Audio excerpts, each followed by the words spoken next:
Hi. Hi, Sliv. Hi, Metal. Hi, Tropical Fun. How are we doing? Mimikyu, hello. Hello, hello, hello. How is everyone doing today?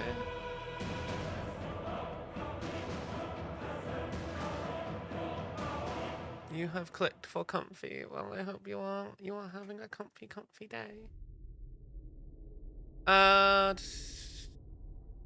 oh, it was a good, really good nap. We went out. I went out into town with my partner for a with Pink for a cheeky Nando's. We just had a nice walk. It was really sunny and warm, and then afterwards we just like had a little nap, a cheeky little nap. You're making chili. Ooh, I fucking love chili. What kind of chili are you making? So yeah, I overslept from that nap, which is why we're streaming almost an hour and a half after we originally planned to. But that's fine. Shit happens. How are we all doing? I hope you're all having a nice day. Today is going to be a bit odd, because, I mean, not in terms of what we're doing, but in terms of, the VOD for this one, because what I'm going to do is I'm not going to publish this stream as a VOD. I'm going to kind of do it as a bit of a time-lapse kind of thing, when it's actually, like, finished. So, I don't know if I'm actually going to be able to, I don't know if I'm going to actually be able to finish the whole model today. My plan is to get the armor done at the very least. Oh god. Camera, please. What are you doing? Yeah. My plan is to get the armor done at the very least, so that, like... That's... trying to get the right level of sharpness on this. So you guys can see it.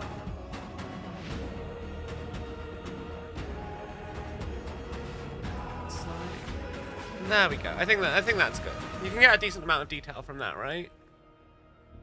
But yeah, we are going to be painting this as a Word Bearers Daemon Prince. Yeah, no, I was messing with the camera settings, trying to get the right level of detail, so you guys can actually see what the hell I'm doing. But yeah, this is our Daemon Prince. We've built him. I mean, the plan is to do him as an undivided Daemon Prince. He's on a city base like the rest of our Word Bearers. I wanted it to be like, because the Word Bearers kind of, their whole thing is getting into imperial places and corrupting them, raising cults and all that. And it's cool. I like their lore. They are the first heretics. Warhammer 40,000 wouldn't exist without them. So of course they are our legion. We have a little punk nap earlier today after a nice little date in town. It was very nice. It was very nice. Look at him, he's got wings, and I gave him the bird head. Not because I wanted him to have a bird head. I just wanted him to have all the extra eyes and whatnot, because he's got double eyes. So, my plan is to do the armor, get all the metalwork down. I don't know what I'm going to do about the sword, though. Because I'm going to do the armor in, like, a metallic. Most of the model is going to be metallic. And I'm thinking maybe I want to do, like, a non-metallic sword, like an obsidian kind of, like, grey, stony kind of look on it. But I don't know how I'm going to do that.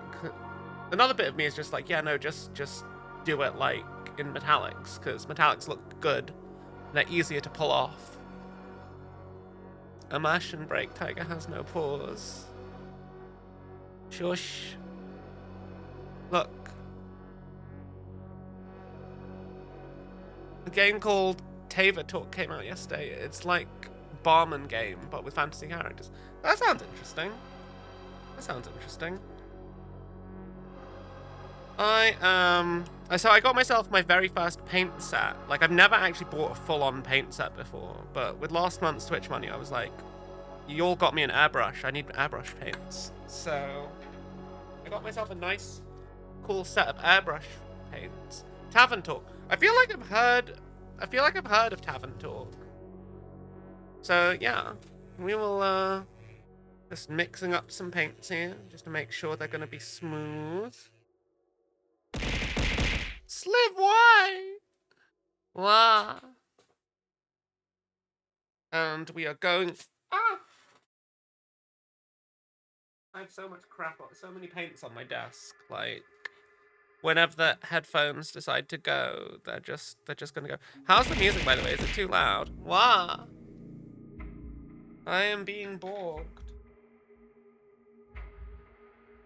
So, let's just get this. I've never opened this before. So we're gonna start with a dark silver, Vallejo Game Gunmetal, I think it's called. I can even read this because of the light shining in the way. So yeah, I got a Vallejo Gamer set because I thought that they were quite bright and vivid. Smalley, hi! How are you doing, Smalley? Can we get a shout out for Smalley, please?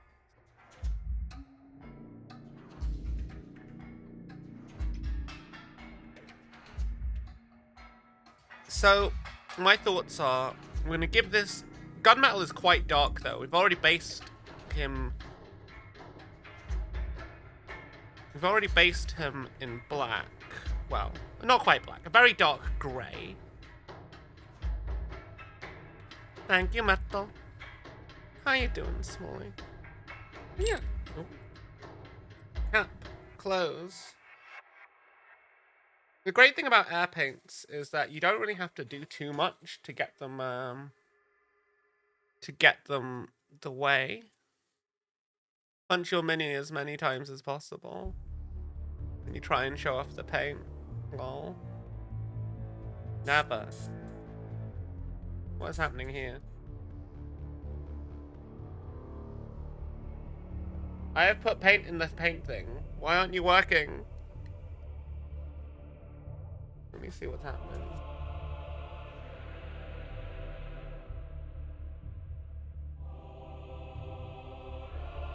It is doing stuff. I am seeing the paint go down. What has happened?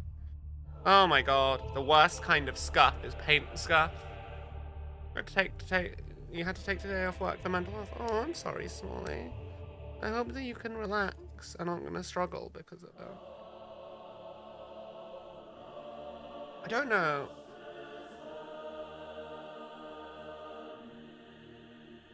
I don't know what's happening here. What have I done, chat? Ugh. Oh, and I've dropped the cap from my airbrush.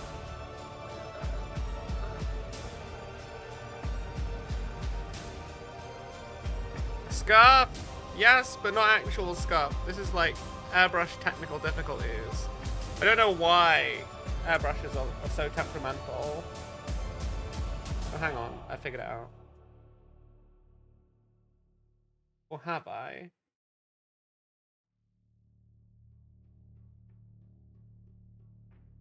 Have I? I don't know if I have, chat.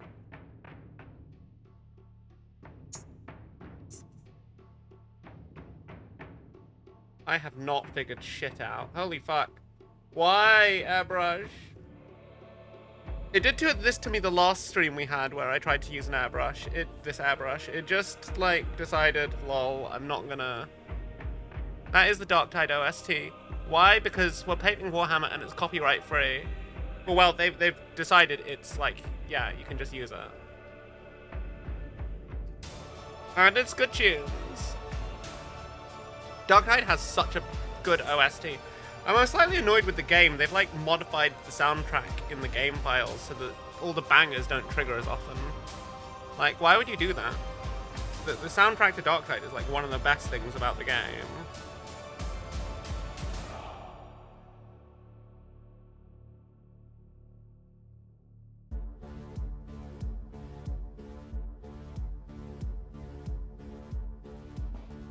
I made absolutely certain I'd cleaned out this airbrush after I used it last.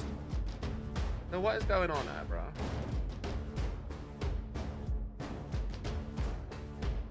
Why? Because the airflow is fine. It's like... What? It's like there's something stopping the paint from flowing into the airbrush. One of the only good things about the game... Oh, it's not a bad game. I just think it's one of those games that, like, there's not enough content to keep people engaged with it. Good game though. It has good gameplay. There's just not enough stuff to do in it. They're making improvements, but I feel like because it's not that good, they're not putting as much dev time into it because they you know, they like Vermintide. They've already done a bunch of work in Vermintide and it already makes them money. So I think that I think Fat Shark is really just focusing on Vermintide still. Which is a shame because Darktide has such promise when it first came out. There was so much hype. They still haven't figured out the Twitch integration yet. Like, oh wait, hang on, I'm getting some paint flow now. I wasn't getting that before. What the hell was going on with it? Why wasn't it flowing before?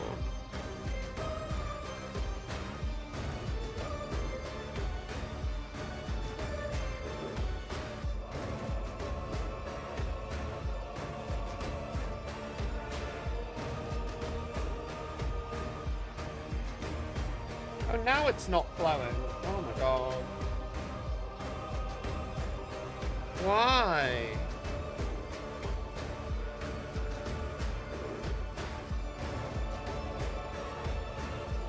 I wish I understood how airbrushes worked. I wish that I did, but I don't.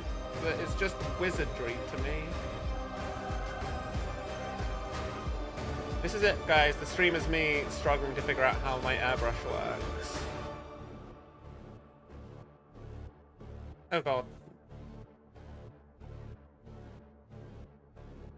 But I don't understand. There was flow before.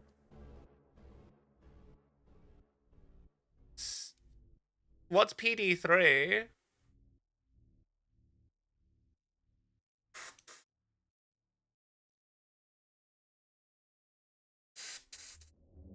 What is going on with this airbrush?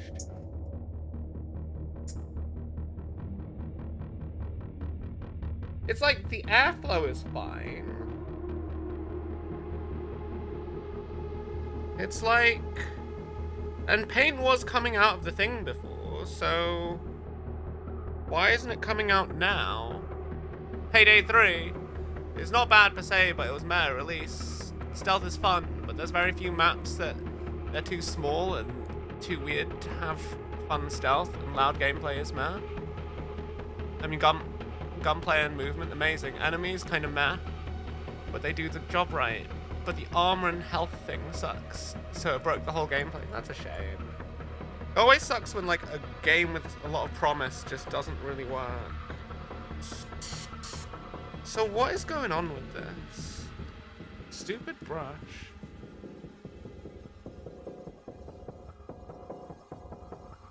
Yeah, so there is paint going into the chamber. I can literally see the paint in the chamber. Like, I've just cleaned out paint that was in the actual brush, and it's just not working. And look, paint is coming out of the thing. So, like, mechanically speaking, all of these things should be doing their job. So why isn't it? I'm gonna have to disassemble this whole thing. I feel like I might need to. That would be really frustrating.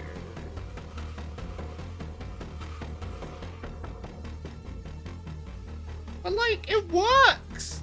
Airbrush, what are you doing? Oh my god. This is just frustrating.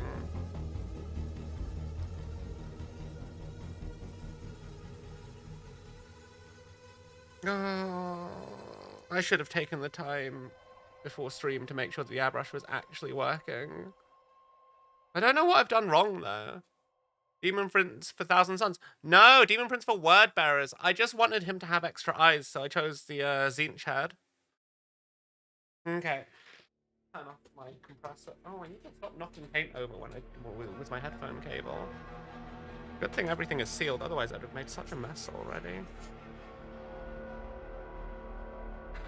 Hey, Pato. Oh god.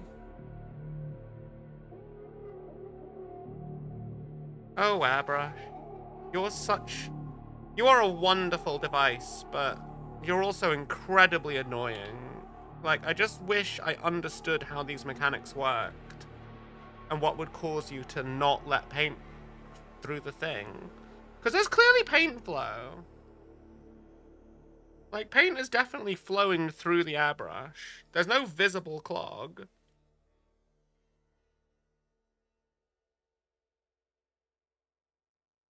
So what am I doing wrong? I can't even open the bit that, like...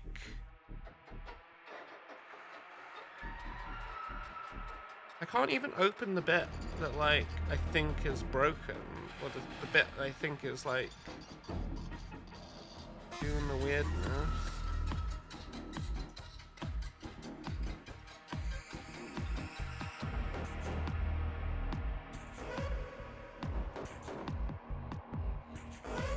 God.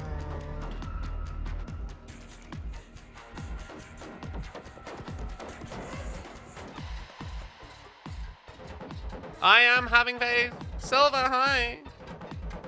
How you doing? I have faith that I can get this to work. Because last time, I don't know how, we had a similar problem. I don't know how I fixed it, but I did. So surely I can do it again without knowing what the hell it is I'm doing. Because it just makes sense. Like, this is just like mechanical wizardry. Good, I'm glad you're doing well. Can we get a shout out for Silver, please?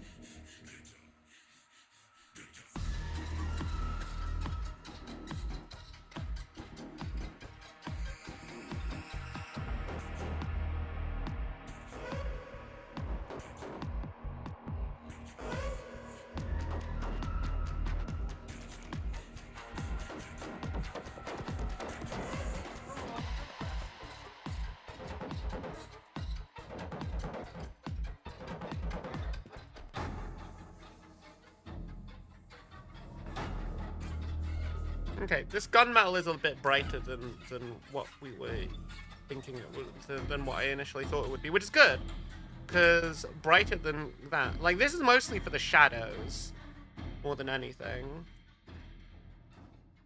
I'm still not seeing anything come out of this. I don't know what the hell I'm doing.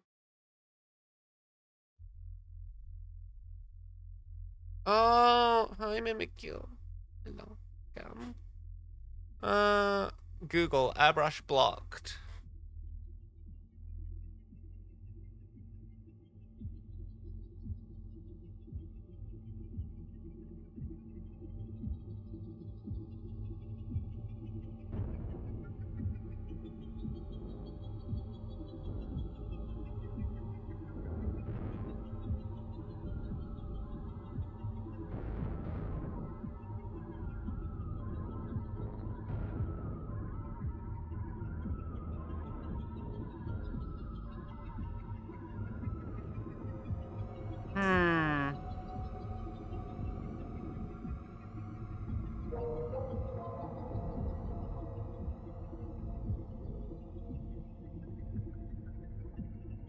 Why, airbrush?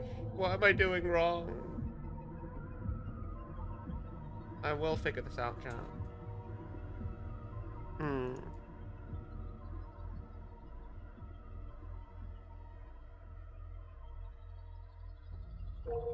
Maybe I just need to... I cleaned it last time. I literally left the whole... I disassembled it and left everything soaking in isopropyl alcohol. So it should have cleaned any kind of residue that was left over from last time. It should have. And that's one of the things it's suggesting, is that maybe there's some paint, dried paint from before stuck on the needle, but like there shouldn't be. It looks clean, and it was clean last time. I left no trace of paint.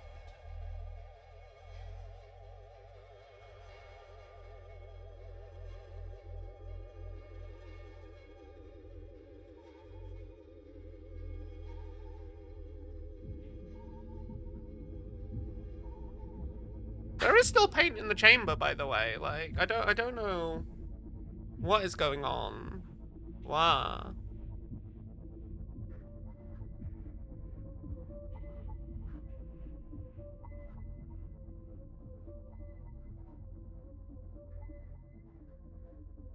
The base, no. This is, a Citadel Sector Mechanicum print.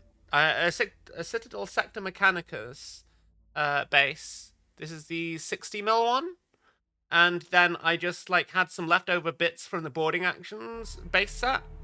And I just chopped them up to create a kind of like more suitable mound than the tactical rock the Demon Prince came with. Yes, you can shout yourself out. Wow.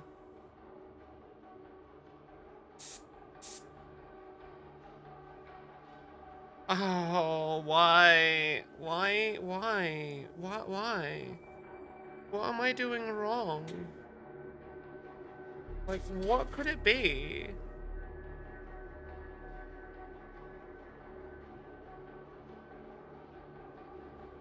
Like, no liquid is coming out.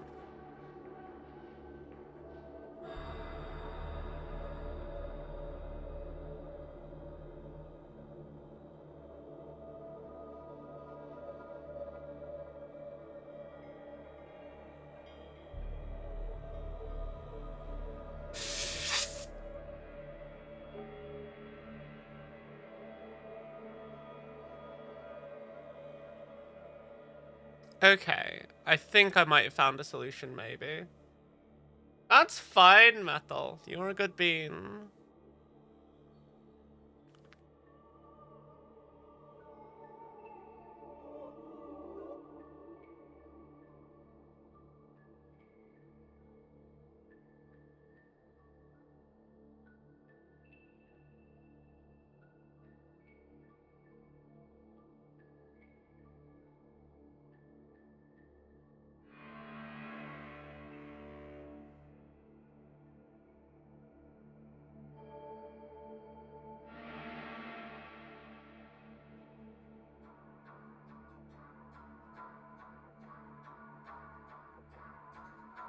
Okay.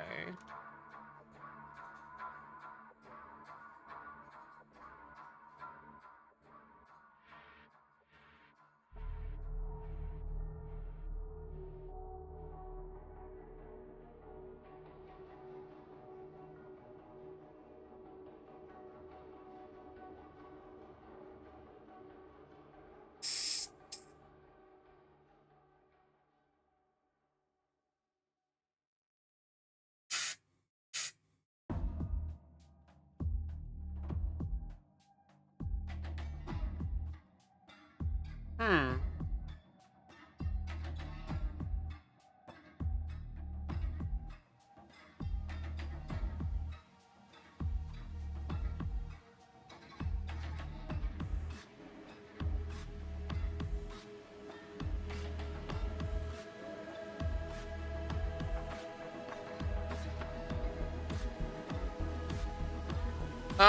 Oh, I see what I've done.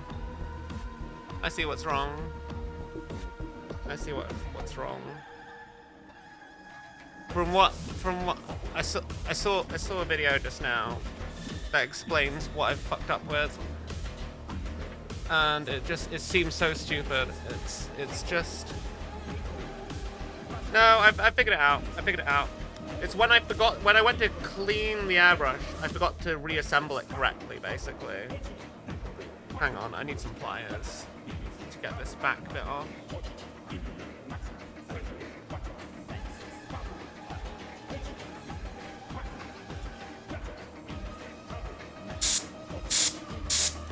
Yeah, I need to grab some pliers. But I figured it out, chat. I figured it out.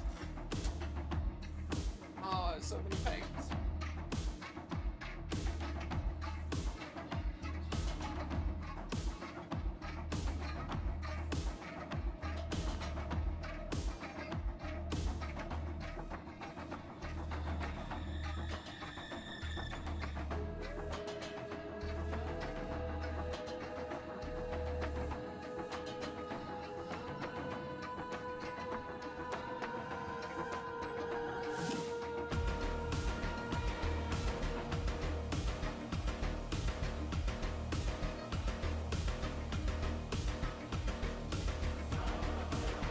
Wait, no, I fucked up my hand.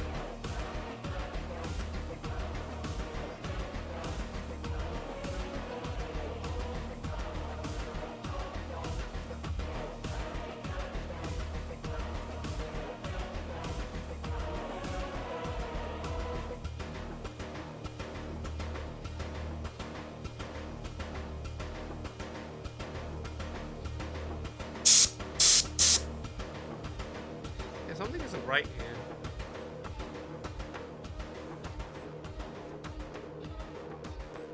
This bit is meant to be attached to the thing, and it's not.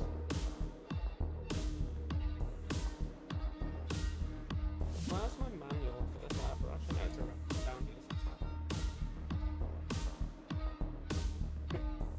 Oh god.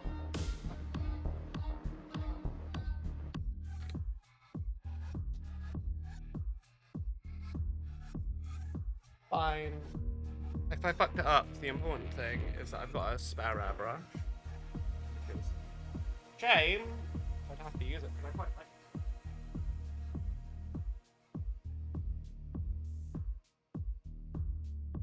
Go away, child. I'm not building you.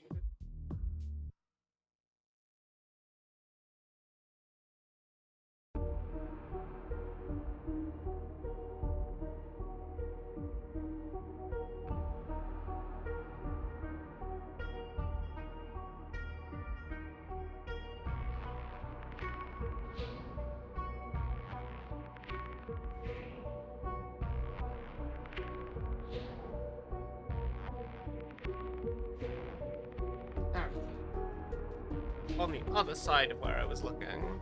Wow. Okay.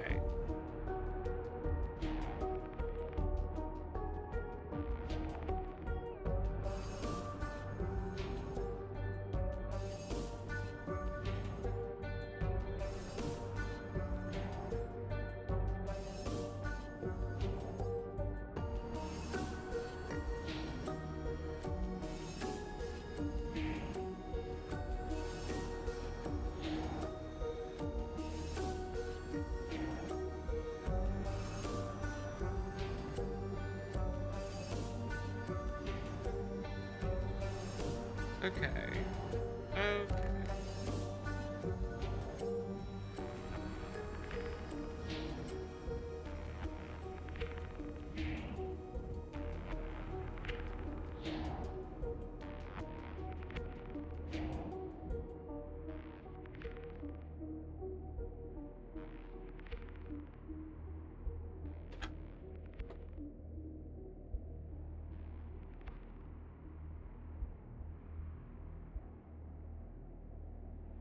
There is supposedly a wrench for removing it.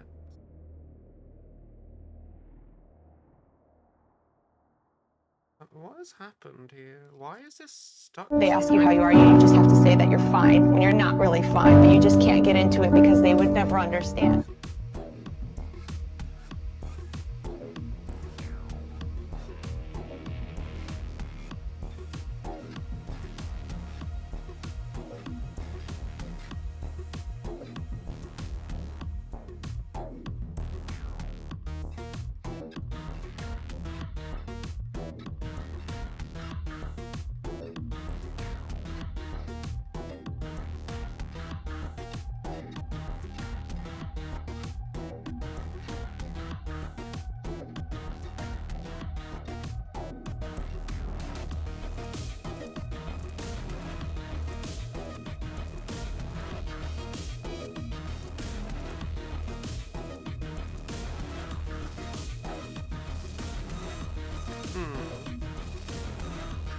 Okay guys, I'm sorry we're just doing airbrush maintenance instead of painting. I promise we will get to painting. Oh, so there is actually paint on the needle. Like, there is actually paint on the needle, it just, you know, hasn't been flowing. Let me get some of this off. Nice and clean. And we'll reassemble it, and then we will finally start doing the stream. Slowly but surely, chat. It's gonna happen. We are a streamer that doesn't have scuff ever. I promise. I know. But it's my standards. Like, it upsets me because, like, I want to be showing cool stuff and trying new things, discovering stuff with my chat. And it kind of sucks when, like, it just doesn't work.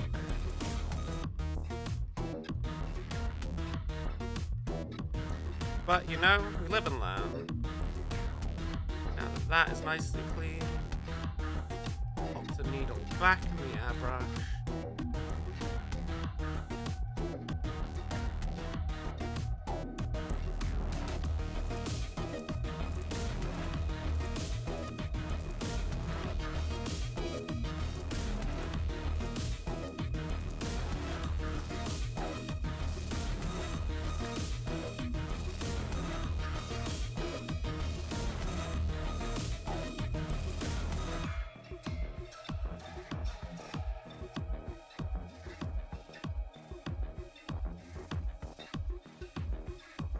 How does the rest of this fit again? I can't remember.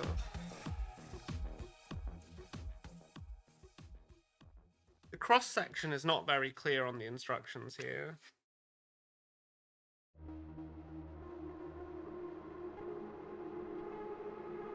This is a spring case. Yep.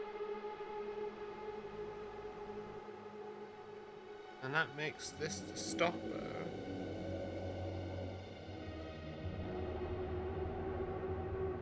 Is this the stopper? No, this looks a bit different. Needle guide.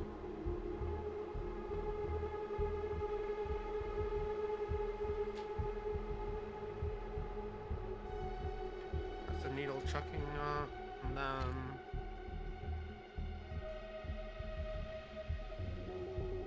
okay.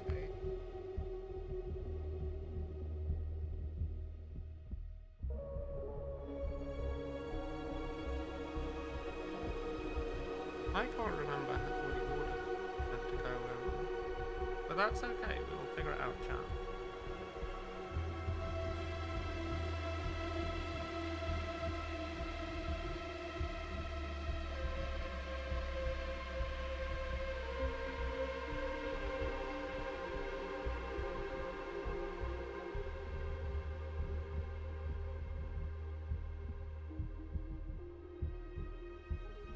Okay, that seems to be working now.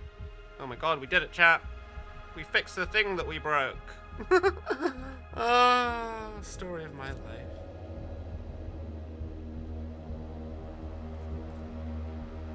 No, tell a lie. Now we've broken something else. Oh no. Ah. In this case, the enemy is the stream. Can we do the time lapse of the first hour?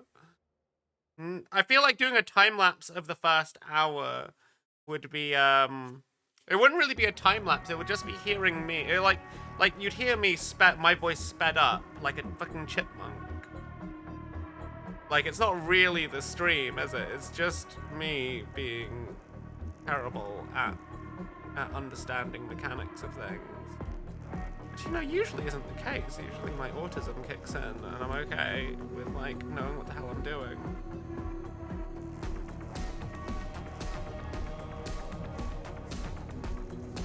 How that works?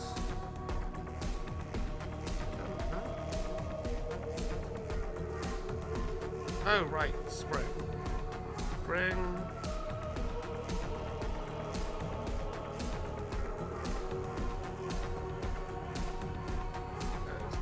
So...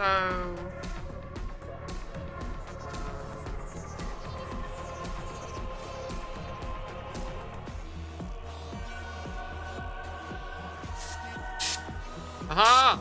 Aha! It works! Victory!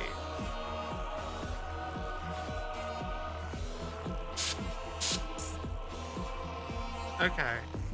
Now, I just need to make sure this is fitted. So that when I pull this back...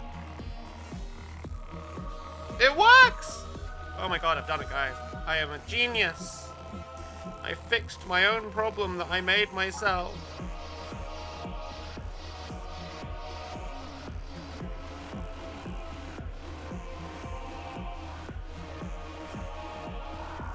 Sweet. Okay. Finally. Look, see, I have paint on my hands. Oh yes, the true enemy was Taiga all along. Yes, I was my own true enemy in in this instance. God.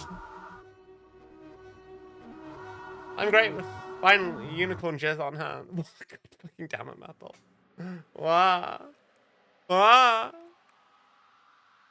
Awful. Awful, I say. What am I doing, chat? What are any of us doing?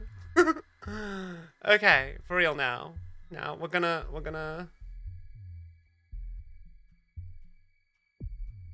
I'm gonna start doing stuff. There's not really that big a tonal difference. So the idea is, and why we're starting with a metallic kind of base, is that we're going to try and make the skin look golden. Like the skin and all the non-metallic stuff. And also metallic, like gunmetal silver trim is the overall plan.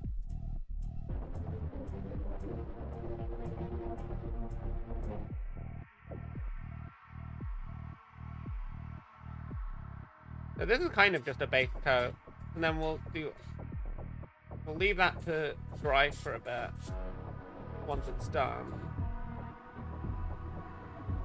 But I really like these Vallejo Gamer paints. Like it feels so smooth the way they come out. Actually, yeah, this is a bit darker than the original base, but that's fine. Eventually, we'll be moving away from using rattle cans altogether now that we've got the airbrush, and that'll save us some money and use less paint overall.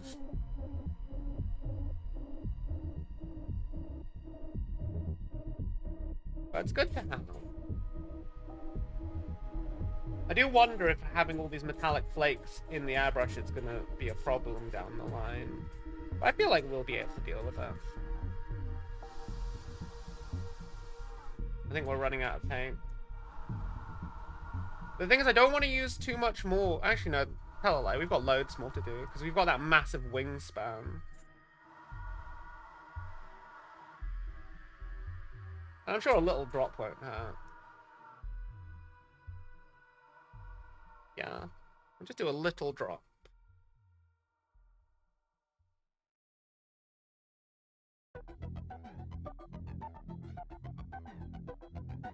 Oh, I know this one. This is the song that comes on whenever you have to do the little mini game. I like the little mini game in Darktide.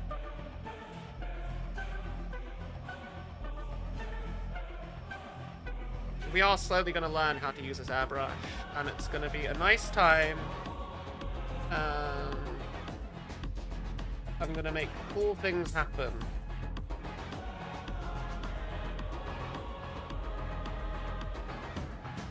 God, I really like this color. Like, I don't know how much of it you guys get to see, but it's this really smooth kind of gunmetal finish, and it's just, which, you know, obviously is what I expected because it's called gunmetal, but like, it looks very cool.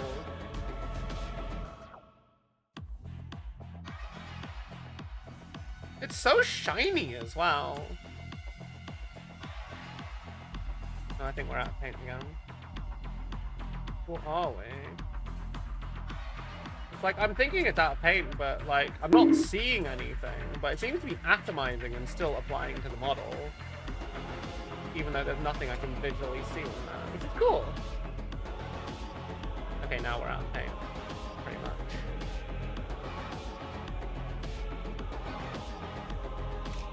Are we? Yeah, there's still tiny, there's little dregs in there. We can totally use that. Wow, music is a bit too loud. Okay, let me turn it down. How's that, Metal?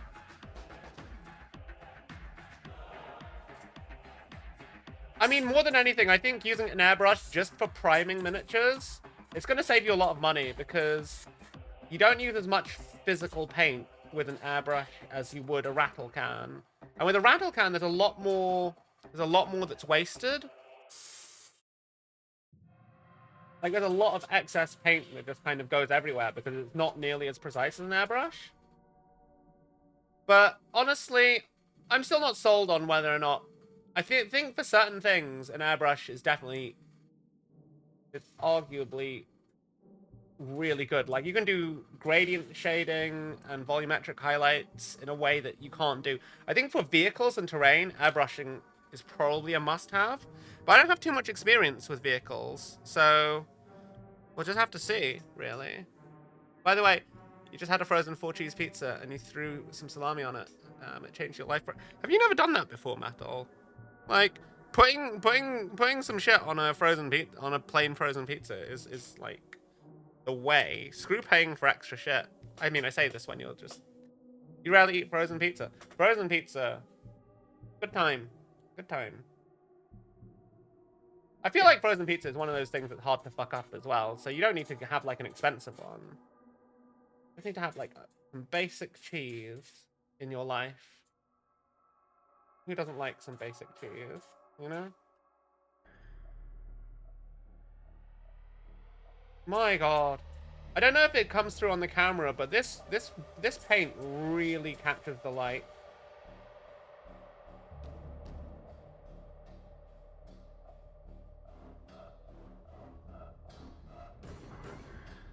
Okay. Now what I'm going to do is I'm going to clean out the chamber. Clean out the chamber with some water. Leave that to dry. Oh, actually, hang on. Not quite there. A bit more consistency there.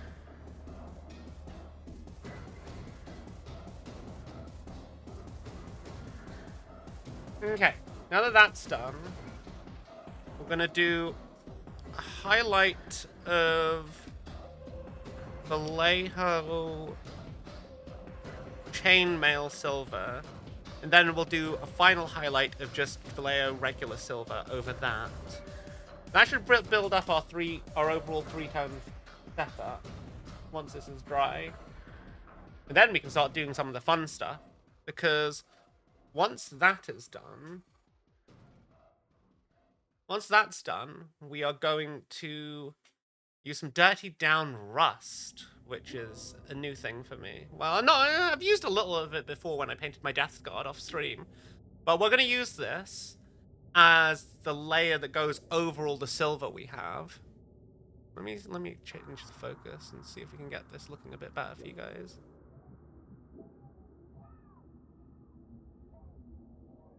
I wish like there were arrow keys for adjusting the focus, or I could just manually type in the level of focus I want on this camera.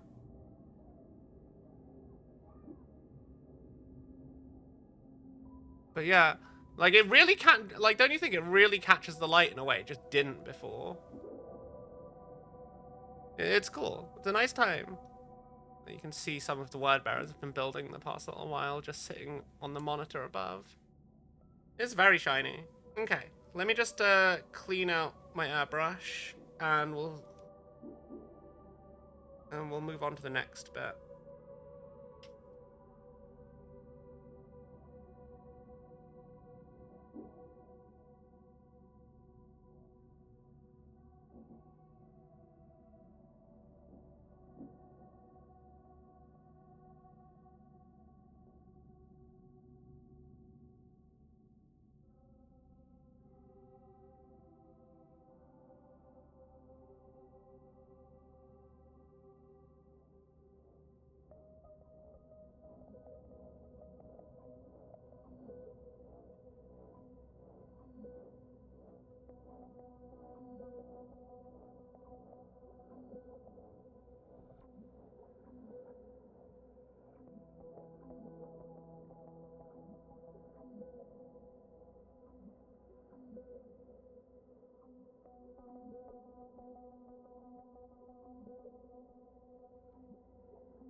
Okay.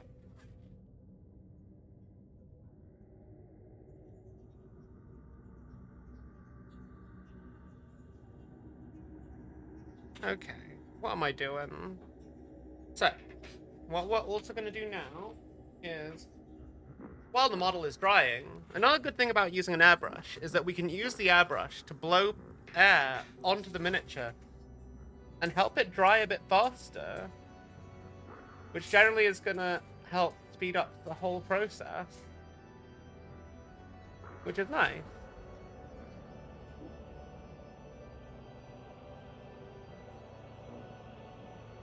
Like, it's just a really, like, good way of speeding up your whole process, because the airflow is going to help the paint dry a bit faster.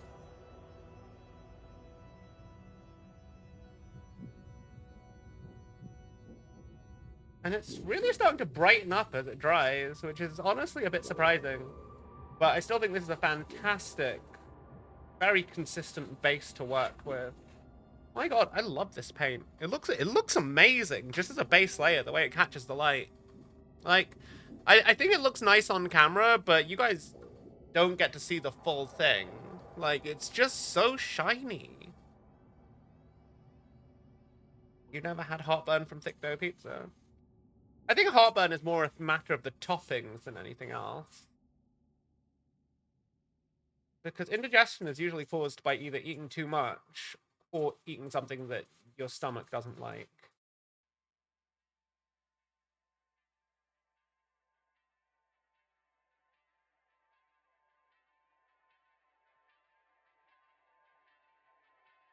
Let's see, how dry is that?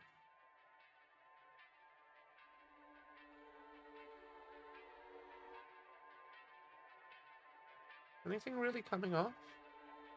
No, I think that's good. I think we are good to start the next layer. So we're gonna be adding a slightly brighter tone now.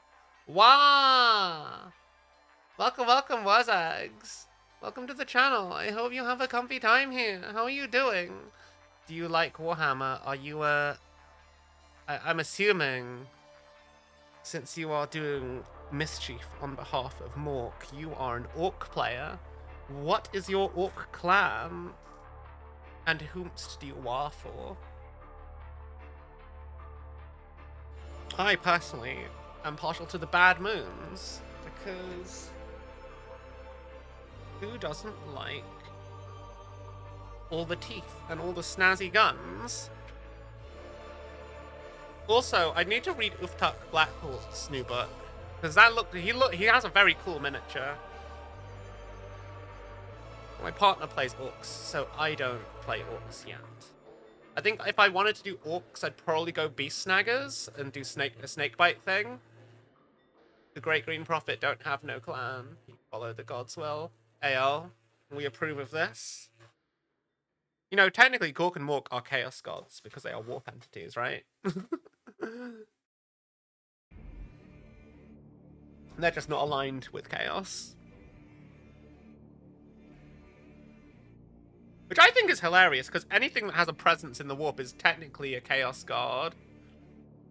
Do you not think? In the lore, is that not how it works? If you are a powerful deity in the warp, you are effectively made of the same stuff that the chaos gods are made of. Just like the Star Child is a chaos god. In essence. They're just an imperial aligned chaos god.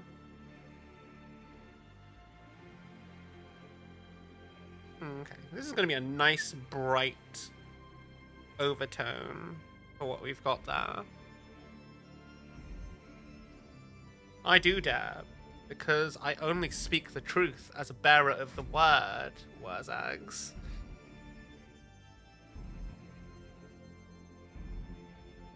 Yeah, I know he is. Don't worry, I'm all about the heresy. We do heresy on all fronts. Okay,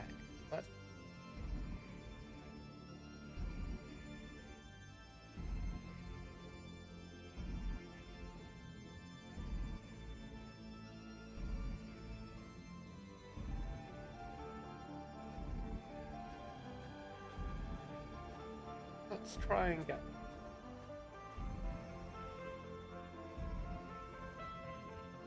I'm not sure how I want to do...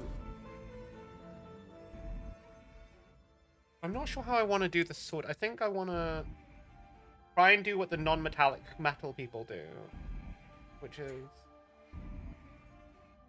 a little bit up there. Go with a little bit down here. Okay, there is a problem with how shiny it is that everything, when the light hits it, looks a little bit brighter than it actually is.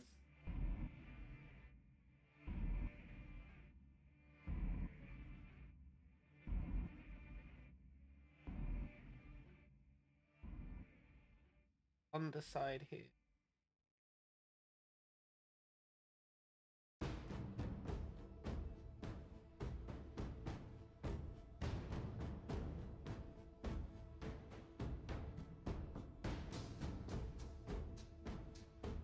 A little bit on the base, just around the bits he's not standing on.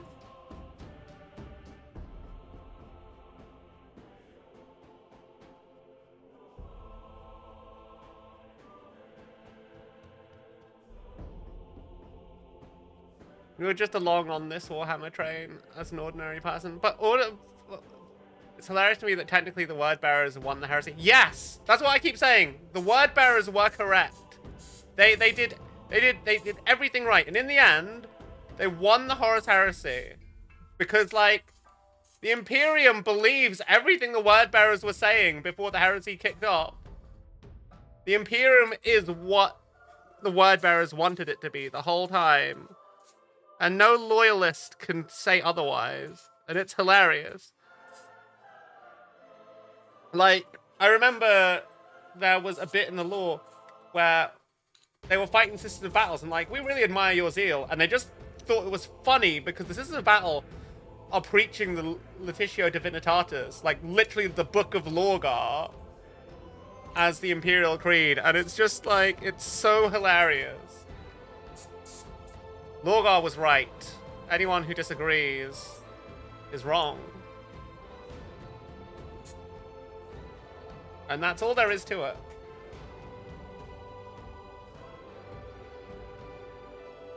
Ooh. Gator! Stay with me, Batman's parents, Mayonaka no do Tataki. What?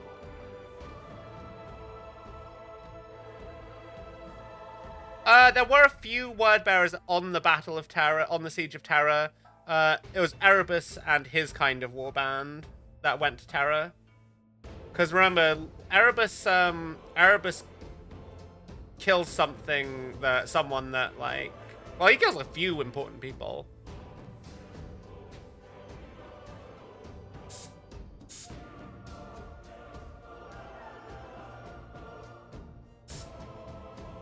Okay.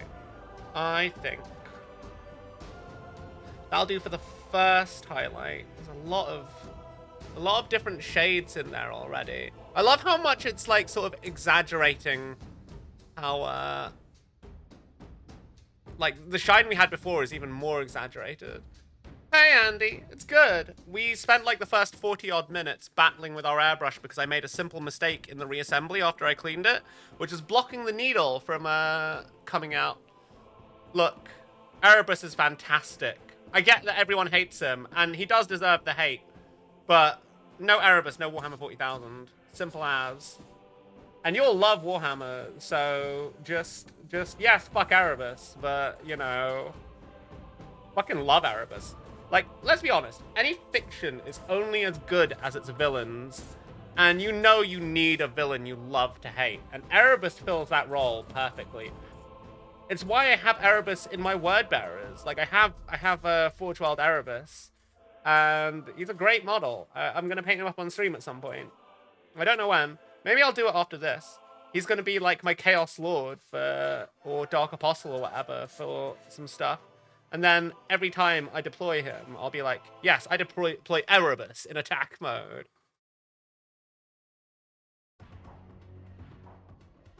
As someone who only knows Warhammer through memes, yes, I completely understand, doesn't understand anything.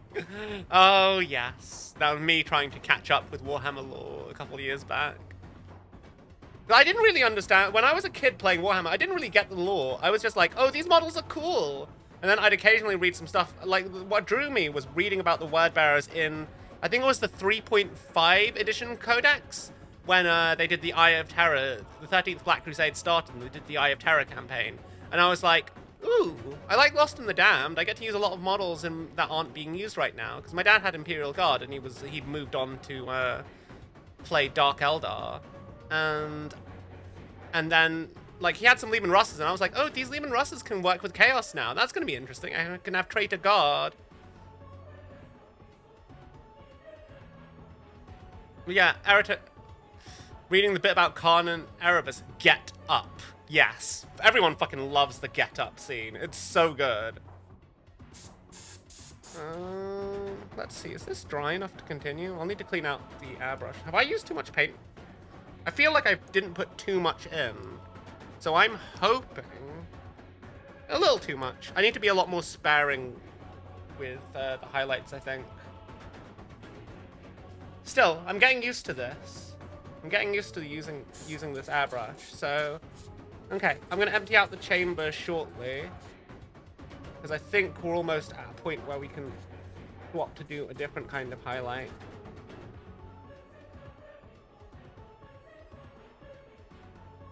Okay, I'm gonna empty out the chamber, and then we are gonna do the silver, and then we're gonna start doing some dirty down, and it'll look really cool.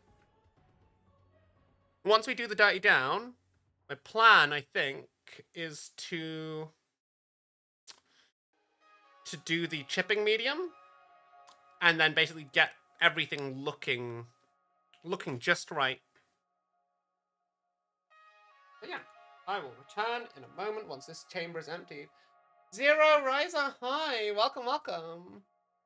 Been a little while. How you doing? Let me get this changed, and I'll be right back and catch up with you, chat.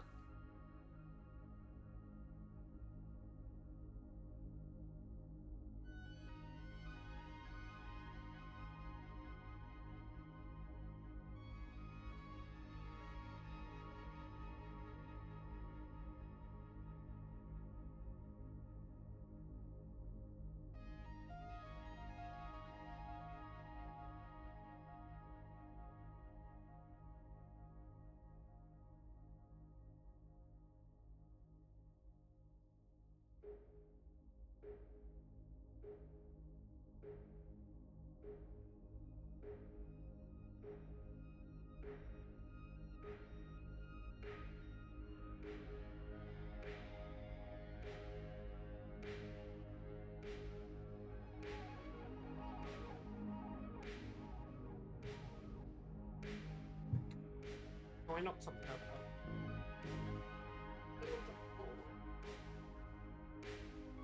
Outside. Ooh.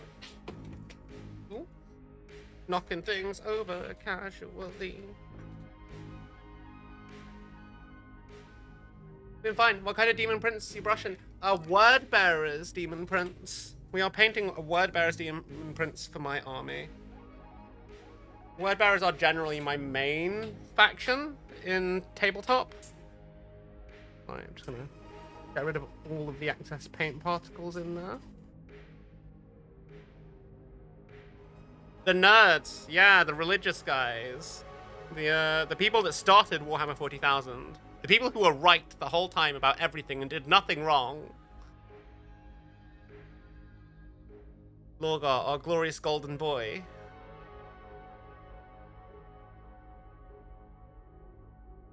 Look, look. Is the Emperor not worshipped as a god these days?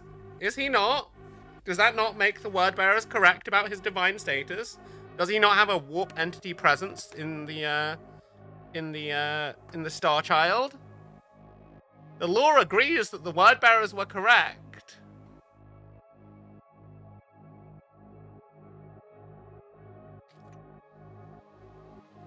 Even Malkador understood that when the Emperor cast the Star Child aside, exactly what he would become.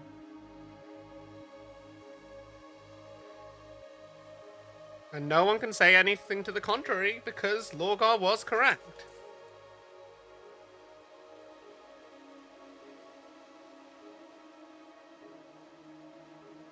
This is gonna look so cool. I'm still not sure what color I want to do the wing membrane by the end of this. Like, because I know all the wing limbs are dry. This looks dry. Yeah. I do kind of wish I had a slightly finer needle. You really can't. That's the worst part. Exactly. Everyone wants Lorgar to be wrong. Everyone wants the Word Bearers. But the fact is, they're right. No one can say that they're wrong. A single person can argue Word Bearers anything but correct. And that's the best part. Ooh, I do have a smaller needle. I'm going to swap out the needle. Since we are now moving on to slightly more precise work, I think that's the correct course of action.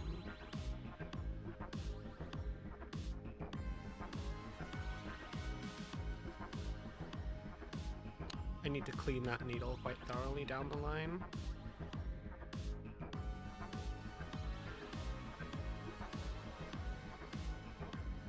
How do I get this needle now?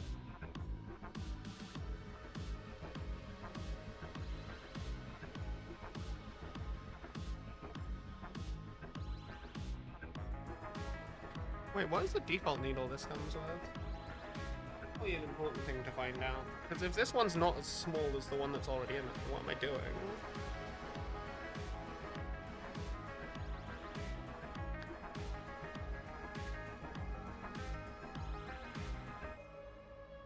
One needle is in it by default. So it came with 4 fucking needles, and it doesn't say what the other needle is, what the default needle is.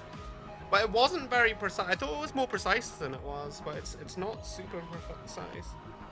It just says needle without any measurement. But from the image, it looks like it's the biggest needle I've got. So this smaller needle should help me be a bit more precise about my highlights. I'm hoping.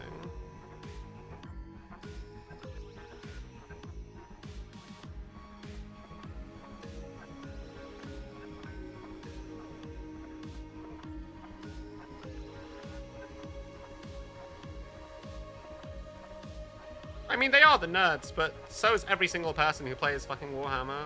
You all know it. Embrace it. Embrace your true colors. Hear the word. And rejoice.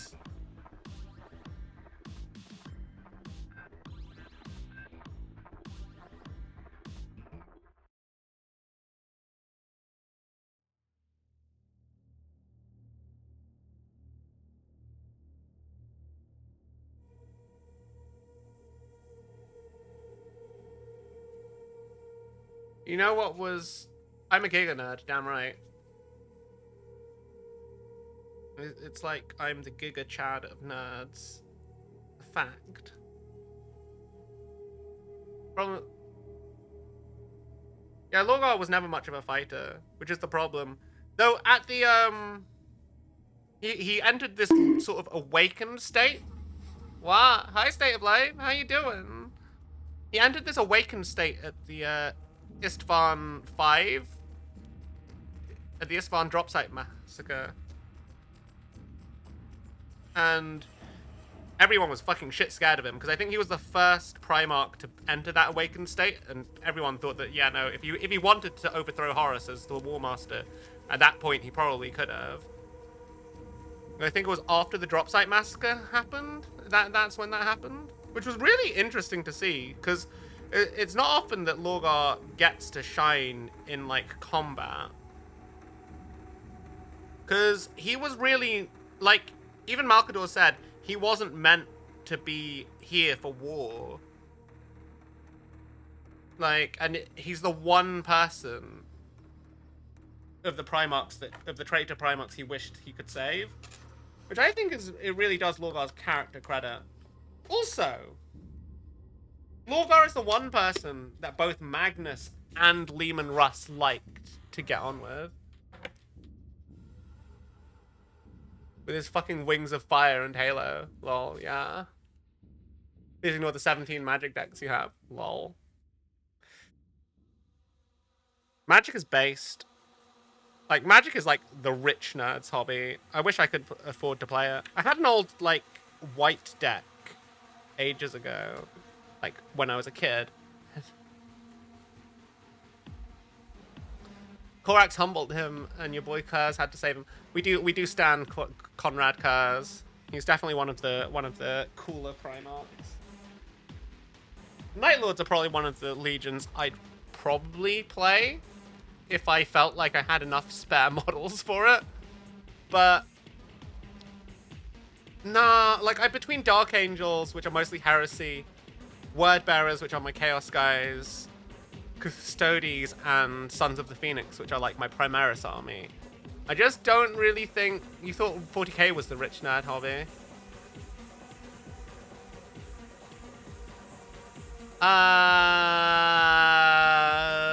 Sort of? I mean, if you buy smart like me, and like your community sometimes gifts you models, and like you only buy things when they're on super discounts or in bundles, then it's not that expensive. But if you're just buying individual box sets, yeah, Warhammer is fucking expensive. Oh, I'm sorry, State.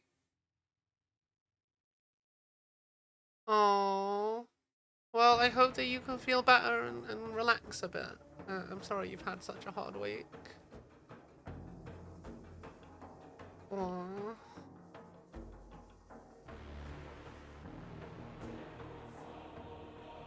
I do love Warhammer though. Warhammer's so fucking cool. I need to work on my Custodes, but I'm not gonna lie, I'm gonna try probably off stream doing the other guy we based in Chrome. But I feel like Chrome is probably not an ideal kind of prime like thing to work with. Okay.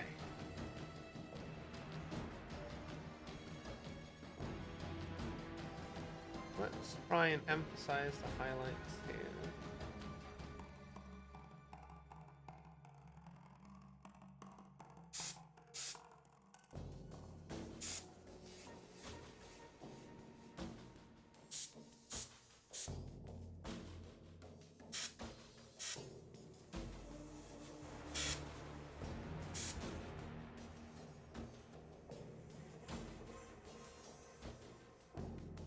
Combat Patrol and Battle Force boxes are now how you got a huge chunk of your tournaments. Yeah, they've gotten insanely expensive, especially lately. You haven't even bought a card in years. You've been making do with what you have.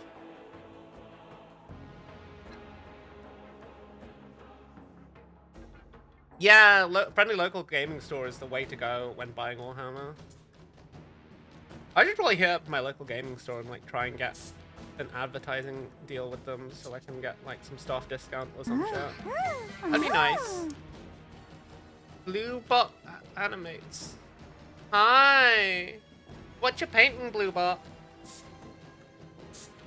I am painting a Word Bearers Daemon Prince. It's gonna be a fun time. Yeah, I thought this needle would be a little bit more precise, but it's not. But that's okay. We're making do. We're making progress. I like how the airbrush just captures some of the edges really well.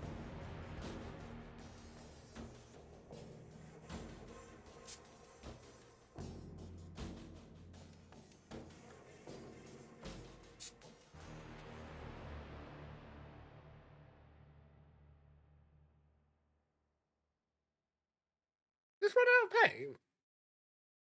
Castle on Imperial Knight, holy shit. Fucking love Imperial Knights. That's probably one of the only other Imperial Chaos armies I would probably get into. Just because, like, they're very, like, who doesn't love giant fucking robots? They're so cool. You got any pics for us? Drop them in the chat and I will have a look at them. Fucking love Imperial Knights. They're so cool. I need to, my tracking. I need to... Oh no. Oh no. I've messed something up in my tracking. Wow. Is it fine? No, it's fine. It's just being a bit weird. Chaos Knights. Nice. Just reimburse me that I need to paint. Just reminding me that you need to paint your Chaos Knights. Yeah, I'd probably try and do something similar. Like, I'd like to do Imperial Knights, but magnetize everything. I say this, like, I hate magnetizing stuff. Magnetizing stuff is a nightmare. I tried to magnetize my Contemptor Dreadnought from the Age of Darkness box, and that didn't go so well. I messed up the polarity on some of the bits.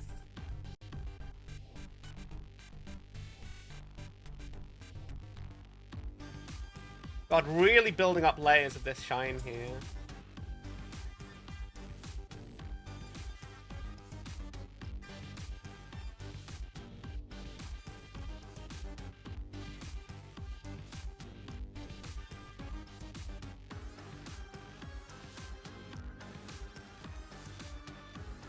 Just a little bit.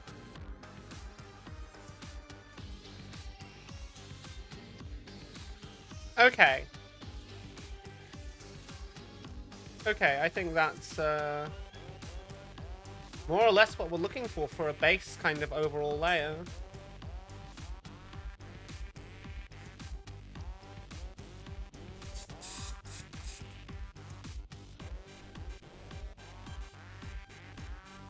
Okay, let me empty out this, let me empty out and clean this whole business with my chamber. You're painting it to your custom legion. I think what I would do is... I'm not entirely sure what I'd do. I don't think I'd want to do a pre-built Chaos Night House, a pre-built nice Night House. Like, I think I'd like to try and make my own kind of thing. Mostly because, like, you've got those big panels, and there's a lot of, like, potential freedom to work with stuff there. Which you don't quite get so much of with other stuff. Hang on, this is out of focus. Let me adjust the video properties. Get this back.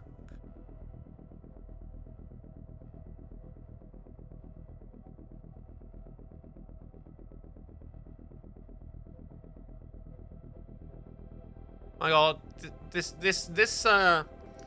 silver coat is really starting to catch the light in a way that the others...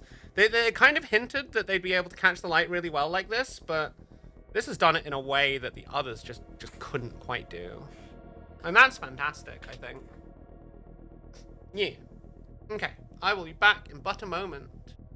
You're painting your custom legion. That's cool. Your eyes, kind of, yeah. He's like, I'm gonna get this guy done with... Let me turn down the ambient lighting we've got for him.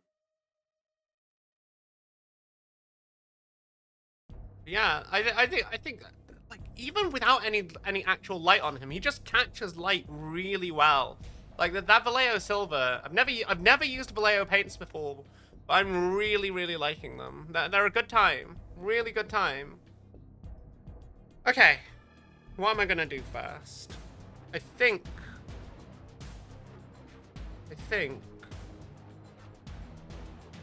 maybe I should do a wash. I'm thinking a wash, like, just to get some of the recesses down might be the way to go. Yeah. Okay, I'm gonna clean out the airbrush chamber and then do a wash on this guy.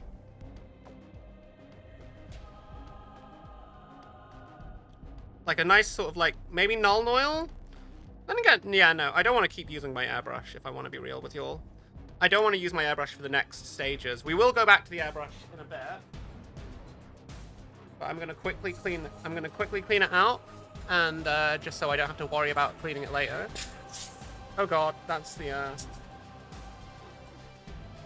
just the airbrush nozzle thing doing its thing.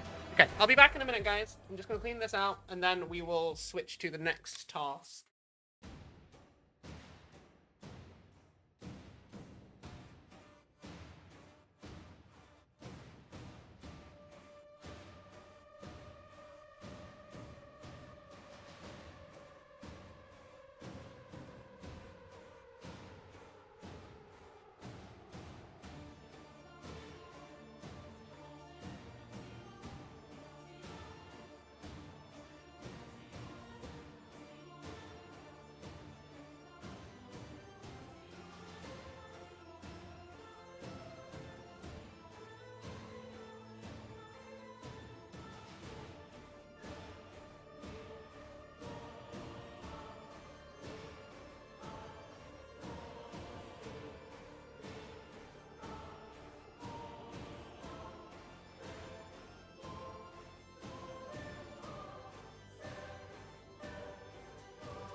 Okay, we back. We back.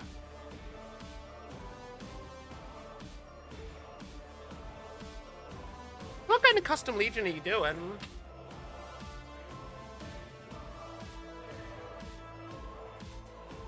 Let's see.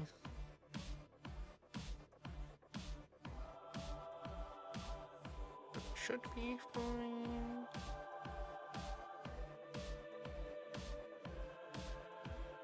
Okay, what's next? I'm thinking a quick wash with Null Oil.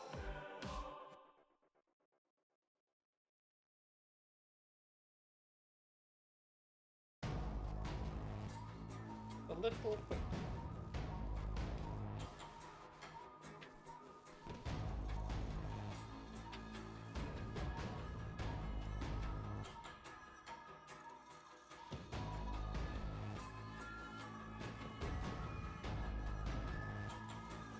Getting lost bits of paint pot out of there.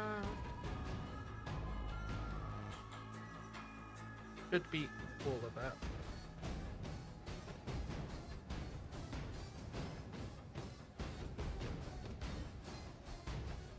Yes. Yes and no.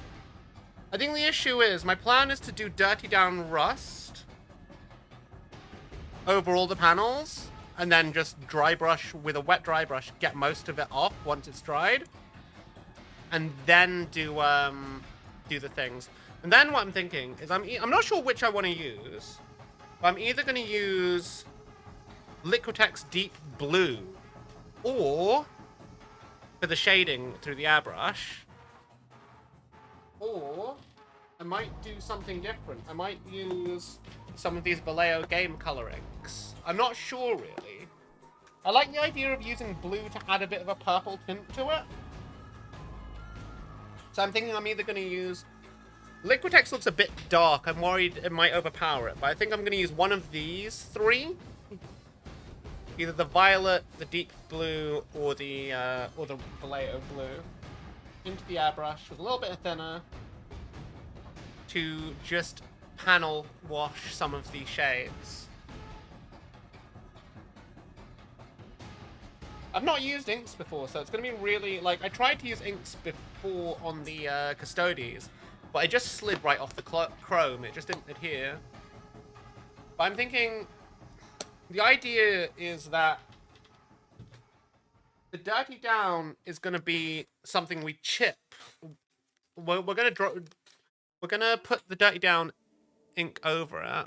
I mean, we're going to put Dirty Down over these bits.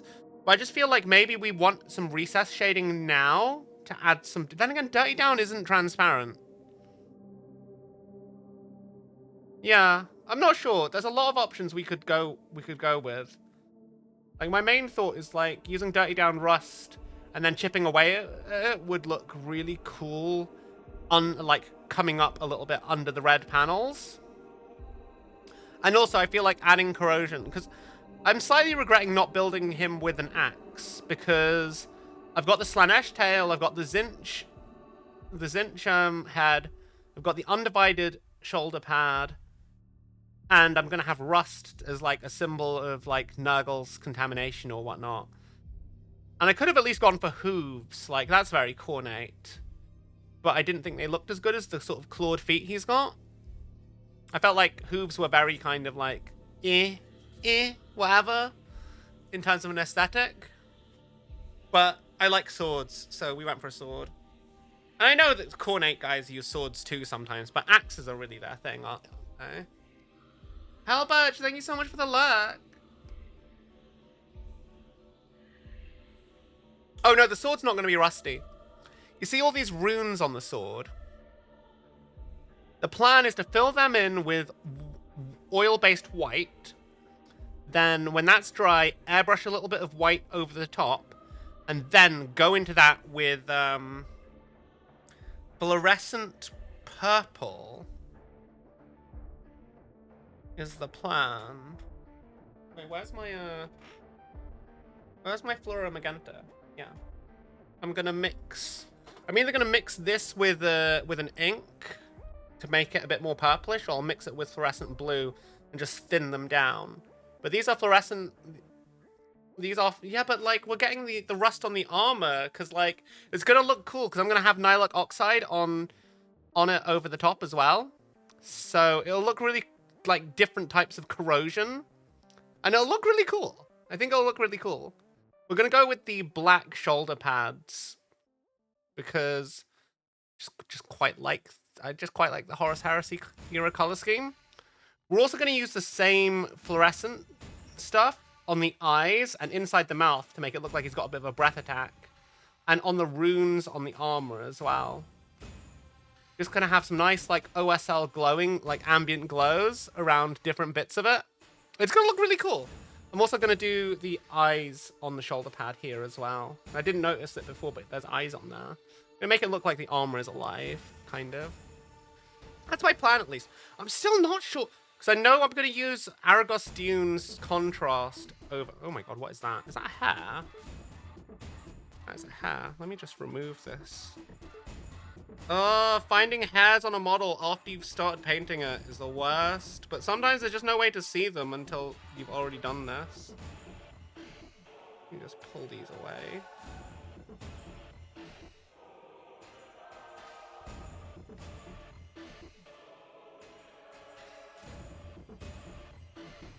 Sorry, I just wanted to pull it closer so I could see it better.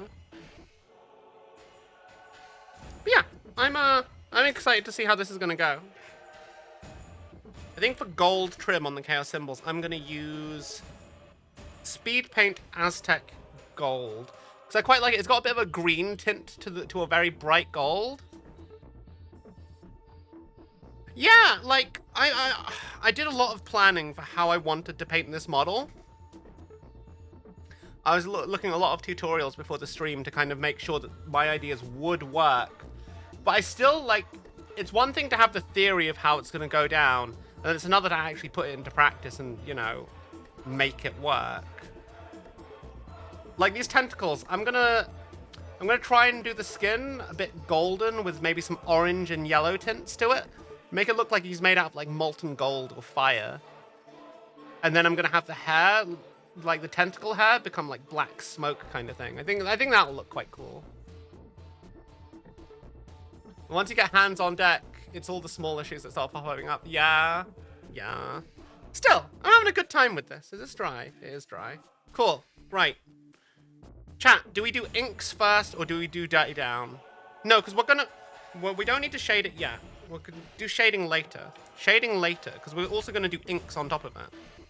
We're going to go over the armor with Carroburg Crimson to just bring out a bit more depth to it. So, Dirty Down Yellow, Dirty Down Rust. These are amazing paints. Amazing, amazing paints that everyone should try out at some point. I've only really used it for... Actually, I know why I wanted to do inks. I'm going to null and oil the whole model. Very quickly. The big brush, just add a bit more depth, because once the Dirty Down goes on the base, there's not really too much I'm going to do with the base. Get me a nice big brush and sploosh this all over the model. I could use an airbrush, I could, yeah, but I don't want to. Well,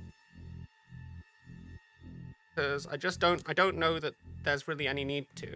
And also, you get a bit more control with the brush. I feel like mixing mediums is probably the way to get the best result. I'm just going to start with the base.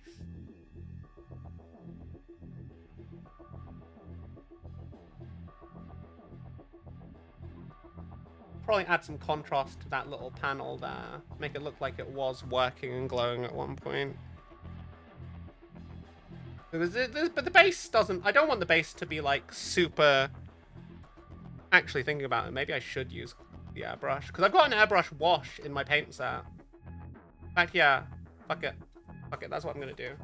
I'm going to use new things, guys. New things all day. That's the plan.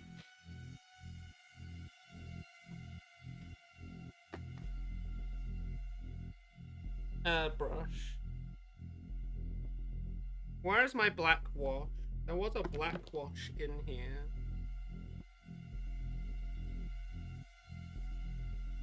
came with surface primers, but came with some other bits as well, like the chipping medium.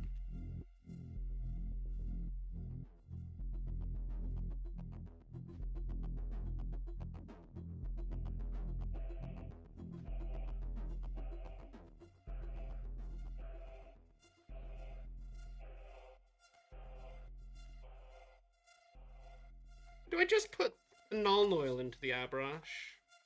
I can probably just put the Nuln Oil into the airbrush, right? Yeah. Yeah, that should be fine, right?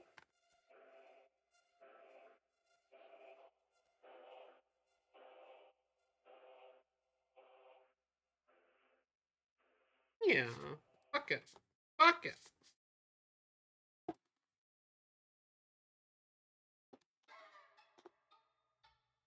You have a couple of princes that you need to paint. The Night Lords and Nurgle. Fucking Nurgle is such a fun faction to paint, though. Not like, because you can just do whatever with it and it'll look alright. Like, it'll look good. It'll look appropriate for what you're trying to do. Like, that's the one thing I like about doing Death Guard, is that, which are my other Chaos Army, is that you can just do absolutely anything you feel like. Where are my pipettes? Ah, stupid headphone cable. Stupid headphone cable. Always knocking over my paints. Wow.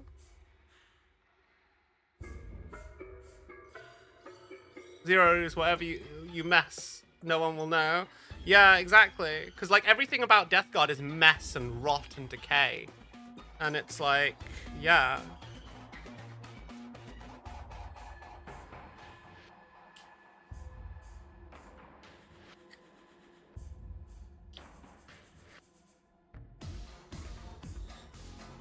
Okay.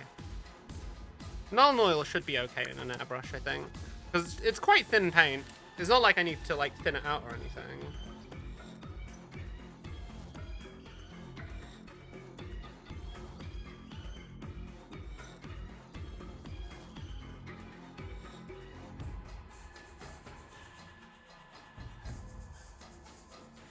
And it just gets that coverage nice and...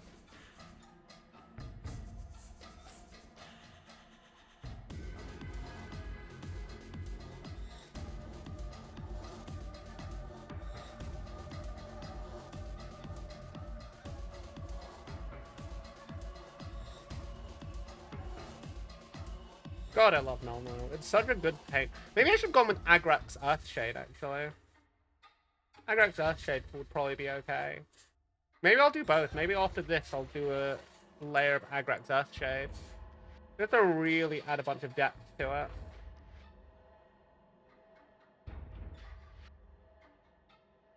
I have to say, applying airbrushes through a applying washes through an airbrush is really just practical. It gets so much coverage in such a short amount of time.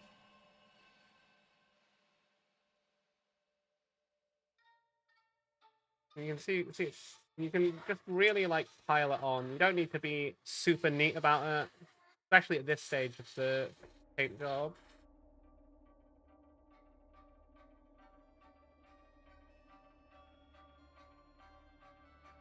Because it'll go into the recess, it'll flow into the recesses nicely. Oh, hang on. Am I having that problem I was having before?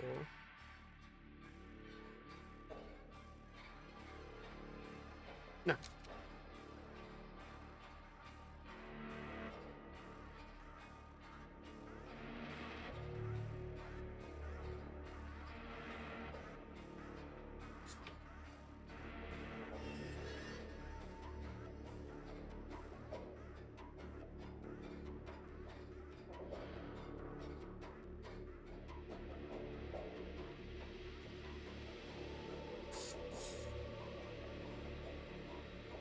And I guess one thing is if I mess it up or put too much on a certain spot, I can also use the airbrush to just, like, push it around before it dries. Or use a regular brush to just clean it up a bit. Is there anything left in here? No, not really. Good. I'm just about done, actually. I missed a couple of bits. Add a couple more drops into the airbrush. In fact, there's still a couple more drops in the pipette.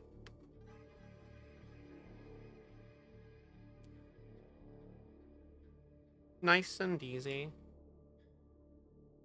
You gotta get around to finally building your Mark III Horus Heresy Marines. You've been putting that off for months.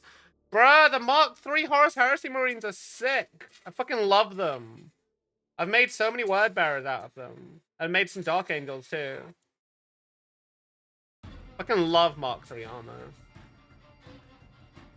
The new ones, you mean, right? Not the old ones. I do like the old ones as well, actually. I've got a lot of Dark Angels in the old Horus Heresy Mark III armor. And some of my Death Guard are made out of the... I kit bashed with like some spare Plague Marine parts. Some Mark III Death Guard. And they look great for 40k.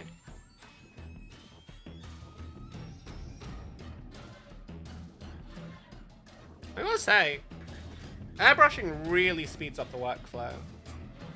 At least it feels... I definitely need a little bit more paint in here. Just a little. Mark III are the best. You'll fight anyone. I think. I love Mark III armor, but I think what the best armor is really depends on your Legion's aesthetic. Like, for example, Mark IV armor was very much my favorite armor for a long time. And I think for what Emperor's Children and for Word Bearers to a lesser extent, it's the best armor mark. It just suits them to a T. Especially for Emperor's Children. Like, I think Mark III suits, like, Dark Angels, Iron Warriors, Iron Hands, Imperial Fists. Like, there's a lot that Mark III suits. But I don't think it suits everyone.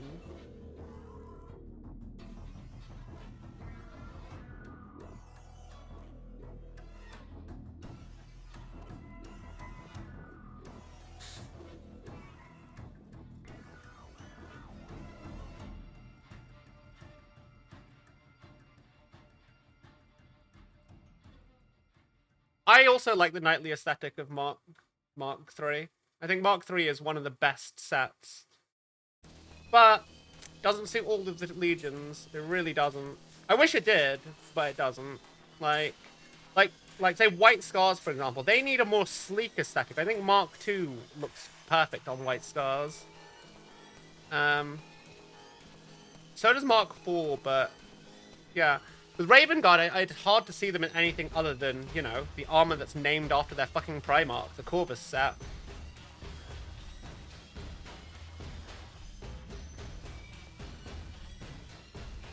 Okay. Okay. I just need to tidy this up a little bit. So wet brush, and just like spread some of that around where it's just pulled a bit too much. Just to neaten it up. Not super needed everywhere, but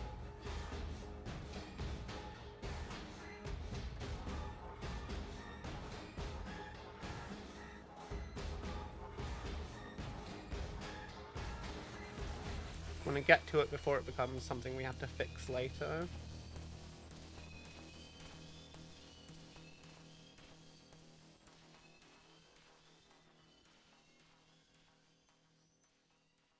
A bit more shading on the face, because we want the face to be quite dark so that the OSL we're going to do on it later is going to really shine.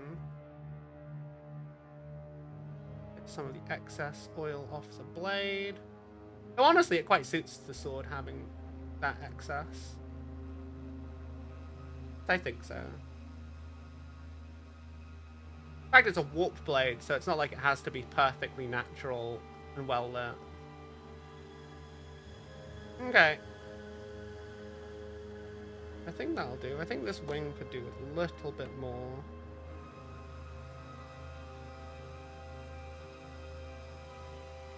Yeah, there's definitely a slight increase in the... there's a slight difference in the amount that's on one wing next to the other. A couple more drops from the bottle. Small, hi, how you doing? You having a nice day? Can we get a shout out for Small, please? If you've not already done it. Oh, you've already done it, Metal. Hi. Small, how are you? He already got one. Thank you, Metal. Sorry, I'm busy playing with my airbrush and not paying attention to chat. Eventually you'll have an entire Horus Heresy Chaos Force on the tabletop. Fuck yeah. I've never played Horus Heresy. You're basing your Night Lords on late Heresy style, so you're combining bits and pieces from Mark 3 and Mark 6.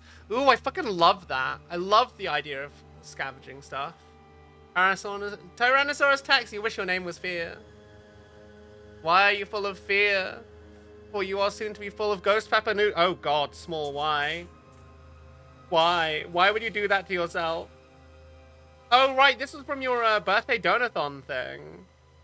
The stream where people paid you to be a masochist. Well, I mean, I'm certain you could figure out ways to have more fun being masochistic.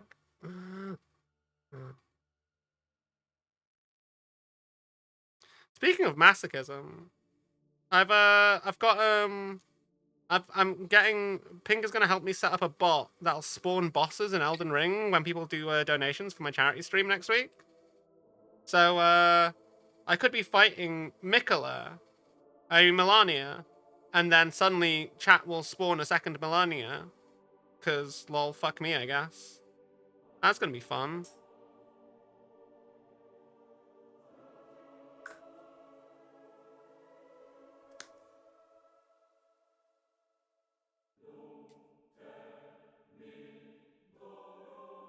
You like the sound of that Elden Ring mod? I mean, it's just crowd control. It's crowd control, but what I'm doing is when people donate to the charity, that's going to trigger spawns, is what we're trying to get coded to set up. That way, it does the... Because you can manually use crowd control to trigger spawns. So the idea is we're going to try and figure out how to code a bot to do that for us. Otherwise, I'm just going to have Pink spawn them when people donate it manually by giving her my phone. I don't know which is going to be worse, because she might just randomly decide to fuck me over for lols.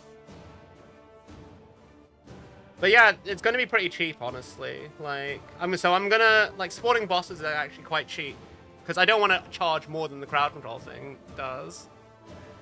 Oops, 10 Melanias. Yeah, that's like a 50 quid donation if you want to do it. Like, it's only like a $5 to spawn a legendary boss.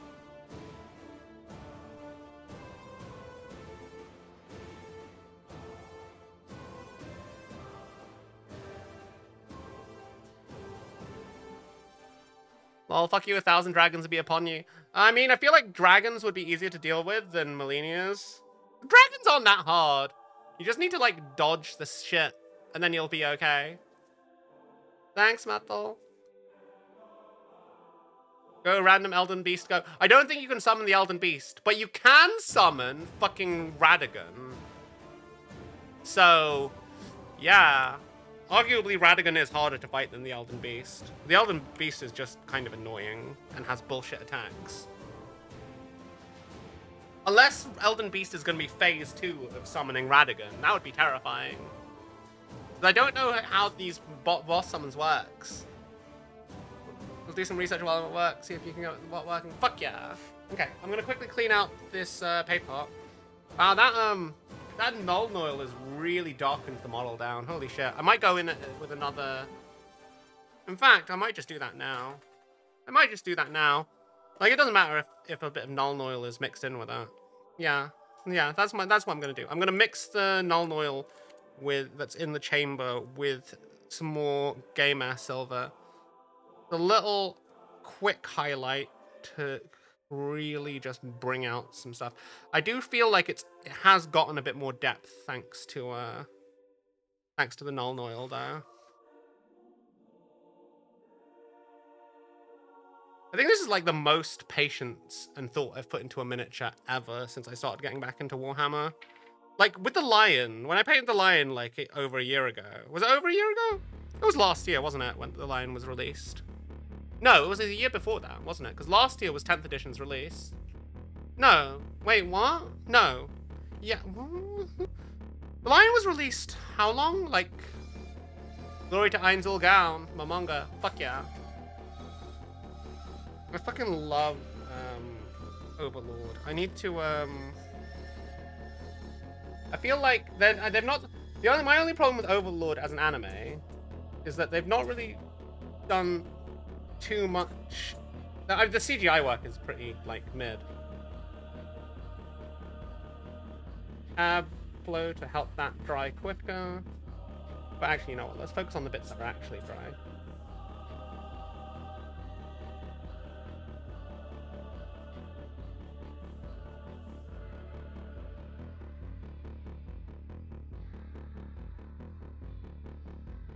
A couple of quick gloss with silver, just in specific spots, just to build that shine back up.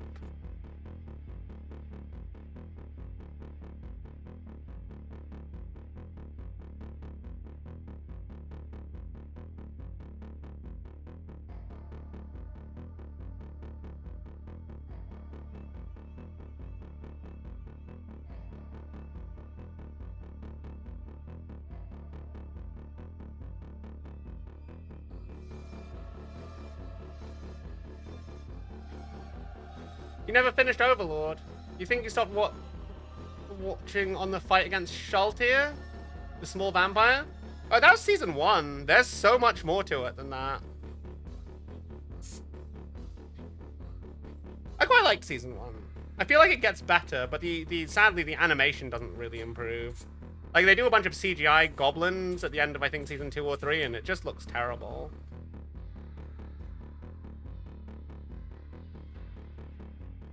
A little bit more shine on that sword.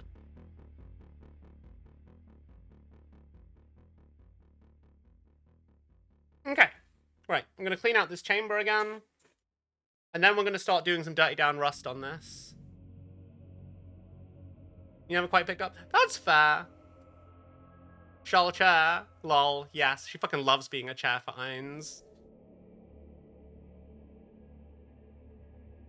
Okay. Since I use metallic paint, I'm going to quickly wash out the whole airbrush. So I will be back in but a moment. You'll probably hear the airbrush hose do its thing. You read the light novel. Oh god. Right. I'll be back in a minute, chat.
Okay. Now that all that's done, let's just make sure that this is dry.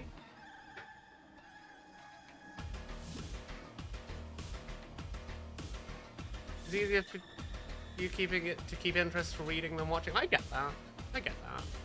Personally, I like anime as like background entertainment. I'm not sure why, because there's sometimes like I really hyper focus on an anime, but a lot of the time it's just like, yeah, I will put this on while I'm reading, painting Warhammer and building stuff. Ain's internal monologue at any point in the story. I don't know what is happening. Yeah, he's just kind of just going with what his minions want, and it's like, it's funny. God knows, they don't realize how fucking clueless he is. It's hilarious.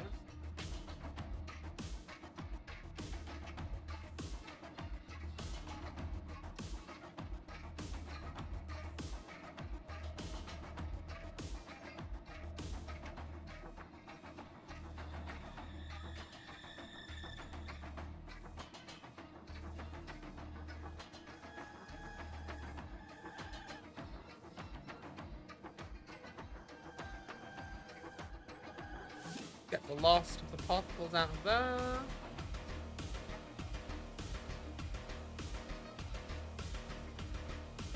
Just pop some air onto this guy. Just to help accelerate some of the drying. I'm liking the amount of different contrasts we've got on here. Like, it's a very cool model for using an airbrush on.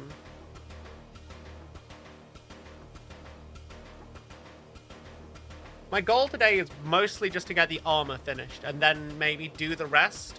Oh, have I watched Blue Eye Samurai? I have not, actually. I've heard good things about it.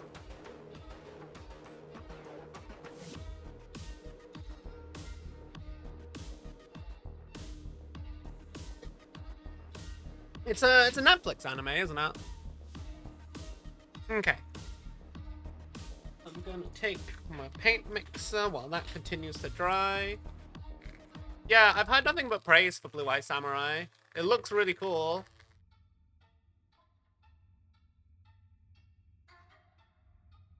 Let me adjust the focus on the camera.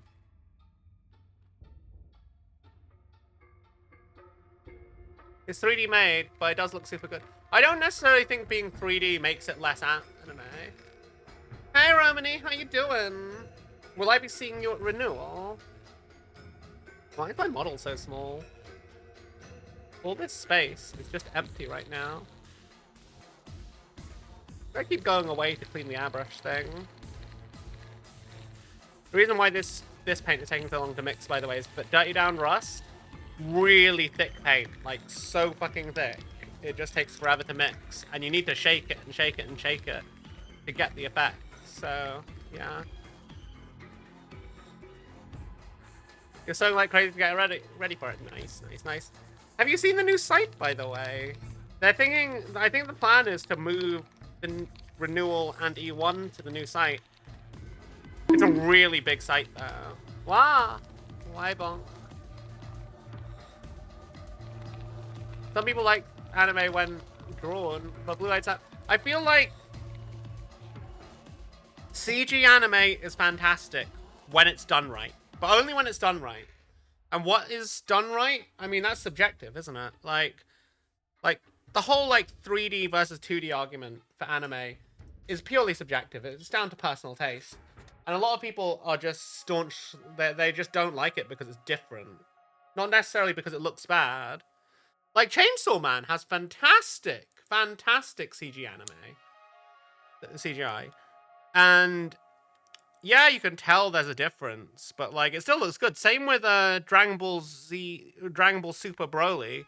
Like, there's some, it's mostly 2D, but you can tell it switches to 3D in places. But it still looks amazing. Like, I think some people are just a bit too... People don't like change, I think, is the main issue. And I get that. But change is good sometimes. And I think people lose out because they fail to recognize that something. Let me get some nice dirty down all over this armor.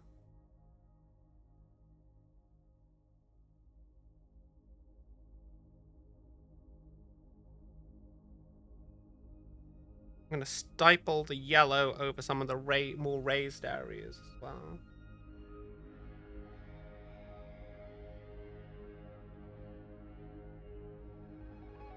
You get a really nice effect, I hope, by doing this. I just realized I'm doing this all off camera because I am a dummy.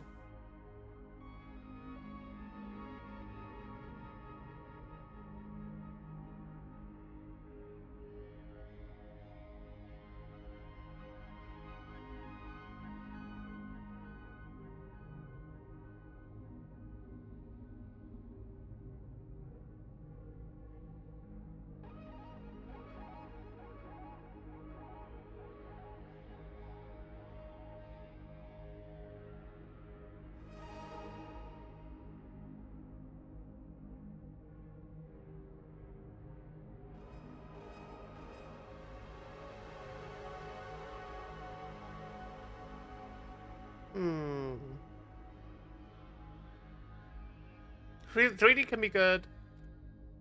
And it can have a lot of character as long as it has... Yeah, like, there's some things like I've seen bits of, like, Berserk, which gets memed on.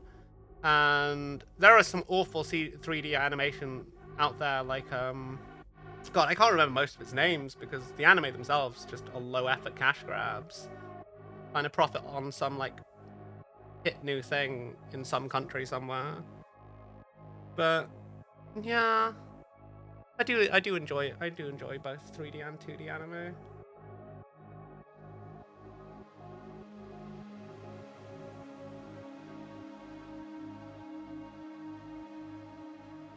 This is a lot less brown than I remember it being. But that's okay, because it's all coming off later anyway.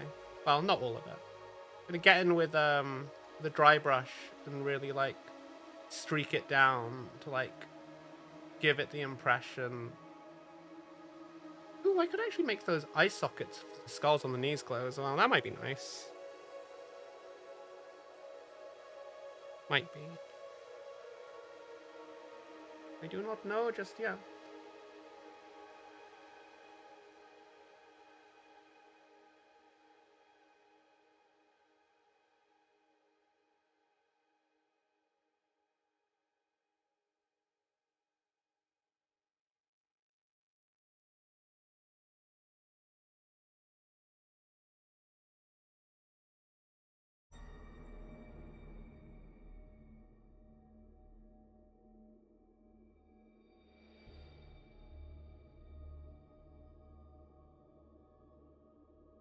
Okay. Think do some under here.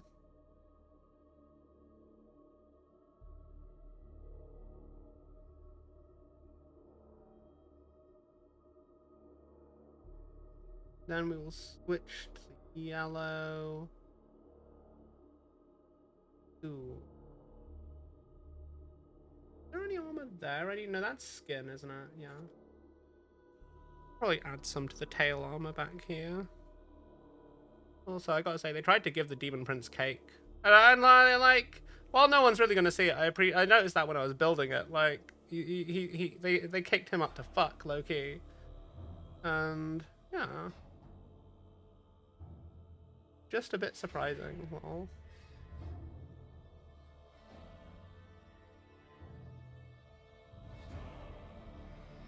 Oh! You like One Piece? No, I don't think that's heresy. I've heard nothing but praise for the One Piece anime. I mean, live-action One Piece. I've not seen it.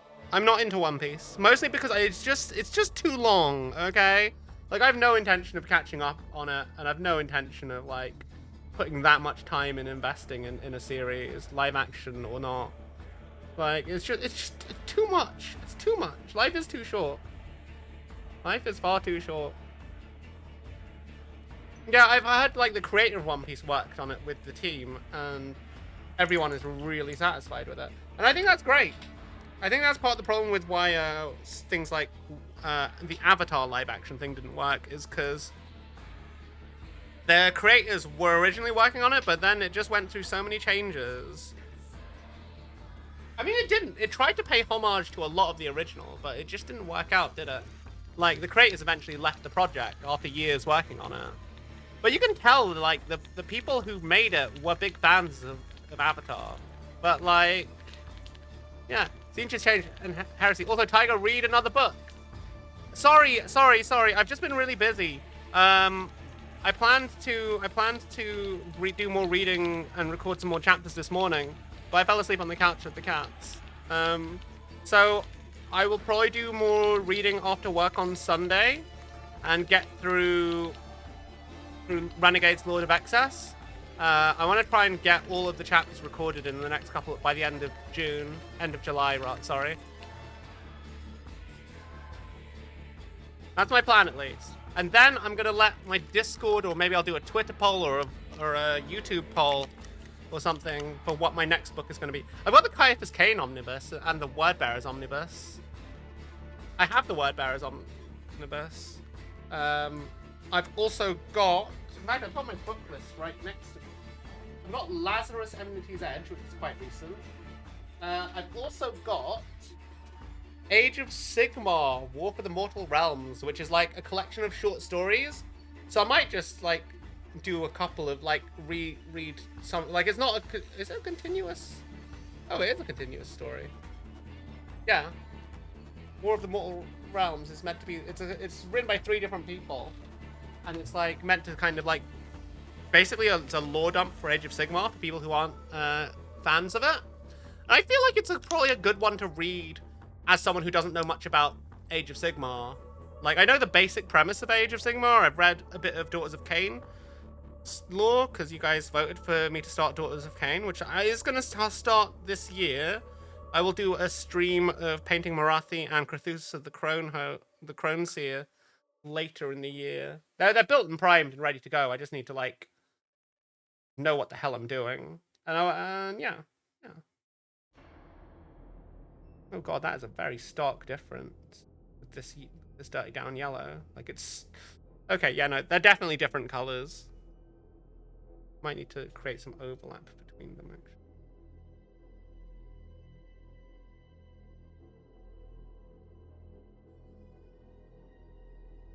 So I know that when this dries, it gets very textured. So I'll probably use the empty airbrush to just blow some normal air over this to help it dry a bit faster. So that way we can move on to the next stage, which is to brush it all off to create some like grimy little streaks across the armor. Then we will apply the chipping medium. Once the chipping medium is done, we will do the armor panels. Then once the armor panels are done, we'll wipe off the chipping medium with a wet dry brush. And that should reveal all of the rusty armor underneath, and it'll look really, really cool, is my hope. Do I want to put some rust on these chains? No, I'll just leave the chains as is.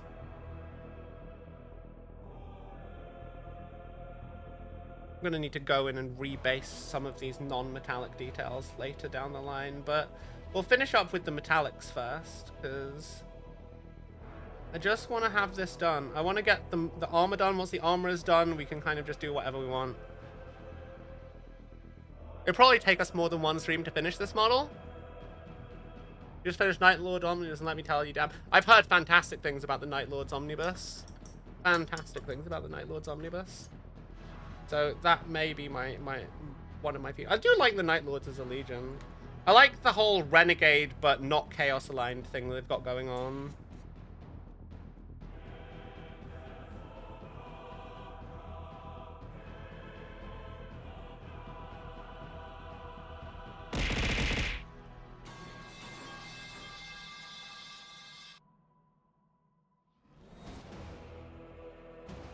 Okay. I mean, some of them are aligned with chaos, but mostly not. Mostly they're resistant to it, because Conrad Kerr absolutely despised chaos and what the traitor legions were becoming. Which I think is really cool, because chaos is not a good thing. Like, Abaddon is such a fucking sellout. Like, oh, I don't believe in chaos, accepts all of the chaos power and is basically a fucking puppet, low-key. But he thinks he's gonna have some kind of grand scheme, like, bruh. If you fuck around and betray chaos, they're just going to take all your shit from you and fuck you up, because they can, lol. Especially with how much access he's given them to all of his shit, and how many people are, like, in the service of chaos under his command. I can't wait for Abaddon to get fucked up by chaos. I think it's going to be hilarious. Also, if you've gone to the end of Siege of Terror, you know that there's a chance we might see Horus again, but Loyalist Horus, which I think is fantastic. Wow. Wait, hang on. Did that go? My Twitch integrated bullshit isn't my Twitch integrated throwing system isn't You ever seen a more misfortunate band of arseholes and murderers? You end up feeling for them at every turn. Oh, Beppis, hi. How you doing? I will fix my spine. Oh shit. There's still paint particles in here. There must be. Okay. Get this nice and dry. Then we get a nice chunky rough dry brush and start chipping it off. And that'll give that nice kind of streaking, grimy effect.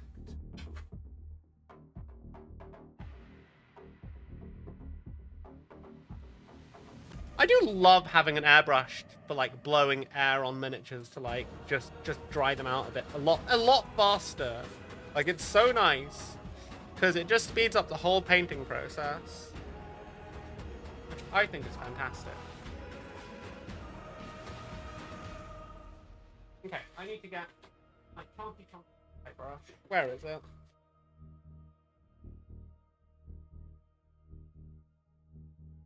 Okay. Before I do this, actually, I need to change my paint water because it's a bit dirty down, rust filled. So we'll quickly change that. Right, back in a moment, chat.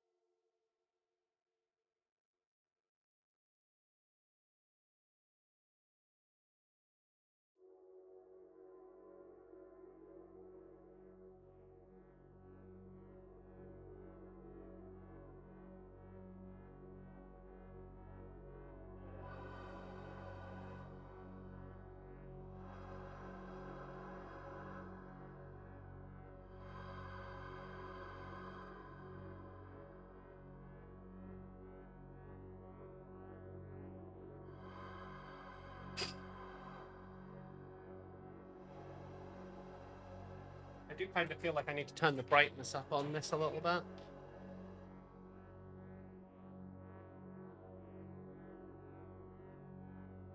Oh, that's too bright. Oh god. That'll do. That will do. I just took the glass through to the other room. Thank you. Welcome home, Beppet. I will consume liquid. Punk is bringing me a drink. Okay. So what I love for dry brushing is one of these chunky ass makeup brushes. They're so good. Like, they're so good for dry brushing. So we're just gonna nice chunky strokes peel back all of this dirty down rust. And it should give a nice like corrosion effect and stain the silver that we've got. And try and go in mostly vertical patterns.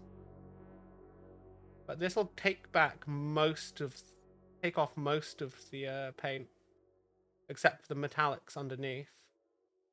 Exactly what we're going for, really.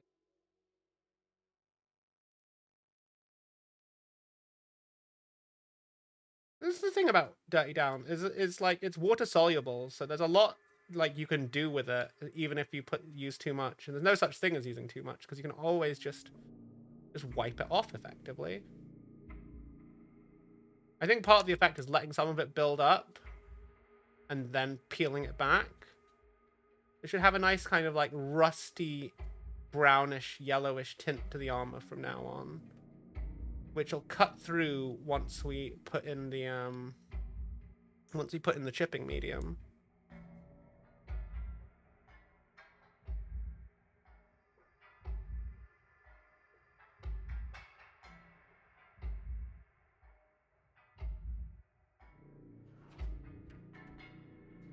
But though, I will get drunk. Punk is bringing me my drink soon.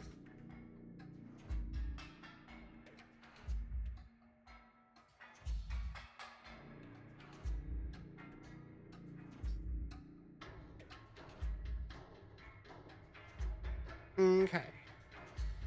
Now that's starting to look more like what we wanted. It's like that sort of like brownish, like that sort of like brownish kind of color in the deep recesses, where like let's say maintenance has not been like possible. And we've got like that sort of like more yellowish, lighter rust over a lot of the more exposed bits. And that I quite like. I quite like that a lot. Yeah. Clean my brush.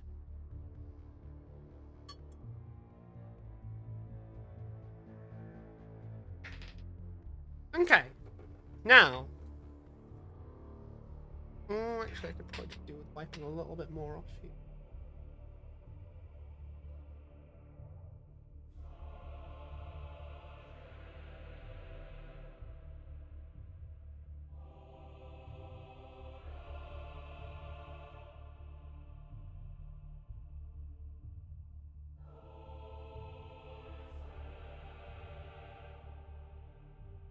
Okay. Now, the real question is, do I want to use... No. No, I don't. Thank you, Punk.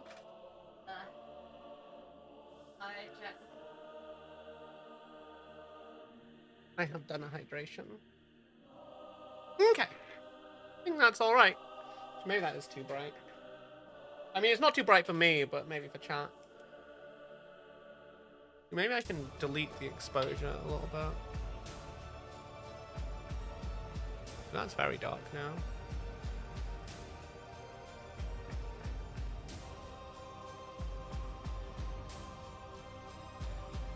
If I raise the light here and reduce the exposure. Oh shit, I just realized I'd forgotten something really important. I was gonna put Dirty Down Rust on the base as well. Chat says hi, Punk! Oh, fatal error. That's fine. We'll just get a bunch of this Dirty Down on this base. Nice and easy. Nice and simple.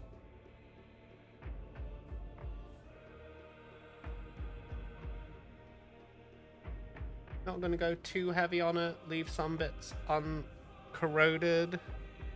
I like the idea of like a warp entity corrupting the world around it, because they're not meant to be here. Like, demons aren't meant to be in our world. And I want to try and make that... I want to kind of give him a bit of an unnatural presence. And I'm going to try a couple of things to kind of achieve that. I'm not sure how well they'll all work, but all about experimenting, really. Like, that's what this paint job is about. It's about doing things I've never tried before and trying to get something really unique and cool.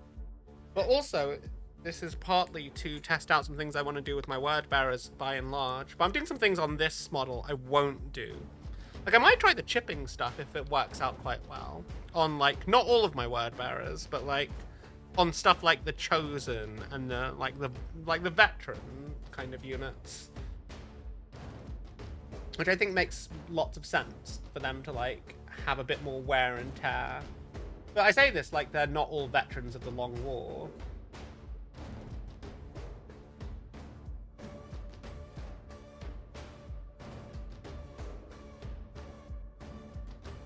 Which they are. Because they are the first Heretic Legion.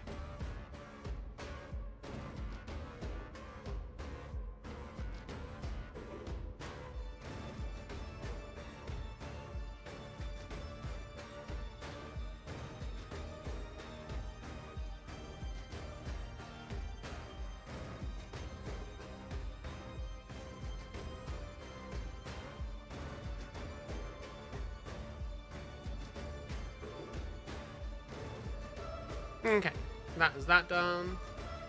Okay, White Wolf. Thank you for hanging out. I hope you have a wonderful day.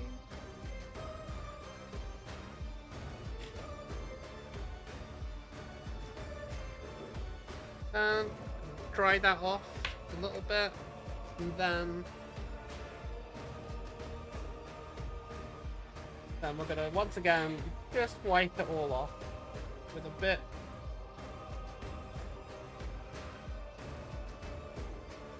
of that sweet squeeze. I'm gonna need to figure out a way to get more depth out of this base. It feels very flat, despite having different layers and shades and highlights on it. I don't know why, but I'm sure I'll figure it out. Maybe I should do like a contrast over it, just to make it a bit darker. Oh god, I seem to have put way too much water on that brush.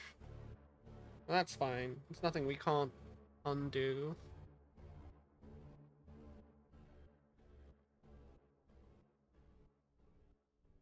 Yeah, inconsistency is good for this.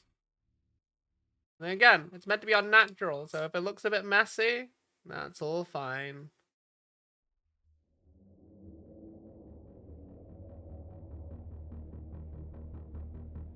And another great thing is like when we put the when we take the dirt down off the model like this, it stays on the brush, so we can just reapply it to the areas we want to put more of it on. I like the idea of leaving some of the ground a bit unaffected by it.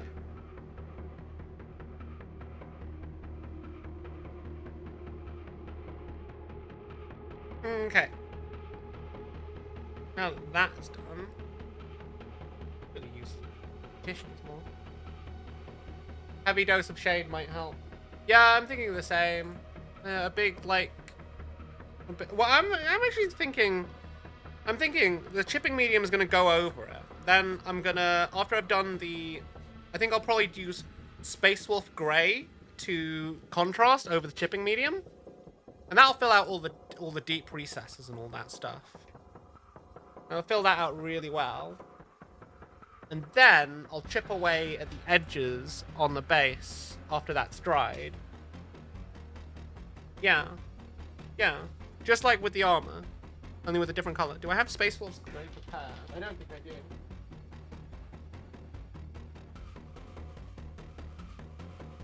do. Ooh.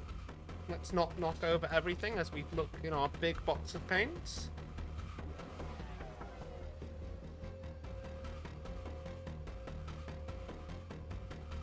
Is Space Wolf's Grey. The Space Wolf's Grey has a nice like blue tint, which I think is nice. And it looks really good for like Space Wolf's Grey is what I usually use for speed painting like weapons and stuff. I think it's a very nice kind of like metal color when it goes over metallic paint. Rattling Grime is also good. Maybe Rattling Grime would make more sense.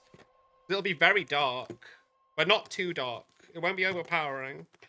Maybe a bit of both. Maybe I'll, like, pick out different panels to do in different colors.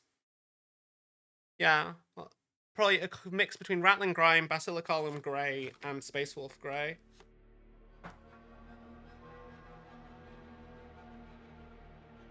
Ooh, actually, Tesseract Glow. I can use one of that on that smashed panel there. That'd be nice. Ooh, actually, no, because then I'll just use OSL.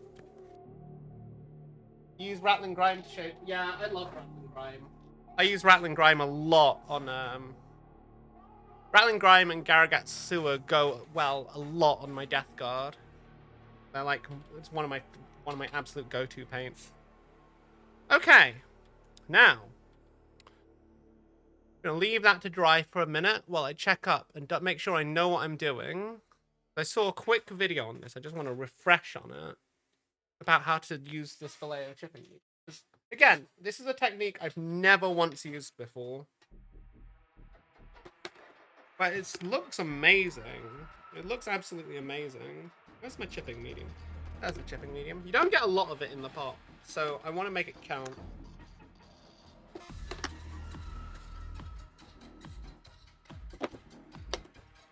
And again, it doesn't have to be perfect. The idea is we are creating imperfection. We are creating imperfection, which is cool.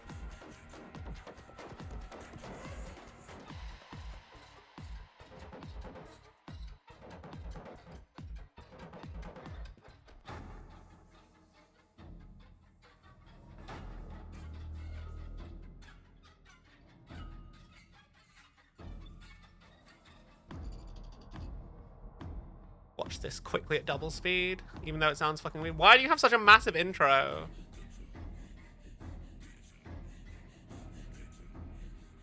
Let's see, it says chipping medium 1-to-1 mix with thinning, which we do have. We just spray over all the armor panels in nice thick coats.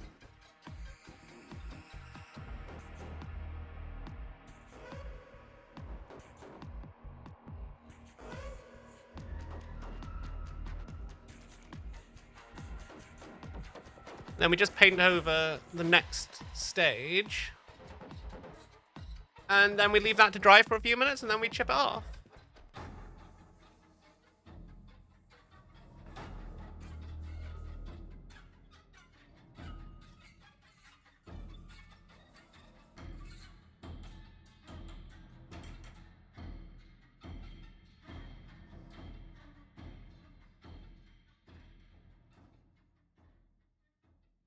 Yeah, that seems pretty easy.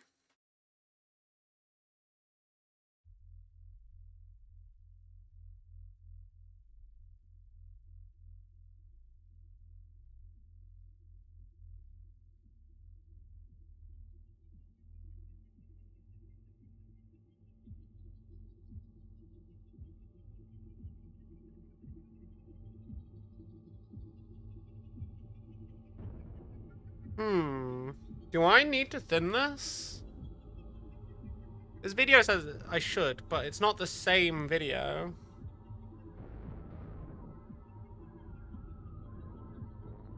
Do I need to thin this?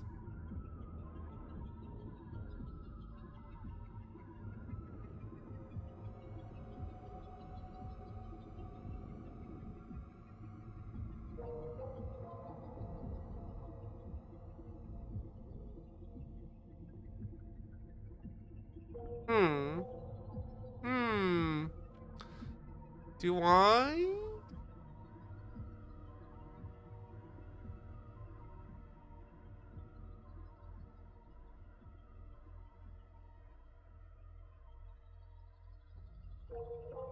It comes. It looks like it's the video. The one in the video looks like a different product.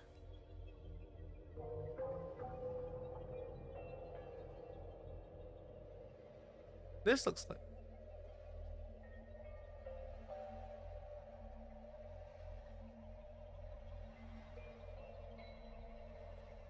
Okay. Well, I guess it's the only one that's on their website, so I'm guessing I do have to use thinning stuff.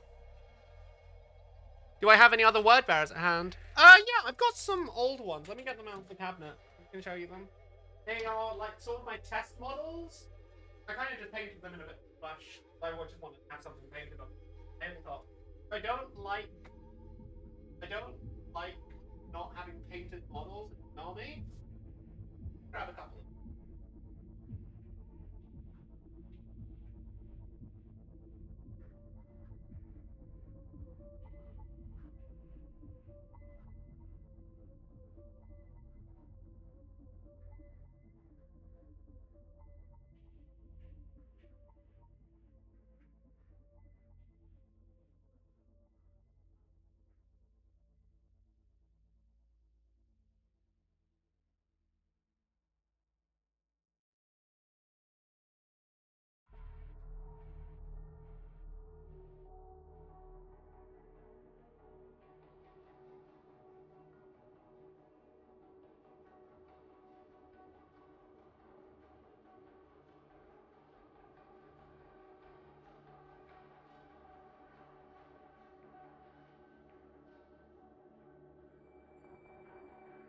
Honestly, I'm not a big fan of the job I did with these. They're very much just speed paints. Like, they're all just contrast and slap chopped and then dunked in dipping oil for shading. Like, they're not a good job. But it was like, oh, I want to play some Chaos.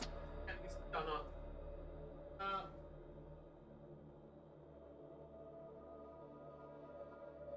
That's some cool kit bash.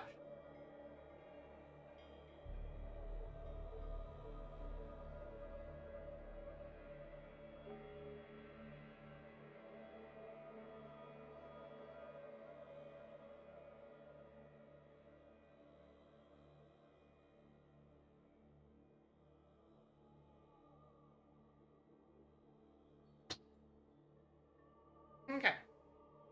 While I have a look, while I plan what I'm doing. Yeah. So this Terminator was probably my very first word bearer that I did since I got back into the faction and 40k. I think he's okay.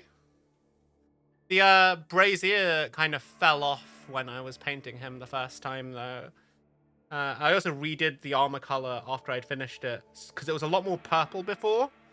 I wasn't super keen on that. But look at how that dirty down kind of like dries when you just leave it. Like, it looks so good with barely any effort.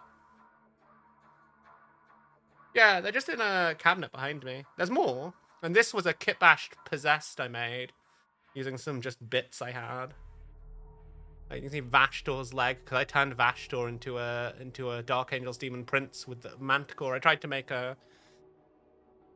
something else out of them. And an Obliterator. Honestly, I'm really not keen on the paint job I've done with these. They're just not quite the right kind of rad. Got Zardu Lyak here, which I use as a Master of Possession, just because I think he's a cool model. What else do we have? Got this Vindicator. Who doesn't like a Vindicator? Good tank. Old miniature. Made of metal, of all the things.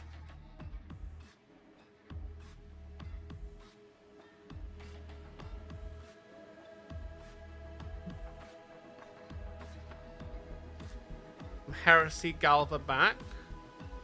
Again, I'm really not a fan of the paint job I've done with these models. They're just a bit mid at best. Better than what most people put on the tabletop, in all honesty. But I'm sure if I take my time and I'm a bit more patient with it, which is what I'm doing now, and not just rushing it and using like dip oils. Use Argyltal as a Master of Possession. I just use Argyltal as a Possessed. And here's a Chosen I made using Mark 6 and some bits I kitbashed. Honestly, it's a terrible paint job. Absolutely terrible. I'm really not keen on it. But, yeah. Then my very first Chaos Lord, which I kitbashed from the Age of Darkness Praetor. Yeah, I don't think they looked bad. I just think that I could have done better. But then again, I painted these like a year ago, and I have learned a bit more about painting since then. I don't paint as much as I want to. This is part of the problem, is that Warhammer is a very time-intensive hobby. And sometimes, like, one of the things I really forget is, especially as a social media person, is that I forget to post this stuff. So, it's a bit of a shame. I should really share a lot of these. But, yeah. I'm gonna do more. I don't think I do want to repaint them, but there's another bit of me that wants to leave them as is, so that I'll always have like a record of where I started in terms of painting miniatures and an army. That way I can compare the newer stuff with how I was way back at the start. I think seeing how your technique develops over time is one of the really satisfying things of you.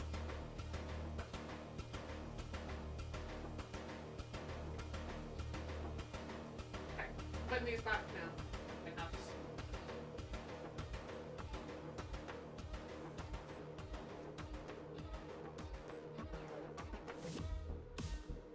Chaos is the best faction to kit bash because there should be little to no standardization between individuals other than the colors and iconography that the shadow will ban.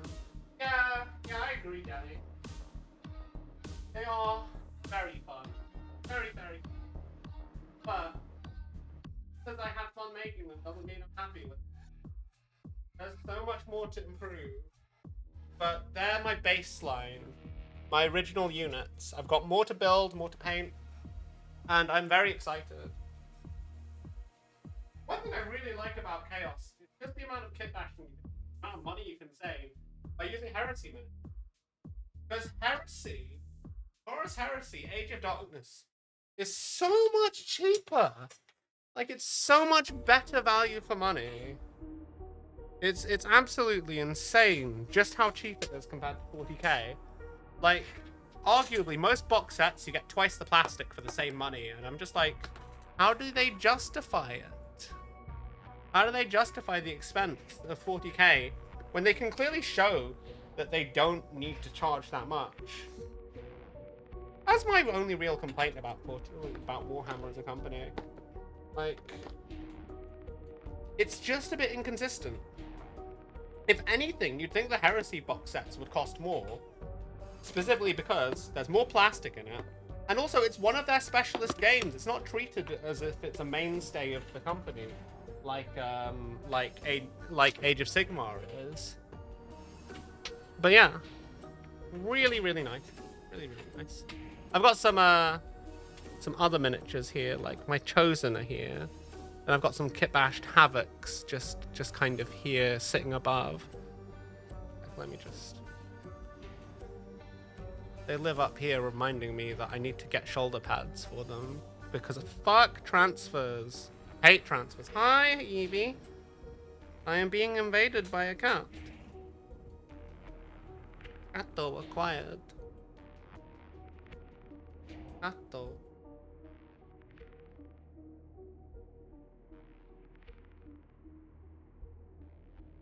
Where are you going, Evie? You can't go on the keyboard this time. You have to be a lap cat if you want to be here. Unless you're going to sit in my airbrush booth, which is going to be a problem for one of us.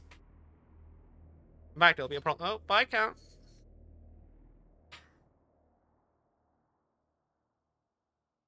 I know a lot of people, me included, that buy Heresy stuff for 40k. Yeah, and I think Warhammer has kind of realized that, and they've kind of cut back a lot of the Heresy miniatures that used to be usable in 40k. They've basically said, lol, no, you can't use them anymore. Which is a real shame, honestly. Like, because there's some absolutely amazing sculpts.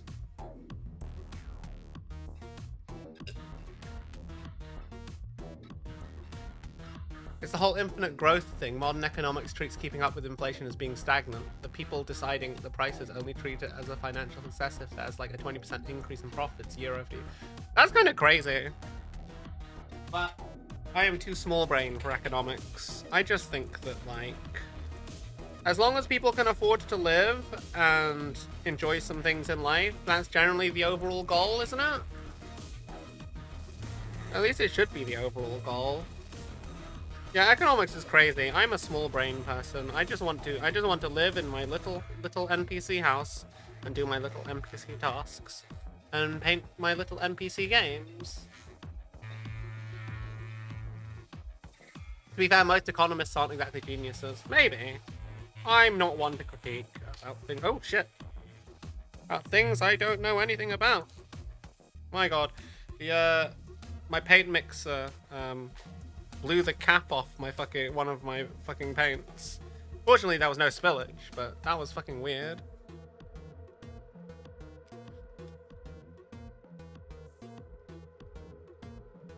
Okay, so what are we gonna do, chat?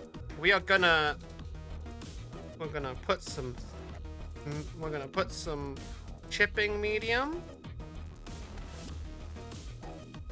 into here.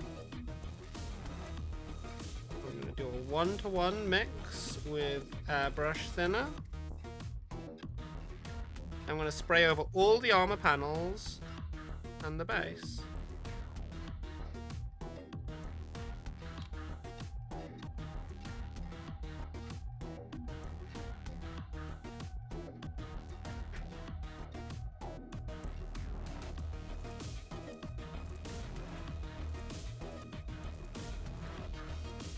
And then we are going to go in with our contrast paints to get this looking cool. Yeah.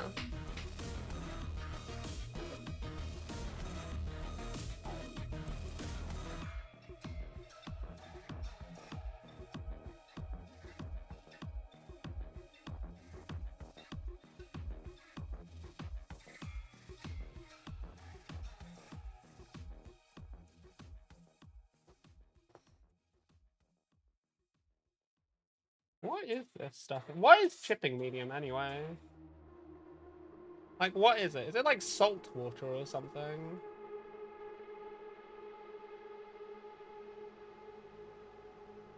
Apparently there's no need to allow the chipping medium to dry, and you just paint over it while it's still wet, which to me seems a bit bizarre. But if that's what they say you're meant to do, then fine, I guess. Have I run out of chipping medium? I might have run out of chipping medium. Nearly. Again, more chipping medium, more airbrush thinner. 1, 2, 3, 4 drops. You know, I think I'm using a lot, but then I look at the bottle and see, huh, I've barely used any. 4 and 4. That nice 50-50. I should really, like, paint. I think I might paint one of my Gundams, one of my next Gundams. I think that'd be really cool. I don't know how I'd paint it. Maybe I'll paint it to match my VTuber colors. That'd be fun. I don't know which Gundam I'd paint, though. I've got a few kits I haven't built. Maybe I'll build the high new Gundam. Oh, no, that's a real grade. I don't want to fuck around with that too much.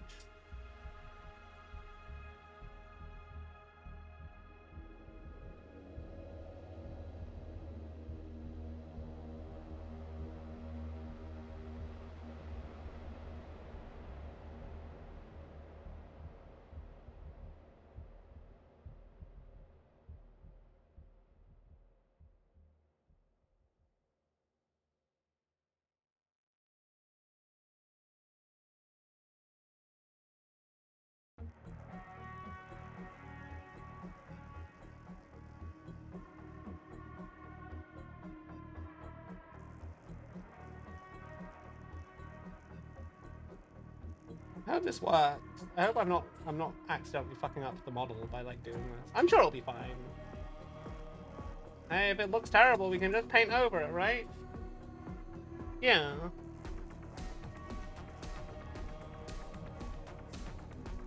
Oh, hang on.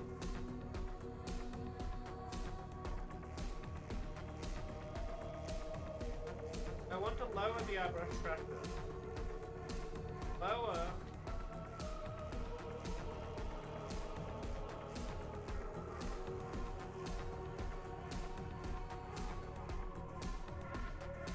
I don't know how it got so high. I think that's empty now. There's a little bit now. Ooh. Okay. I'm gonna clean out the airbrush because I don't really need it at this stage for the next bit. Why is the back of the airbrush falling off? Why won't you go in? Why? Bit. What's happened here?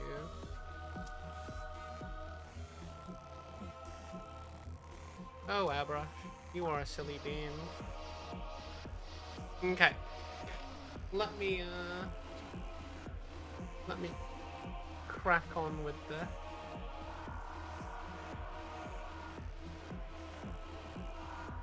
Okay, I'm gonna clean up this airbrush, then we're gonna do the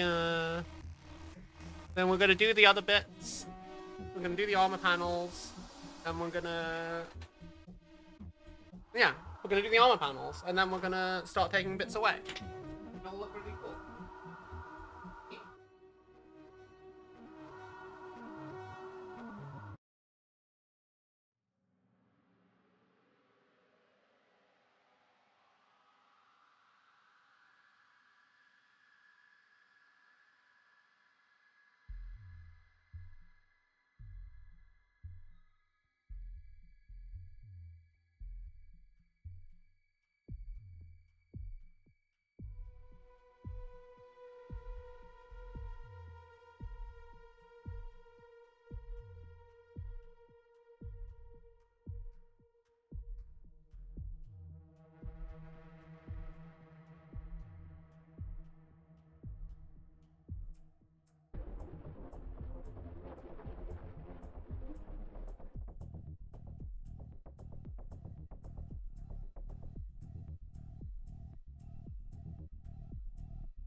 I wish like I had a sink and a cleaning station next to where I stream for these streams. Oh, is that something I can do? I don't know. I don't think I can really. I feel like I'd need like plumbing in the study, which is where I stream, which I don't think is possible to have. What? How did that happen? Okay, just smallify myself. Okay. What am I doing? I know what we're doing, chat. We are doing the panels for the armor, which is going to be super chill. Because there's not too much armor, really. The real question is, do I want to add the Nylock Oxide Corrosion before or after I strip away the, Before or after I strip away the, oh, actually, while I was up, I should have changed my paint water. I'm going to quickly change the paint water as well. Oh.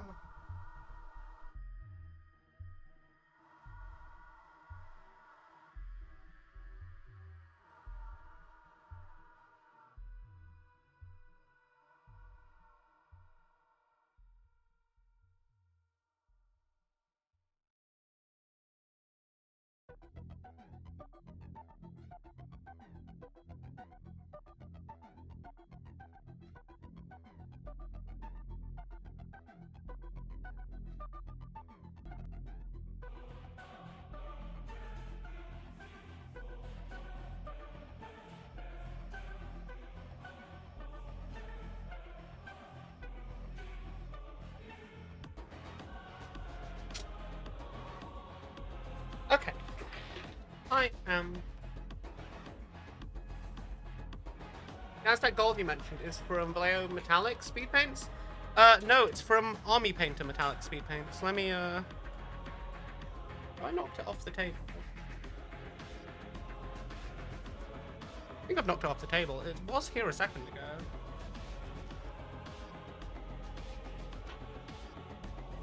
Ah, no, there it is. It's just hiding among some other paints. It's Army Painter Speed Paints Aztec Gold. It's a really nice color. Like, I don't know if I want to do just the chaos symbols in it or if I want to do more. But yeah, we'll just see. We'll just see. What do I want to start with? I think I will start with the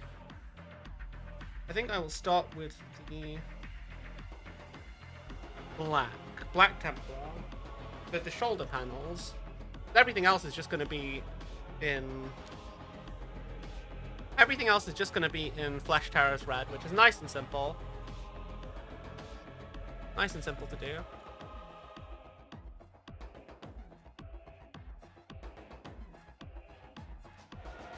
I love contrast paints. They're so useful. Like, they're just very effective for what they are. And they're a fantastic base to do lots of other cool stuff with. Which I think is the important thing. Like, they've made painting incredibly accessible for people who aren't necessarily good or experienced. Because it helps you make something really nice looking without actually, without having to know that much about painting. But also, they're just really nice little shortcuts. Which, you know, some people may have mixed feelings about, but I like being able to, like, as someone who's probably doesn't consider themselves a great painter. I'm sure most painters don't think that they're very good. Because there's just so much that other people can do. I do think it's weird how I'm not supposed to wait for the thing to dry before I start going over it. But as always, we want to taking this in one direction.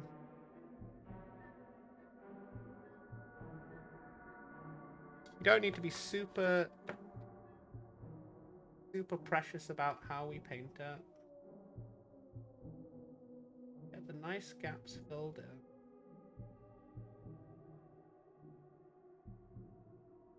I like a lot of people think you should use Black Legion contrast for Word Bearers shoulder pads, but I don't know. I prefer the thinner, less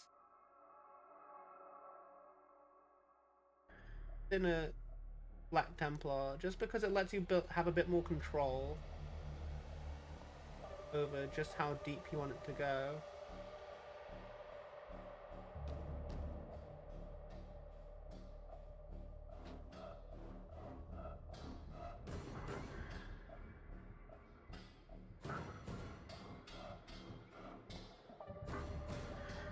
I think I will do the shoulder pads in Aztec Gold, actually. I just like the idea of doing them in Aztec Gold. I think it'll look nice. Especially as a Demon Prince, they're meant to be a bit more high-ranking and a bit more, you know. I mean, I say a bit more. In the Word Bearers especially, they would be revered as, like, being closer to the gods, I imagine. Which is a big thing for them.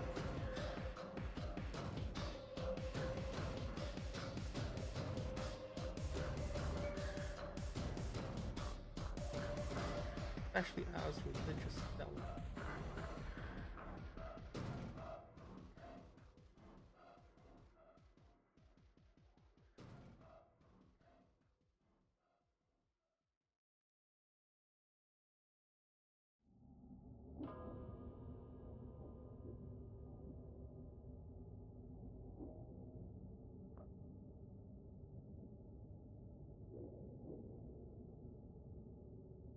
Okay.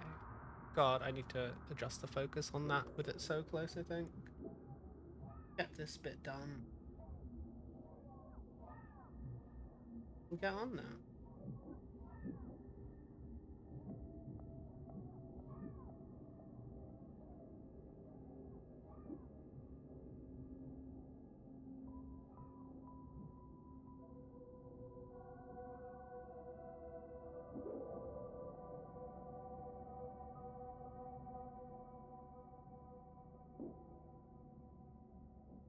Hey, Lockhead, thank you.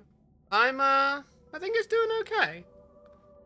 I'm very happy with the level of, dirty down on this. I think it's gonna look great when it comes through, when we finish all the panel work. At least I hope it will. Thank you. How are you doing, Lockhead? Welcome to the channel. This one is a bit different. This panel's a bit different, though. Because it's got all those teeth. I'm thinking I want to do those teeth. I could leave the teeth silver. Yeah. I'm glad that you're doing well. Yeah. Oh, hang on. I've just realized I've forgotten to do a thing. I forgot. There is a little bit of scuff. I forgot to open stream labels, which lets me see all the activity that happened in the stream with, like, stuff. Thank you for the follow, Look. I'm glad you're enjoying the stream. I hope you have a nice time here. We are working on a Demon Prince. It's our first Demon Prince, and we're trying some new things out. And if we like how it turns out, we might apply them to our Word Bearers by and large.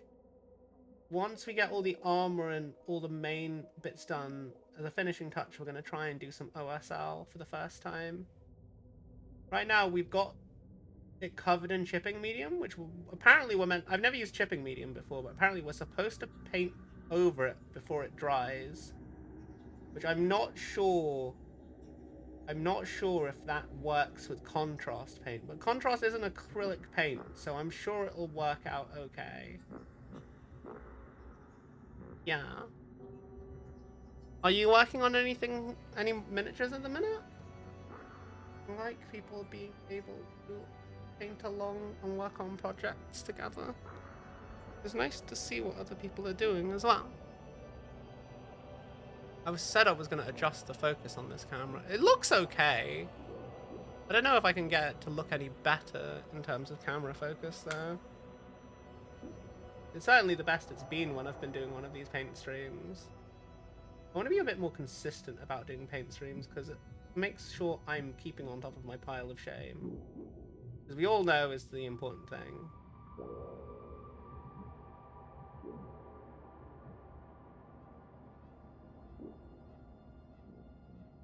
You hot a whole head of D&D stuff for some friends. Nice, nice, nice.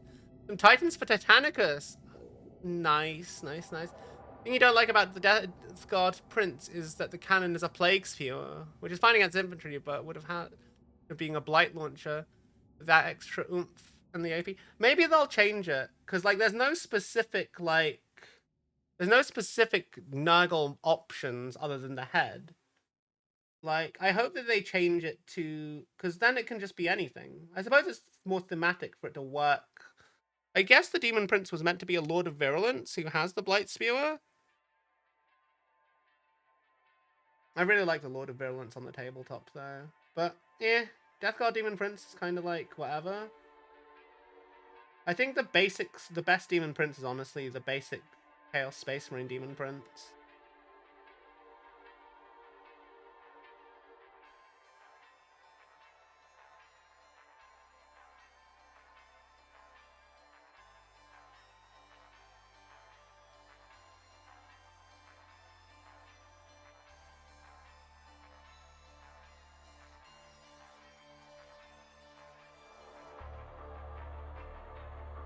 Need to do this bit on the back of the horn.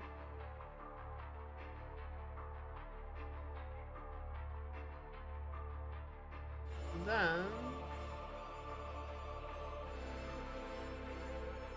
we can pretty much move on to doing the reds, I think. And once that's been left for a little bit to dry, we can start peeling back the chipping medium, which hopefully is going to work out okay.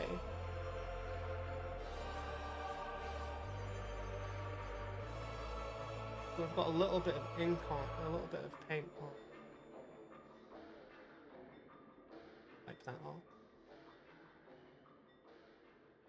No one will ever know. I think I want to do the red before I do the gold application. Yeah, I think that's the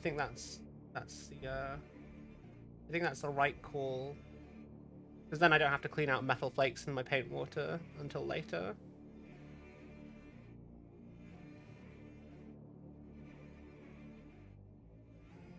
It would be nice to have Legion-specific weapon profiles, but that's never going to happen.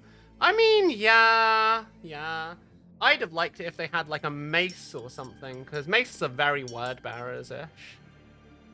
I saw, like, after I'd built mine, I saw someone kit bash the axe into a mace, and it looked amazing, and I was like, oh, why didn't I think of that? But, you know, I snossed and I lost, as it were. Yeah, I think I'll just leave the teeth silver. I think that works for them. Okay, now, let me just get my paint mixer, and we can shake up this Flesh Terror's red. The armor, and then Carabine Crimson it afterwards. Oh, actually, where's my palette? Oh, there's my palette. Good. Because the Aztec Gold is in a dropper bottle. I can't just dip into it like I can with these Citadel paints. I feel like the dropper bottles, they've got some advantages. They definitely have some advantages for, like, airbrushing and for, like, yeah, mostly for airbrushing, really. But I think if you're just doing, like, shades and contrast paints, or speed paints, I think Citadel paints where you just dip it right into the pot is the way to go. It's just a bit more convenient, you know?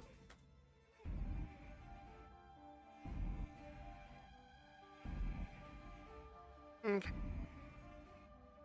Which armor panel do we want to start with is the real question. I guess we'll just start with this arm here, because it's right in front of us. Wonder how the dirty down will look under this. Honest, it'll be okay. I hope that the ink adheres to this and makes some of the shades a nice, like, purple tint. I think that would be really...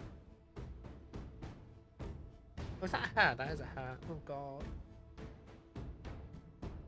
Must have some tweezers around here somewhere.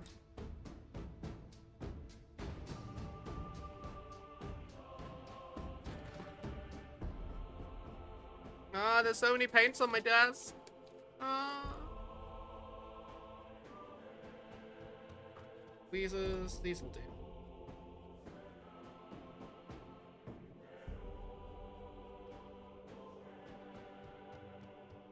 My prince is looking very cool. I'm pretty happy with how he's going so far.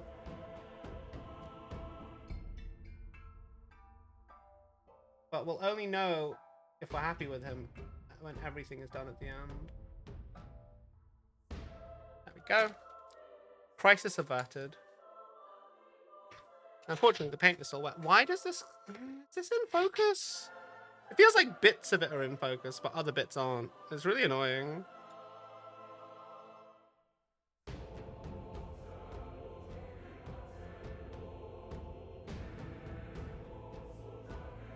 I can't wait to get the I can't wait to get the fluoro on this chaos symbol. It's gonna look so fucking cool.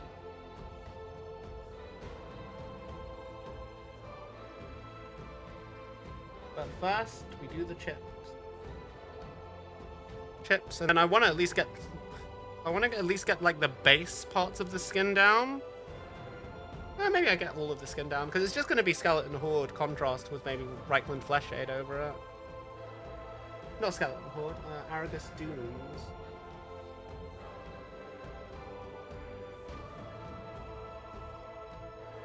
There's a lot of armor panels here.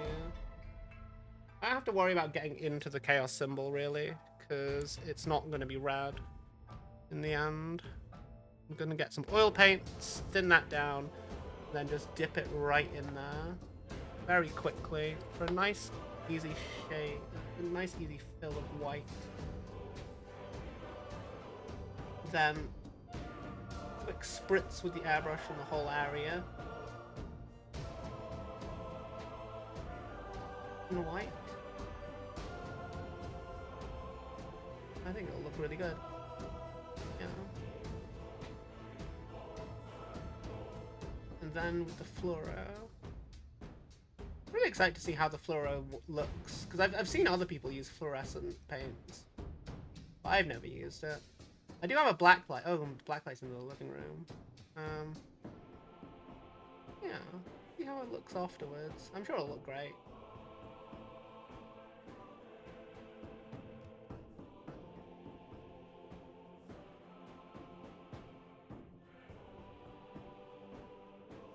Honestly, this Flesh Terror's red is a bit brighter than I thought it would. It must be that Vallejo, silver.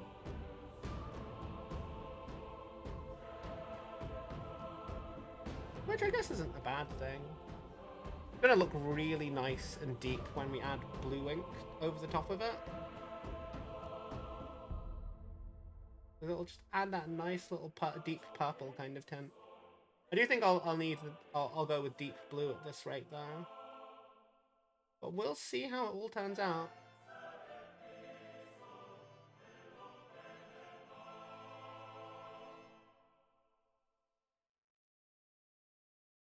Maybe a little bit of primary red, like a primary yellow, to just add a little bit of bronze to the metallic red.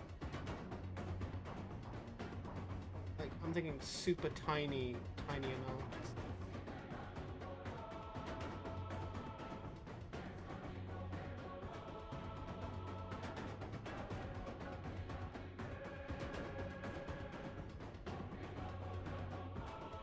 I'm kind of still annoyed with myself that we lost so much time in that initial scuff bit at the start of the stream. I've committed to this bit now, so at the very least before because I've got work in the morning.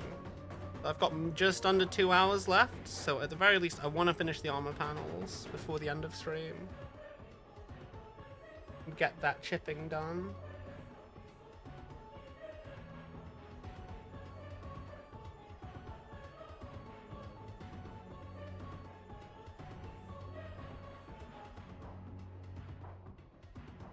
I do not have the steadiest hands.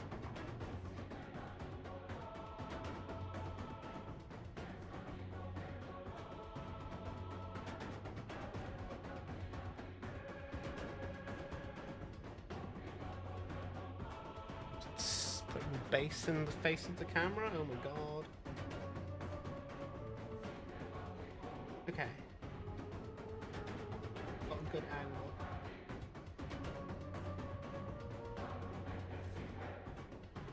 You know what, it doesn't matter if we go over too much, because we've got chipping medium all over everything. So we should be able to, with a wet brush, remove all of the bits we don't really.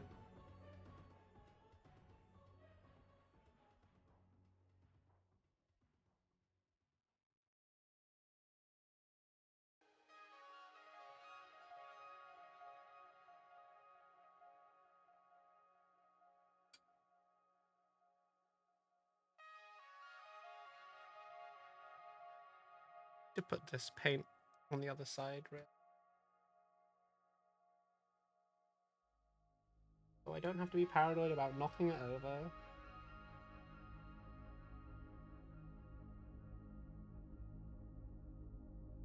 But there's so many little sharp bits. These gloves keep getting caught on it.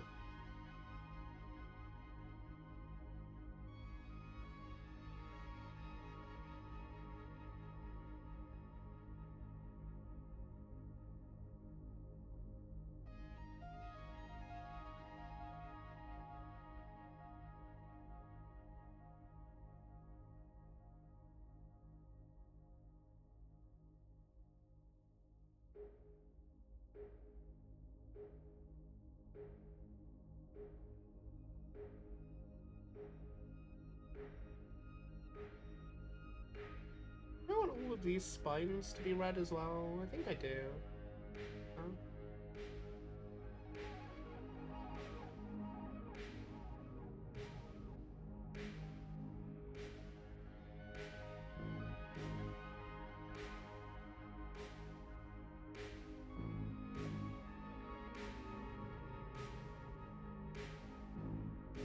Yeah, be pretty neat.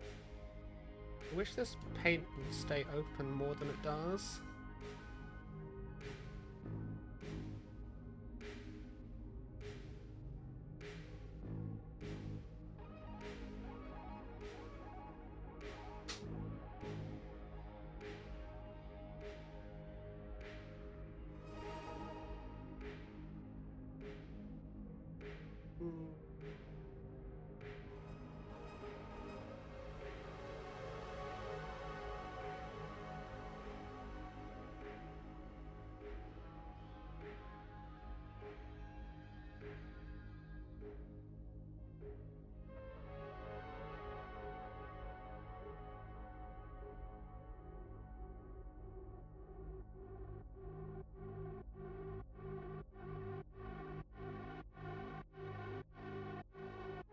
A little bit.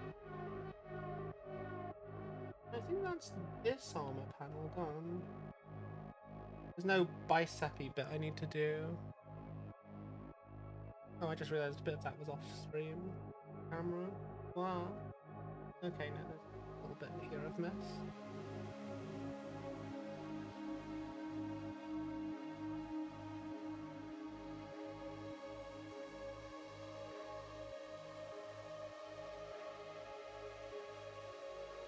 I get why some people like to do part assembly paint, but it's just not my speed, you know? I just feel like if I'm very heavy-handed with glue, and if I did part assembly and then painted it separately, there'd be a lot of issues with like glue going all over the place and messing up the overall finish.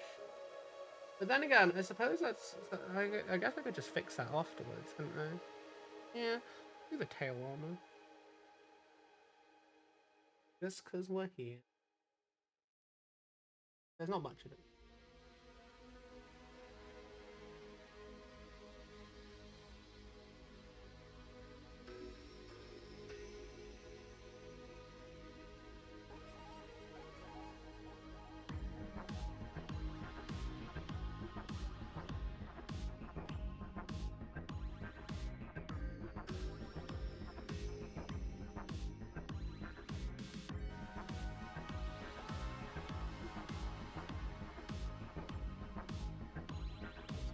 Smooth finish. Smooth like my brain. How am I going to paint the skin? The skin is going to be contrast Argus Dunes as a base, because I want it to have like this sort of like bright gold finish. And then mostly, at that point, I'm going to mostly use shades and inks to like tint it. I might do a quick dry brush of a bright silver, but mostly it's going to be contrast and inks to do the skin till I get the tone I'm looking for. And yeah, add a bit of like shiny something dry brushed over the top to like highlight it. Then when the skin is done, I will prep for OSL and do the OSL.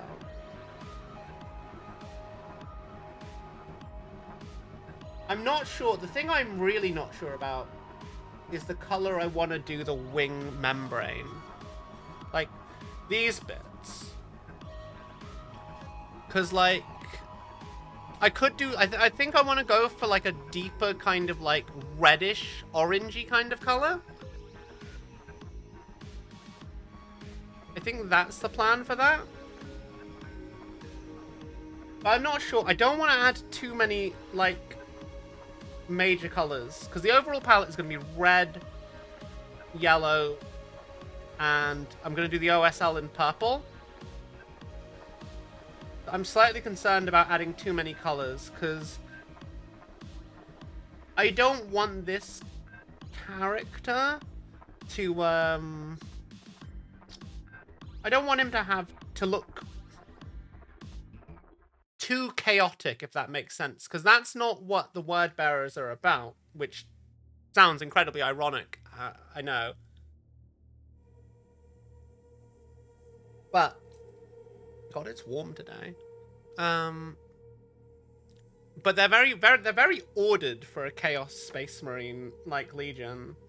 Like, they have, like, so many, like, random, like, bits, like, oh yeah, there are like 2,000 or something, like, approved shades of red they can paint their armor, or some bullshit like that, which I think is kind of funny.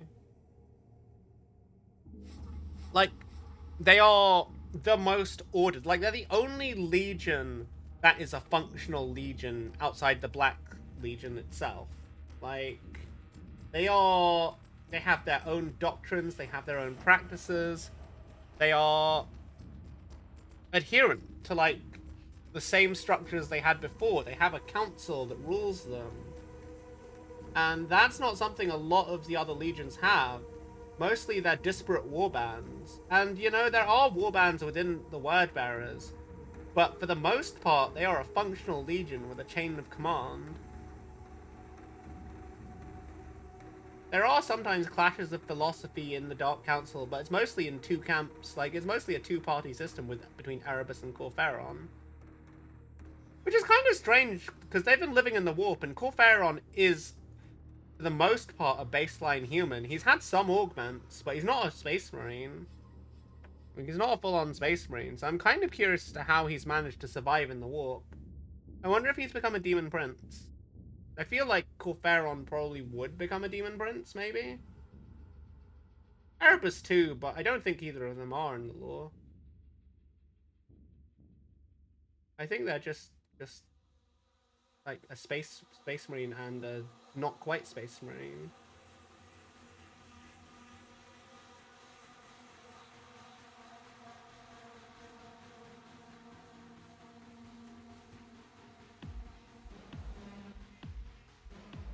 But yeah, and the other side of things, the Word Bearers are the most chaotic legion because they are the most...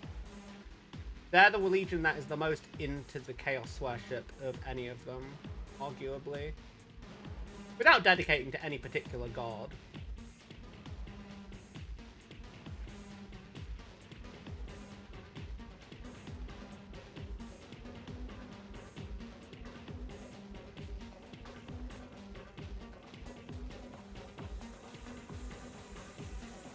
And also, they are, for all intents and purposes, still organizers of religion.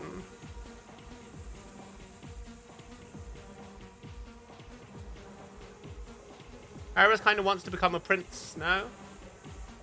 Yeah, I think Erebus does want to be a demon prince. He wants to just live the most enjoyable life. Like, he's a hedonist at the end of the day, Erebus. He does things in the service of the gods. Which is kind of ironic, because he mostly just wanted to have a cushy life, have lots of nice food, and live for the simple pleasures of the world. And he actually legitimately found faith in becoming Erebus, because Erebus is not Erebus. Erebus is some guy who killed the real Erebus and stole his name and identity. And his face, quite literally. All because his parents said, why can't you be more like Erebus?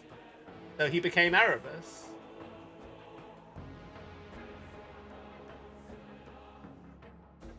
Not another hair. I think that is. Ah. That's in a really awkward bit to pull out.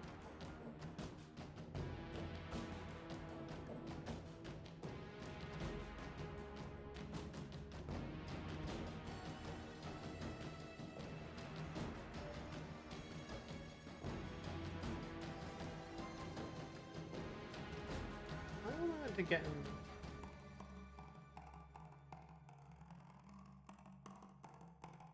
Hair sticking to miniatures is just the worst. How am I meant to get that? That's so annoying. I don't think I can. Not with these tweezers, at least. But these tweezers are quite fine.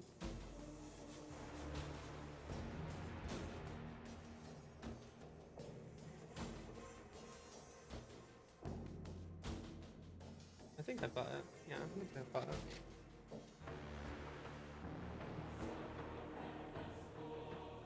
I mean, Erebus calls himself the Hand of Destiny. Like, I don't really know what more you can say about. I feel like that sums up who Erebus is. He is an absolute egomaniac. He was so offended when he was cast out of Lorgar's court. Like, what did he think was gonna happen, bro? You killed his like favorite.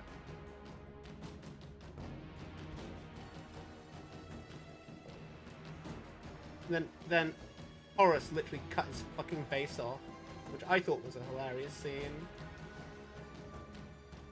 With his anathema dagger of all things as well.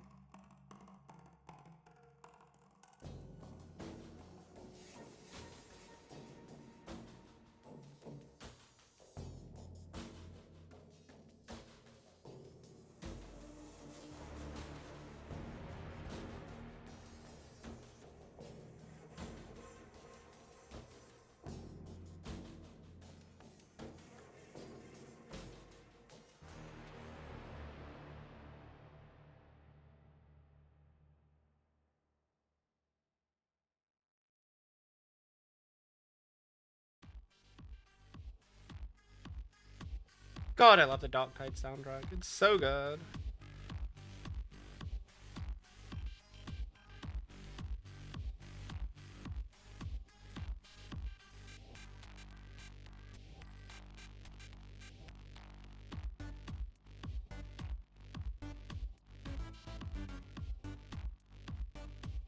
Not even Lorgar likes Erebus. That's chef's kiss. Yes. Yes, I know.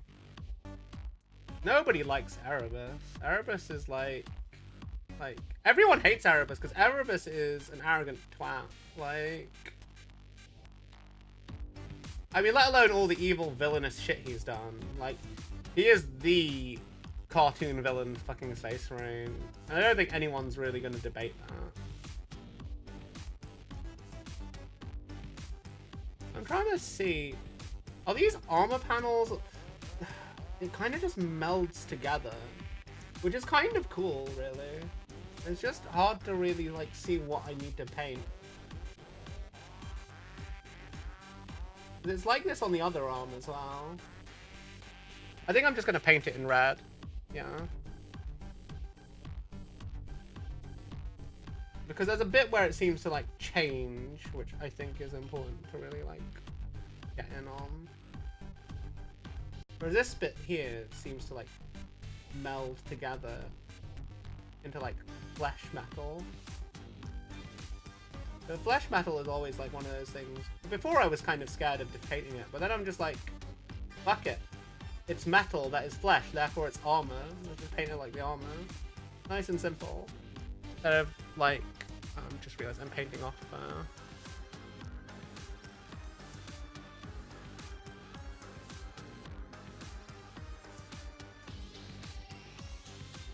oh,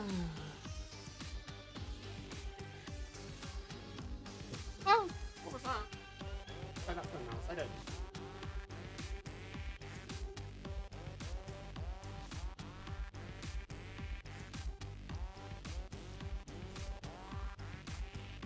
I'm very curious to see how this is going to look once I've done all the chipping on it. I hope it looks nice. I never tried to do chipping before.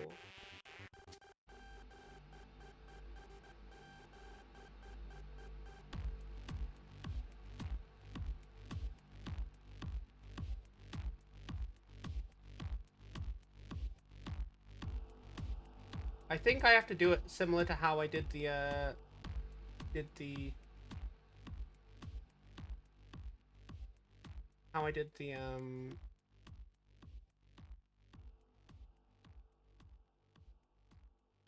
you just take a wet dry brush and it just like crack on and get all the bits that you think need to be chipped away, like the edges and all that stuff.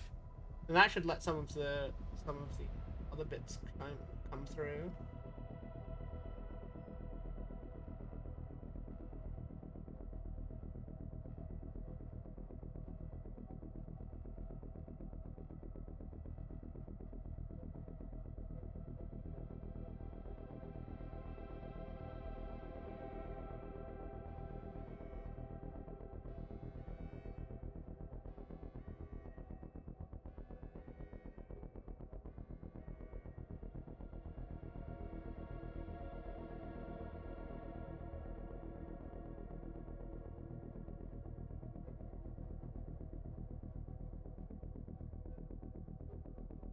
God, it's hard to keep the thing in focus. I forget, like, it doesn't have that big of a field of view.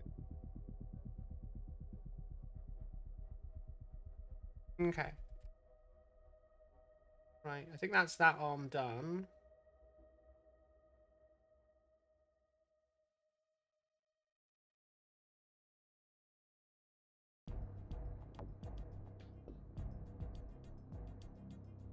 Let's just finish off the connection here on this other arm. It comes up to this point and then it kind of becomes a bit silvery. It looks like there's a band across. I think we can safely say is where it separates and becomes armor again. It stops where it separates and becomes a different part.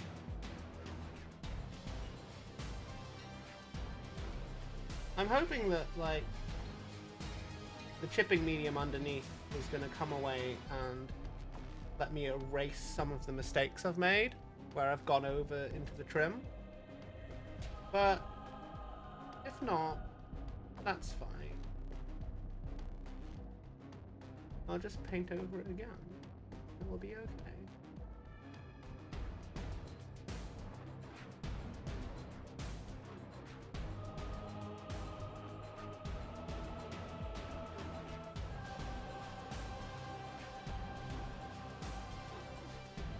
Nice finding bits I've missed. God, there is a bit of me that wishes had a bit of access.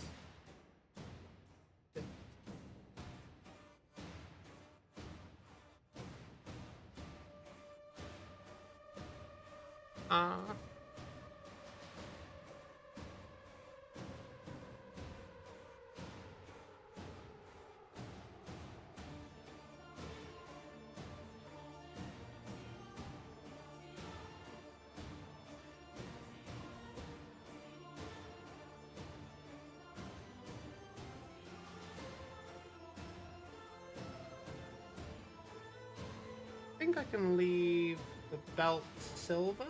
Ooh, missed a bit here.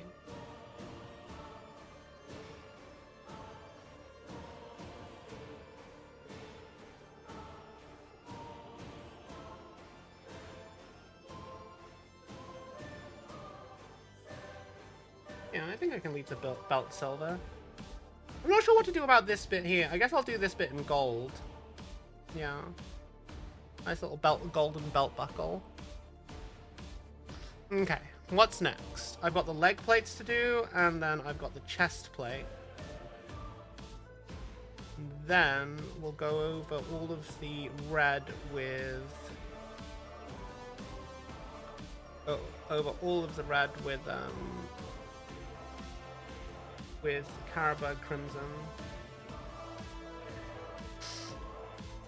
I think I will go with violet ink on the red, if I'm going to be honest. I was originally thinking blue, but I just think it needs a bit more red saturation, and using too much of a cold tone. I mean, because I do want there to be a hint of purple in the shadows. I was going to do the chest bit, but I've just stumbled into this leg panel. It just looked so smooth, you know?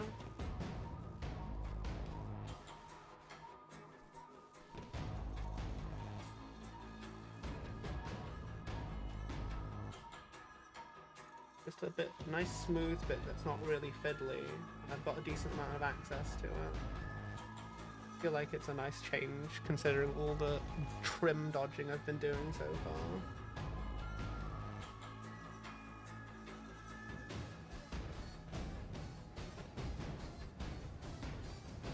I don't think we're going to finish this whole model in one night. It would be cool if we did. It'd be very cool if we did.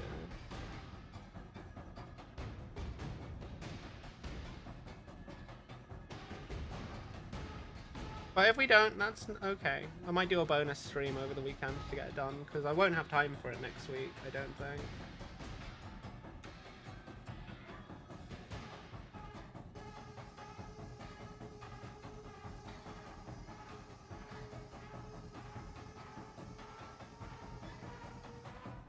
Well, maybe I can switch to doing the blue ink through the airbrush later. I'm not sure. I'm not really sure. I just have to see how it turns out after the Caribou Crimson, because I know the Caribou Crimson will bring up the saturation of the red quite a bit. Like, Caribou Crimson is one of my favourite shades to work with. It just does a lot of work. Like, especially on like my Order of the Bloody Rose Sisters of Battle, it works wonderfully with them.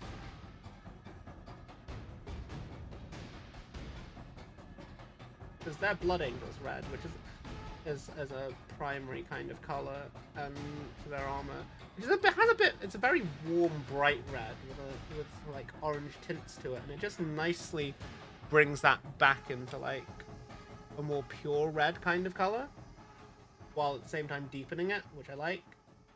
I feel like Order of the Bloody Rose shouldn't be as bright as the way a lot of people paint it, especially when you compare like the art sheets, like the character sheets for the armor, to some of the paint jobs that I've seen. I'm just like, not really right, you know, it doesn't quite match up. But that's, you know, everyone can do their own thing when it comes to Warhammer, which I think is one of the nicest things about the hobby. There's no one specific way of painting it, but there's just the way you like to paint it. Nice.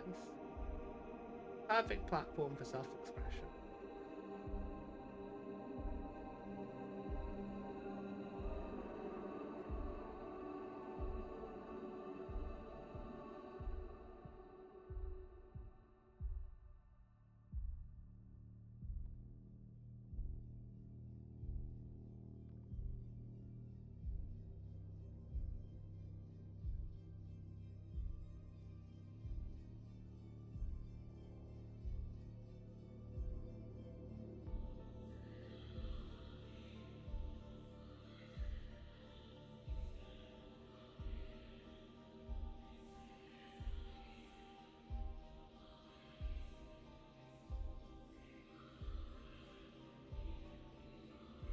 I think there's some tiny little panels on this knee pad around the skull I'm going to need to fill in. But do I want to fill that in black or red? I feel like... yeah, I think I'll stick with red. Mostly because the trim is going to separate it out, and then we're going to do this, go over this cloak in black later on.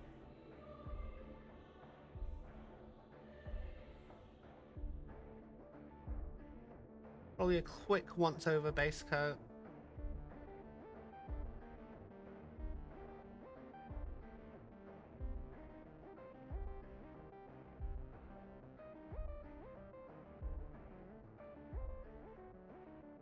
Fill in panel here. I think I might do OSL on the eyes for these skull knee pads. Might be a bit much though. I think I'll just see how it is.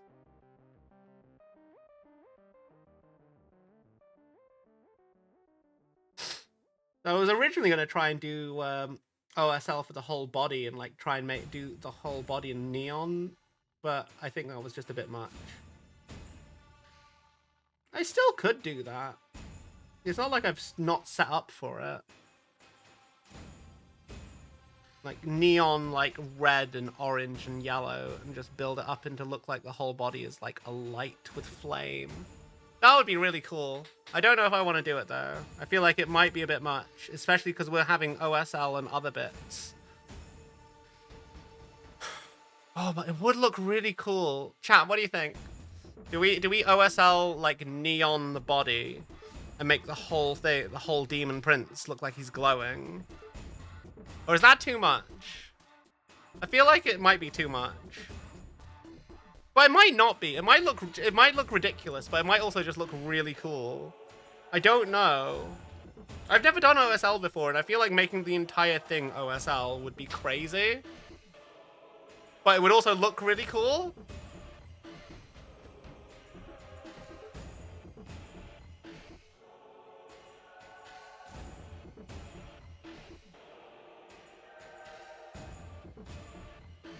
Because that was my original idea, but I was in a painting Discord, and I was like, maybe less is more. And then they were like, yeah, less is more. Because, like, then I just focused down on the individual bits that I've already, like, done up. And then they'll really shine. But if the whole thing is glowing, then, like... But then again, a lot of the armor panels won't be... Like, none of the armor panels are glowing. So maybe it won't look bad.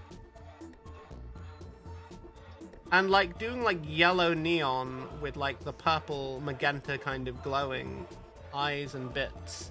It'll be a nice contrast. It'll be a super nice contrast, I think. I don't know. I don't know, chat. There's a bit of me that always wants to do the thing that's over the top and insane. And then there's the bit of me that's sensible and is like, you have no idea what you're doing, Taiga. Just, you know, work on basics before you go jumping in the deep end. But I suppose there's nothing that stops me from coming back to it afterwards if I feel like I can add more to it. Is there? What do you think, guys?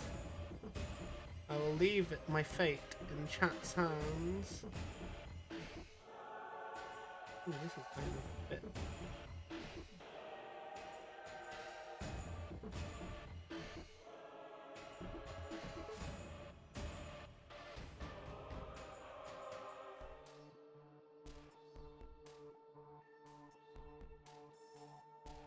Okay.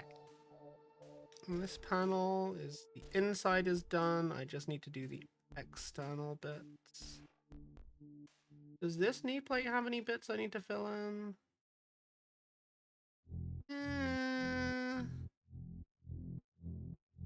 I do these bits on the cops in red. I don't think I need to do that. Hang on. I think I've missed a bit here. Have I? Have I? A little bit. Tiny bit there.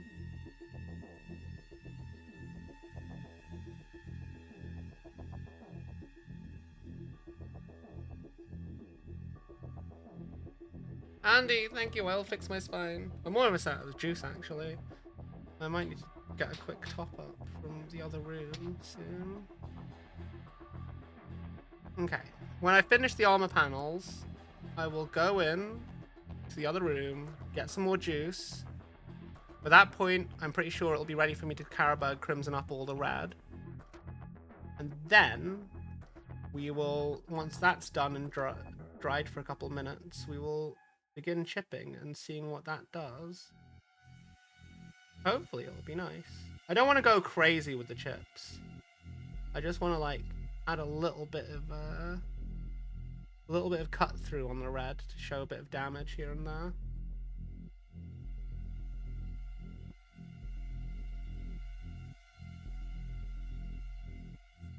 Yeah, I do like how distinct the 40k and Age of Sigmar kits are for Demon Princes.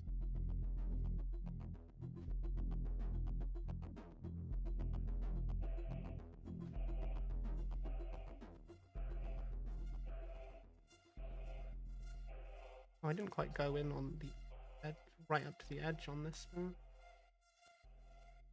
Ah! Okay.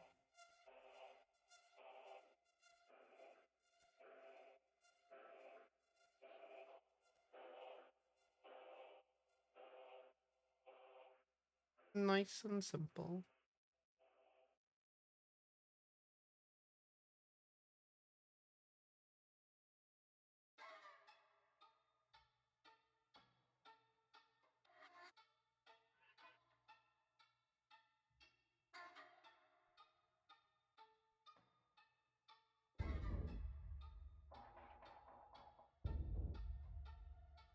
Hmm.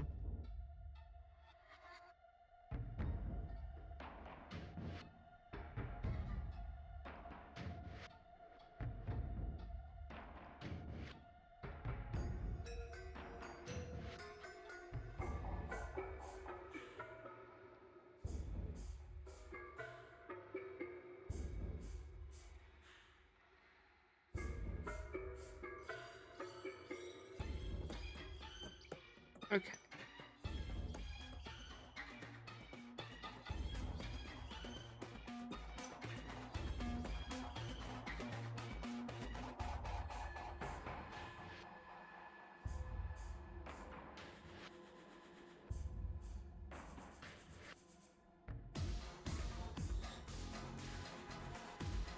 Ooh, there's lots of little extra bits here.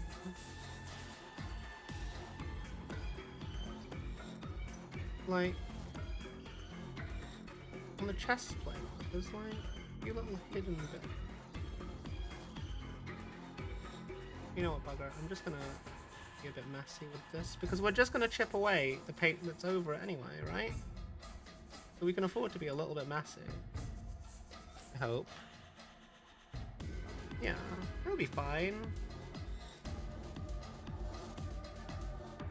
We'll be fine. I say, then in like an hour I'll find it's not fine. Not fine at all.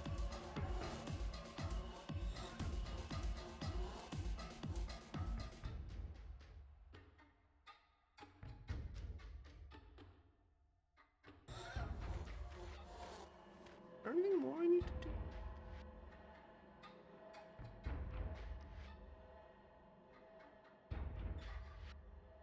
Get this gap.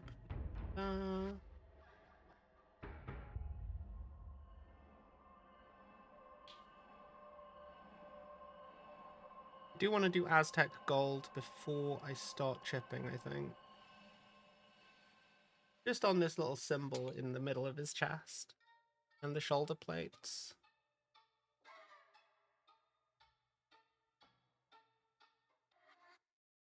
First, we need to do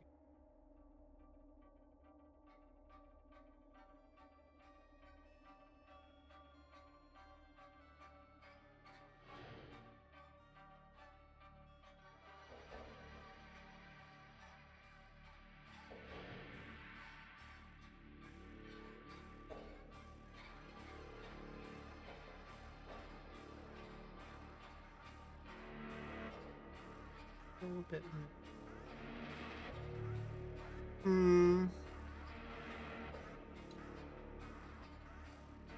Should do the little bits around the skull. We'll do that now.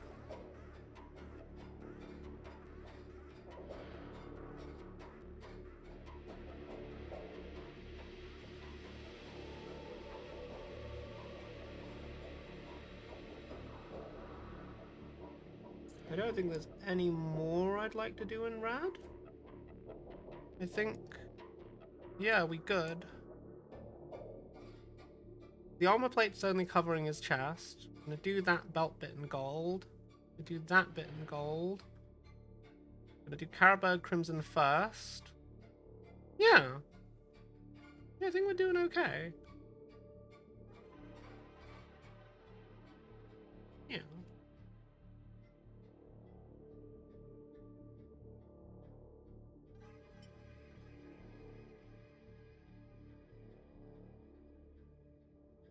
Okay, I'm gonna quickly get some more juice, and then we will continue.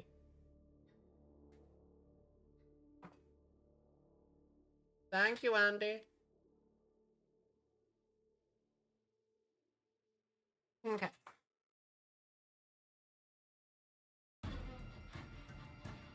Top up my juice. I don't need to change my paint. I'll do that. When I come back, we'll do Carberg Crimson, and won't need to change paint after that. Carberg Crimson. We'll do the Aztec Gold, and then we will start chipping. That's the plan, Cat. That's the plan.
upscale hydration.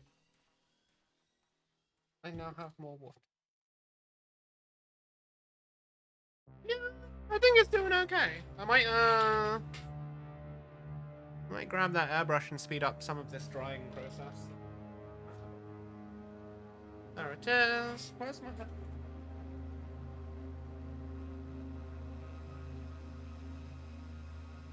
What's the soundtrack doing? I know the Darktide soundtrack is super long.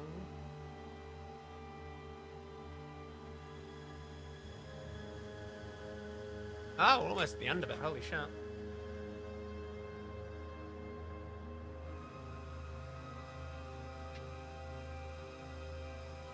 Oh, right. I turned off the camera.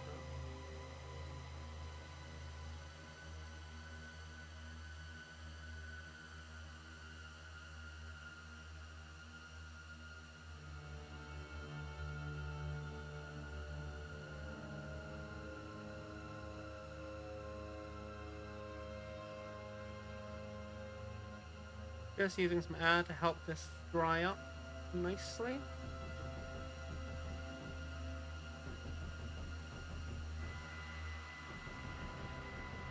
And we will do a coat caribou crimson over all of the reds, and Aztec gold, and then we will do our chipping stuff.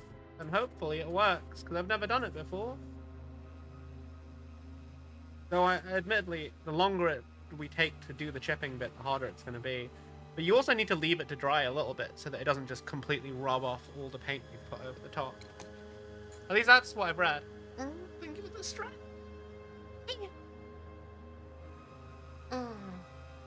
It's nice doing a painting stream. I feel like I haven't done a painting stream in like forever. Like it's just very chill, you know? Like it's just such a nice way to spend a Friday evening.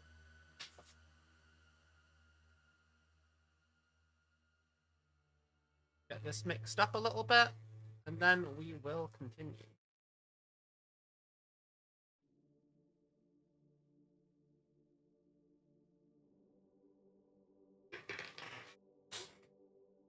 And this, at the very least, is just nice and easy and quick. Nice. Go in with a wash. And just quickly get it covered. I love how it just brings out a bit more fullness and richness into the red. You can see a bit of the silver peeking through. Which I think is nice, honestly. That might be a bit too much, but that's fine. We can just absorb that into the brush and move it elsewhere.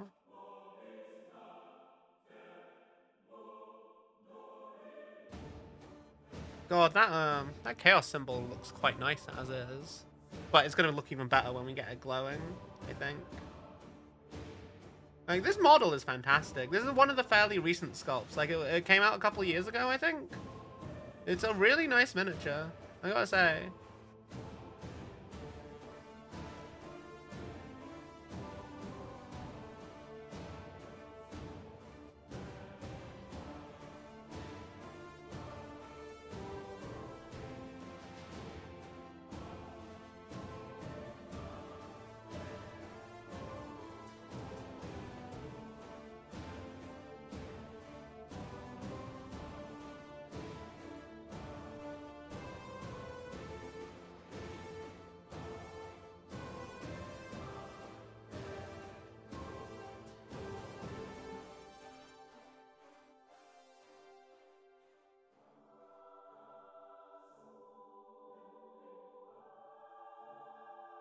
This tail pattern.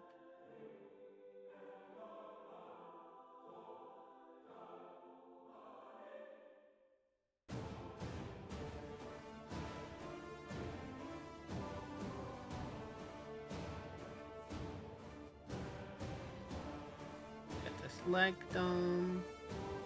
I love using Citadel shades. They're just very nice. It's just such a breeze to just like go in, slap it on, nice and chill. No having to worry too much about where it goes. As long as it vaguely gets in the area that you're aiming for, it'll do the job. It will do the job. I mean, less so when you're more needing to actually do more refined bits, but for these early stages of the painting, really cool.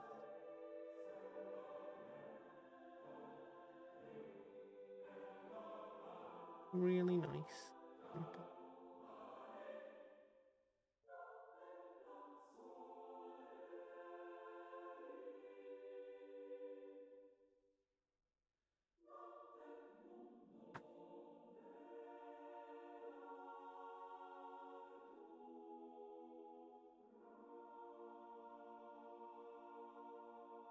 When it comes to shades, I think Citadel has the best range. But yeah, there's a lot of paints in there. I don't think they've got the best like basic colors. I feel like after using Vallejo paints, I feel like Vallejo is definitely a lot nicer. Like, especially their metallics. But then again, I've never really used airbrush paints before. But I do quite like that airbrush paints are already pre-thinned, so even if you want to use them with a brush, you don't have to do any like mixing ratios or anything like that. You just like neat from the bottle, which is nice. I'm a big fan on anything that improves workflow, even if technically you're getting slightly less pigment in the thing. I think the fact that it's pre-thinned means it might last longer. Maybe. They just come in a bigger bottle now. I never used Citadel air paints before. I just like saw this paint set, this Vallejo Game Air paint set, and I was like, you know what? I don't really know what I'm gonna use this airbrush for, other than like a couple of like zenithal highlights. But if I want to do something really cool with it, like maybe doing a Gundam, probably the way to go. Get a nice paint set, give me the tools I have. And I think it's better to have extra paints and not need them than to need extra paints and then have to like order it, you know? One of the things I'm really grateful for this community, like when they support me, it lets me do things like this and get like airbrushes and airbrush paints and like try new things, and it's a fun time. Like, yeah. And it's nice to have a community that really enjoys my content and support me in doing my fucking hobbies, and I'm really grateful. Like, I probably wouldn't have gone back into Warhammer if it weren't for you guys, because like, you all got me those first Sisters of Battle, and then I was like, oh shit, I have to commit to this. And it's just been really nice getting back into this hobby. Like, I wasn't sure I'd enjoy it as much as I do, but since like, it was a big family thing. Hi, Legendary Wanderer. Welcome, welcome. I hope you enjoy the stream. How are you doing? Do you paint Warhammer as well? What's your army, if so? I am just working on my first Daemon Prince. I hope it's in focus. I feel like I need to get like a proper dedicated camera for these painting streams rather than just using a crappy little webcam. I don't know. I feel like for the most part, the detail comes through. Okay. Now, I need to move on to Aztec Gold, which will be nice. Get those gold shoulder pad panels out. Get some nice detail on other bits. And then, once that's all dried, we can do the chipping medium. It'll be nice.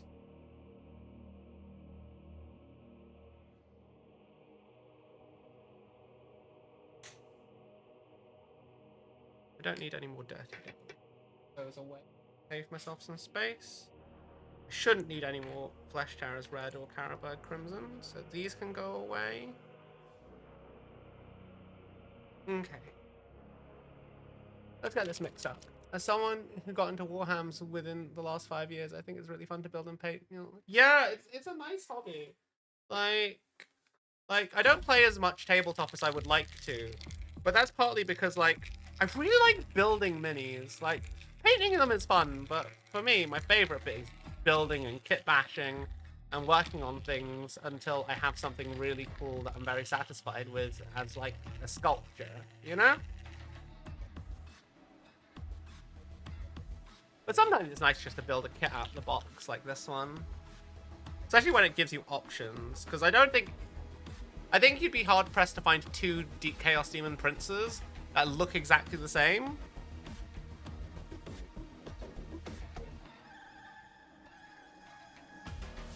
Okay. That should be enough. I wonder if I can love this back.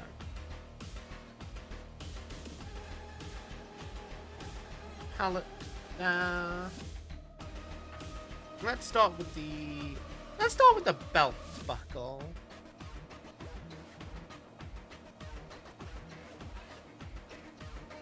But I love this like greenish tint it's got. Like it's just this very cool, bright gold.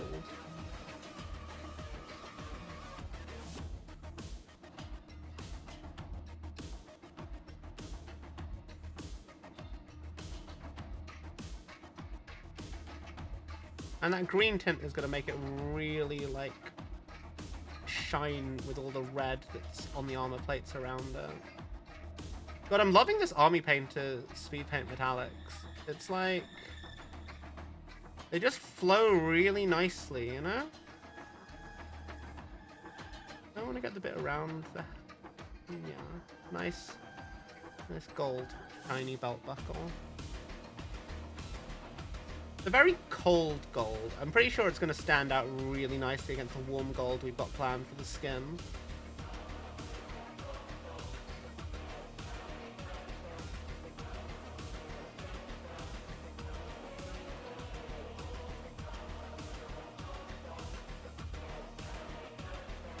I hope I did get some chipping medium on this bit. If not, it's fine. I'm going to use Nylic Oxide on it anyway.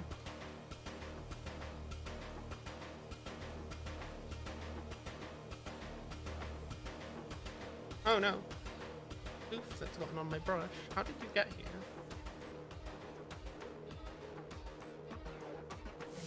Okay, shoulder trim. Just because I can clearly see that that bit on the chest needs a bit more time to dry before I crack on.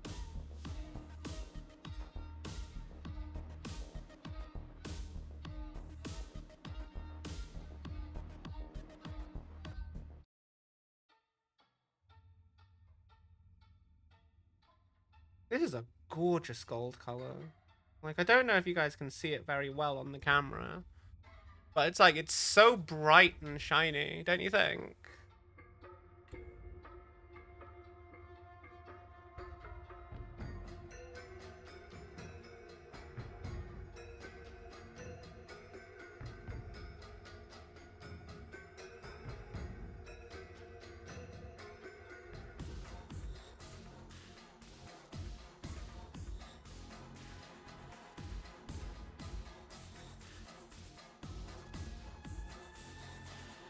I thought it was going to have a bit more of a green tint to it, but this is still really nice. Like, it does have a slight green tint to the gold.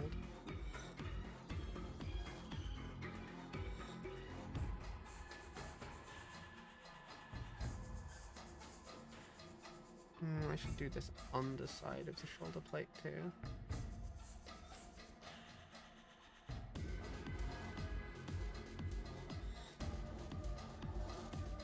I might do the sword, like the quillions and the I might do a little bit the sword while I'm here, just because, you know, I might as well.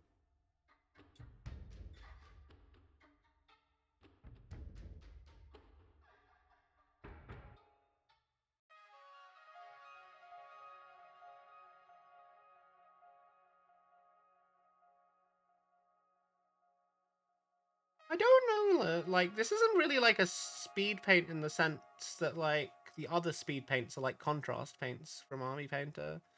It's more like, I don't know how to describe it.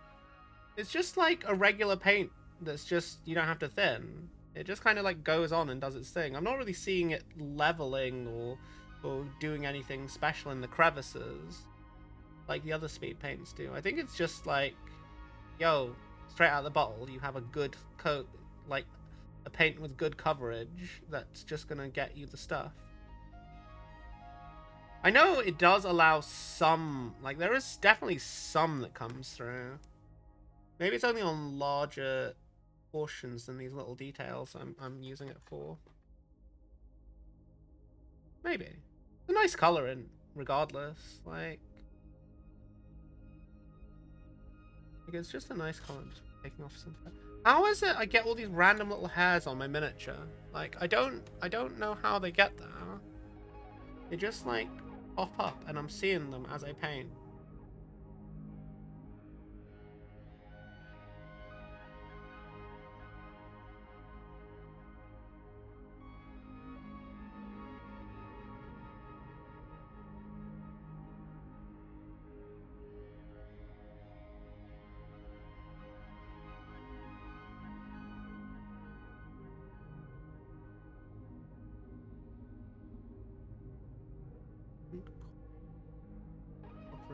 Area.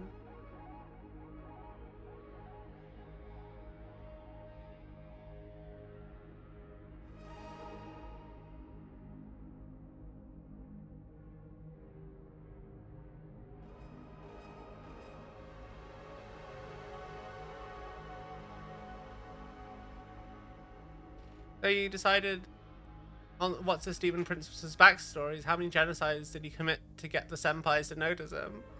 I've not fully thought of his backstory just yet. I kind of have it in the I kind of have a bit of a vague idea about what I want it to be. But I also need to come up with like a proper idea for my warband's lore. Like, he's a word bearer. He's definitely gonna be a veteran of the Long War, like one of the first like heretic kind of people. I've got this idea of like they're like people who gaze into the warp to like see into the future and try and anticipate the best way to advance the true god's agenda in the 41st millennium. That's the kind of basis for my idea right now. And then I have it in mind that like this guy orchestrated some cool like cultist uprising and gave a sector away, and that's how he ascended, with like the sacrifice of like billions of souls to the dark gods in the big takeover of that sector. That's always your favorite part of big HQ units, like chapter masters, their existence implies a cool story by their very nature. Yeah, I agree. I need to really like think of like the narrative. Because I do like the idea, like, I specifically chose the head because I wanted him to have extra eyes, so I like the idea of tying that to, like, him getting visions of cool shit going on. Do I want to do the shoulder trim? I mean, the knee trim in, silver? I don't think, in gold? I don't know. Not this one. I think this one's a bit too far off. But this one I could do, because it's got, like, the skull is a separate thing. I don't know. I feel like too much gold is a bit too ostentatious. Let's do the Chaos Star. I'm really going to enjoy seeing what this looks like with the Nylock Oxide over it.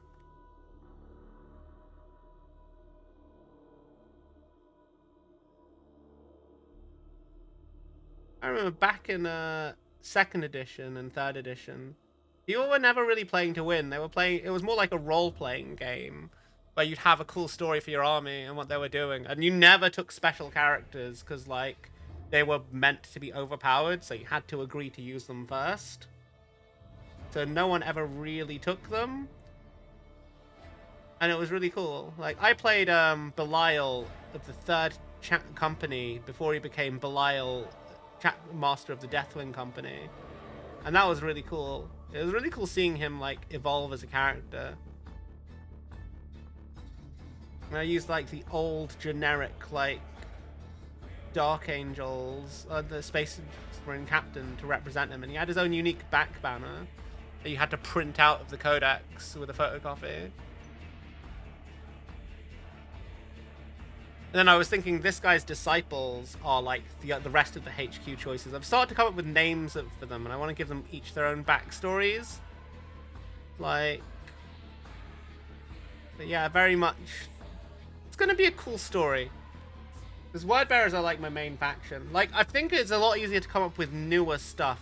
Like, the Sons of the Phoenix, the lore that they have for my one is they are the Shining Sixth Company, because I'm painting them in a way that they're very glossy.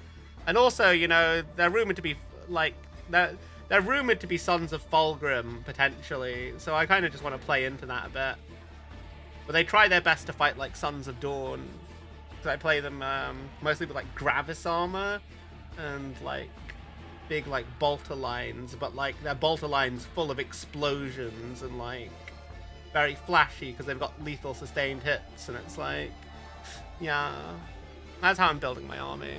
And it's like they were trapped on the Imperium Nihilus when with like just a small escort ship. So they're not even a full company. It's just like a ragtag group that are just like going through the Imperium Nihilus, aiding people when they can. Aiding Imperial people they come across as they try and figure out how to get back to like the Imperium Sanctus. Nice, simple and short.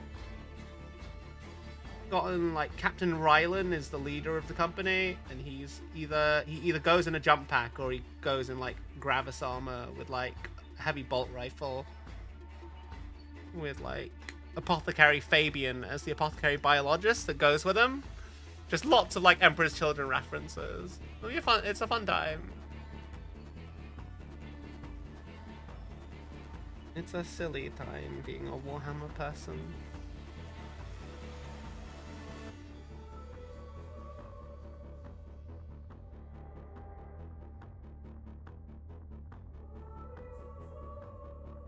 I kind of have it in mind that this Demon Prince, like when he ascended, he tries to be more of a caretaker for the warband than its leader, because obviously he thinks that mortals should lead mortals. He's just there to guide them, which I think is kind of cool. I think that's a very more interesting approach than rather the guy just being a power hungry like ascendant guy. Because I feel like Word Bearers can be kind of benevolent to the people that they favor. Hey, Trapsuni, how you doing? Can we get a shout out for Trapsuni, please? Also, can we get a shout out for Demi if we didn't do it already? Let me get you your bean.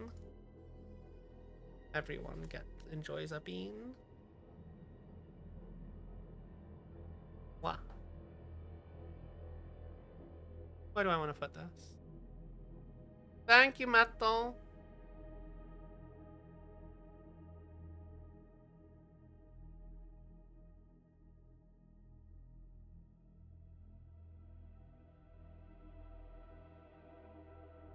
Okay. I really like this gold color. I think it's going to look fantastic with the Nylock Oxide over it. Like filling in all the crevices and looking like some nice corrosion. I think I want to do that before or after I do the thing. I'm not entirely sure which would be best. I want to be honest.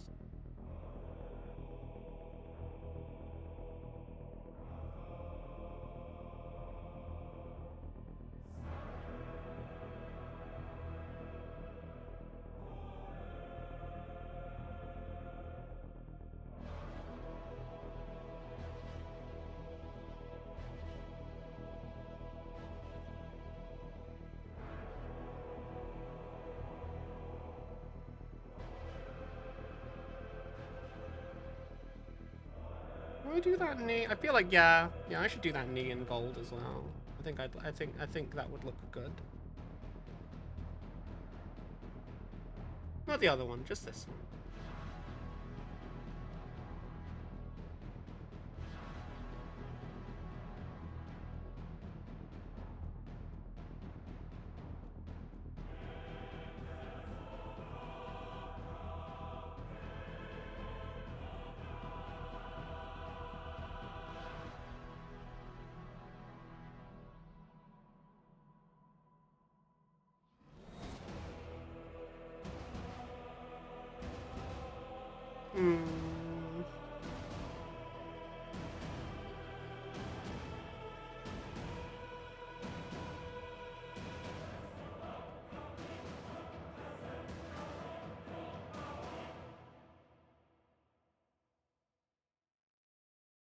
Yeah.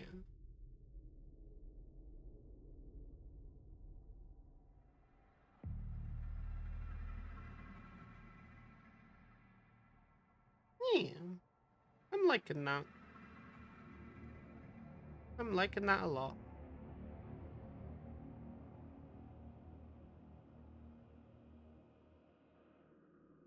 It's very shiny.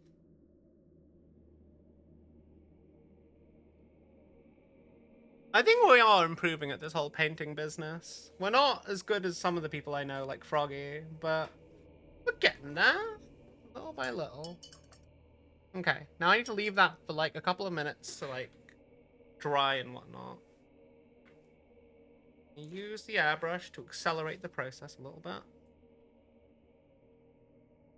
And then we are going to go in with a wet dry brush. And we're just gonna scrape off little bits. Do I want to do the nylock oxide before I do this, though? I feel like I should wait until I've done the chipping before I do the nylock oxide, because I'm not going to put the nylock oxide everywhere. Waffle Cat, hi! How you doing? Probably your favorite was Shazo Villar, your Tau commander. The army had black armor with blue accents, the colors of Tau blood. The backstory was the battle groups of the Ethereals need to do especially horrific shit for the greater good. Nice. And they were and in official records, they are considered a Tau pirate clan. The commander's backstory is that she was kind of an anti-Farsight who saw what is out there and realized the Tau can't play nice and win. Nice. That sounds really cool. I'm here for that. Yeah.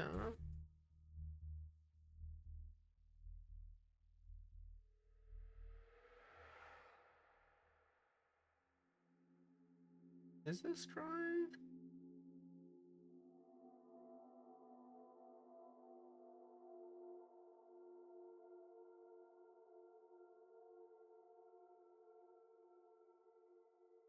I think it's mostly dry. Okay. I think we can start. I think we'll start with this little brush here. Tiny little interdental brush.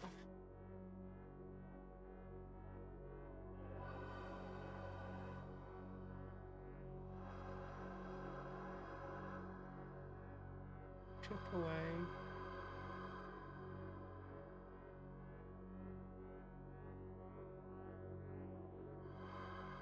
No, that's not good. I need a harder brush than that.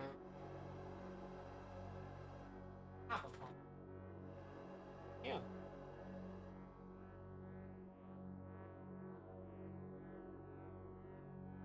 Where is my pet?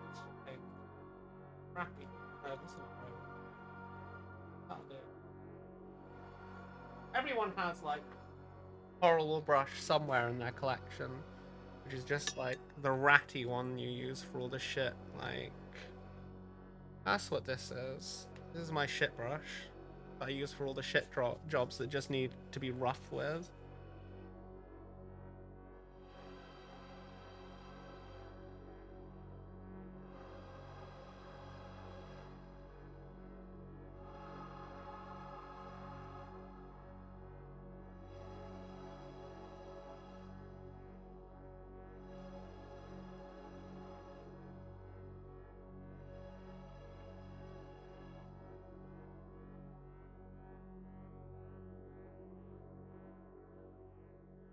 I don't think this chipping medium is doing anything.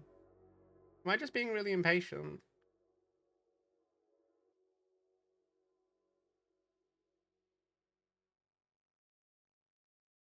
Oh, it is actually. Yeah, I'm seeing bits of it come off. Oh, that's cool.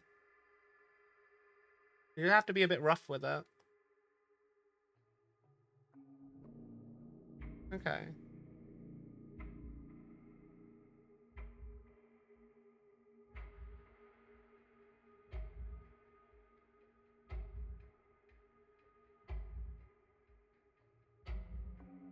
This is gonna look really cool when it's done.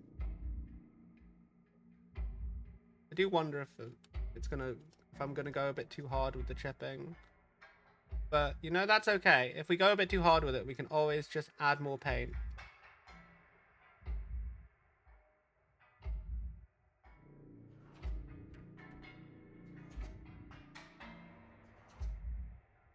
Oh God, yeah, some bits of... It's really just coming right off. Holy shit. Did I not leave it to dry long enough? I probably didn't. But hey, we live and learn, right? We'll probably just staple on some extra paint over those bits. And leave it be a bit inconsistent. Inconsistency is good on a demon, I think.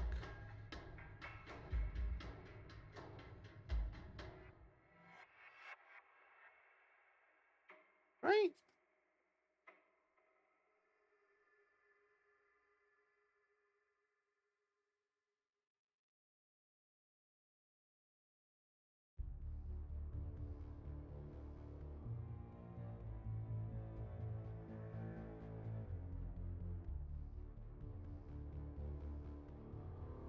Actually, I'm quite liking how it's just, like, peeling away bits of the paint. Like...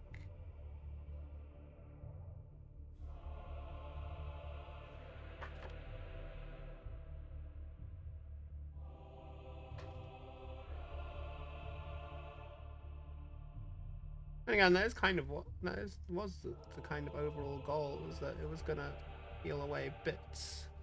I kind of feel like I should have left a bit more of the rust on before I did this in hindsight. Yeah, because you can't really see much of the rust.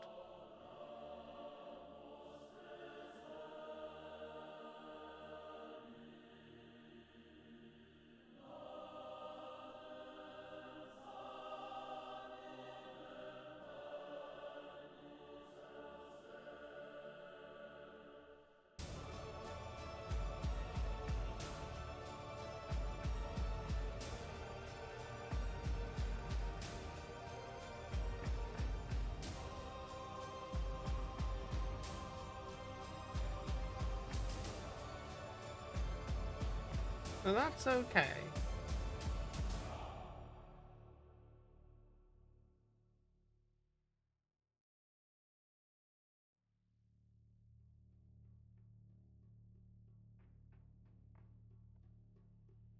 Lol.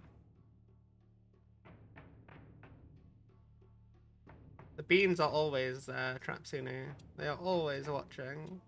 Always.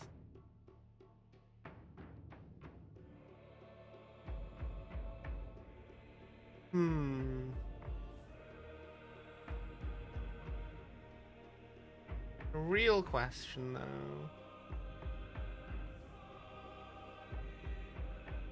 What more I'd like to do? I think that I've got enough chipping. I'm kind of trying mostly to stick to the edges and the bits where, like, weathering would happen. So it kind of comes a little bit like a silverish edge highlight.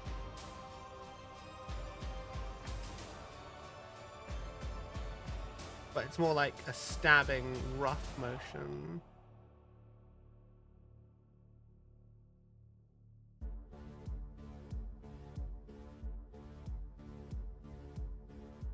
Like, it's just peeling a lot of the paint off, which is cool.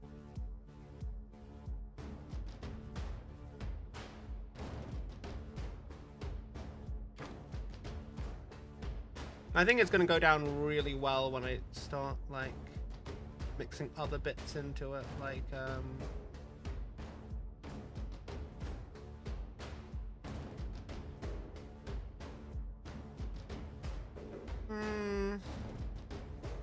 I think that's okay. I think the inks will help kind of bring it all a bit more together.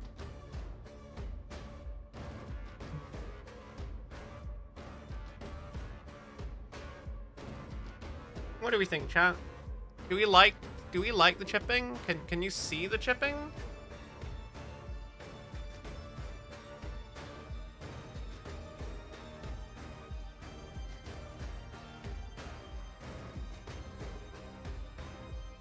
I don't want it to be. I don't want the chips to be too big.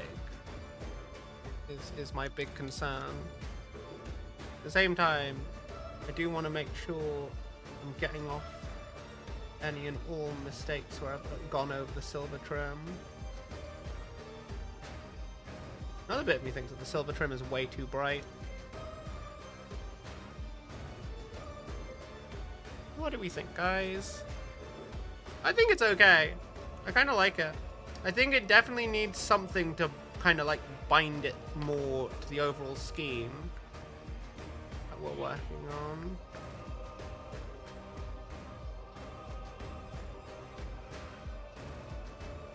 But I like that. I like the bits of silver that are coming through, the sort of like more battle damage things.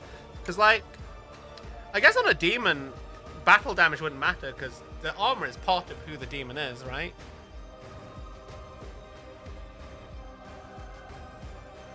I mean, that's the plan. That's the plan. My plan is to add some bits to the silver. In fact, why don't we just crack on and do the base now? We'll do the base, and then we'll see which demon friend looks fancy. Nice. Did we want another bean? I will add another bean. We'll do the base, and then we'll have with a range of different like gray contrast to, and then we'll see which one we want to apply to the silver on the We'll see which one we want to apply to the silver on the armor. But my plan is down the line to use some airbrush inks over the whole armor to like unify it a bit more and also increase the saturation.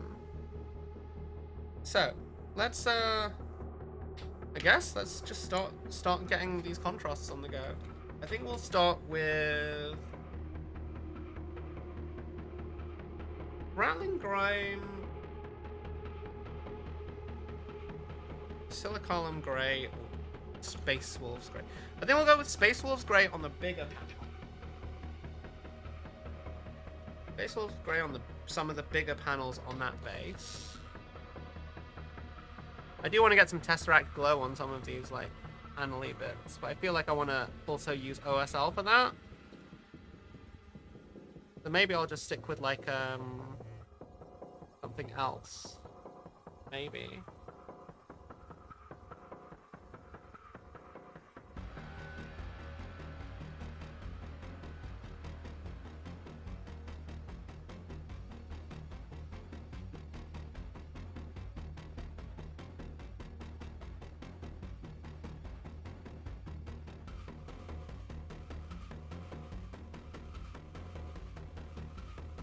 But we're definitely going to be doing some more work on the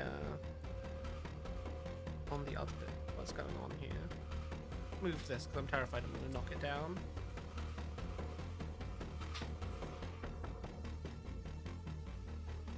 I feel like I need to get a ring light for this painting station. Like, definitely needs to be more paint on this brush. Did I mix this in? I don't think it. Yeah, there's still a lot of pink pigment that sank to the bottom.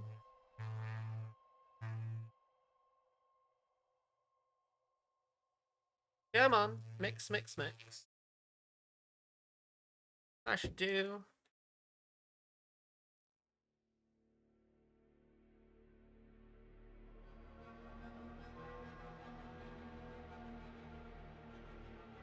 Soundtrack just gone back to the beginning. It has. Cool.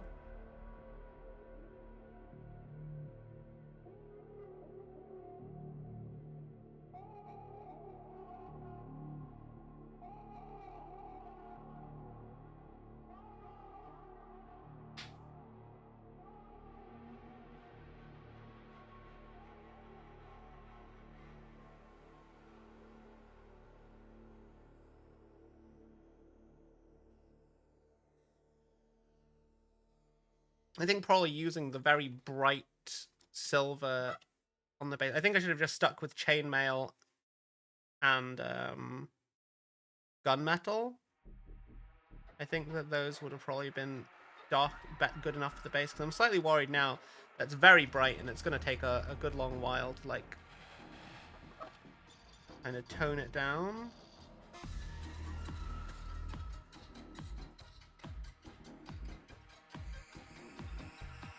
But then again, with contrast paints, I can just kind of muck around a bit. I don't think Space Wolves Grey is what we want on those on the armor, if I want to be real with you. Basilic Column might work. I reckon Rattling Grime is going to be the way to go. I guess I could use a Mortarian Grime as well. Mortarian Grime is a good paint.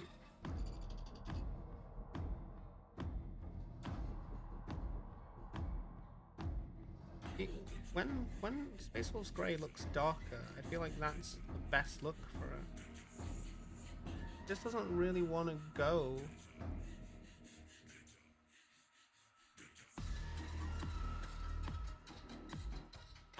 Had it before, but that's fine.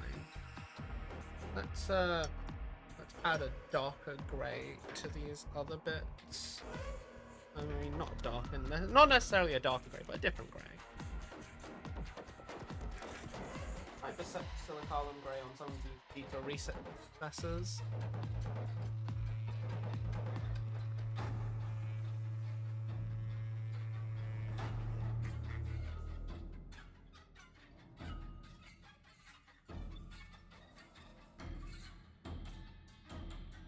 Darktide after. Have you played Darktide after the new update? Well, what's the new update? I played Darktide a couple weeks ago.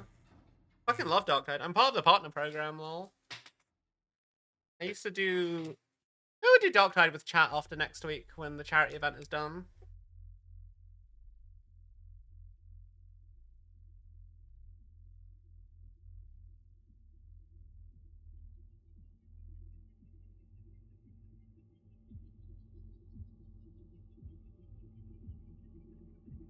Ooh, I'm really liking Rattling... Wait, no, is this Rattling Grime? No, this is Basilicolum Grey. I'm immediately liking the darkness of Basilicolum Grey. And it has really nice high contrast as well. Okay. We can definitely fix this and make it something that we like. Need to be a bit heavy-handed.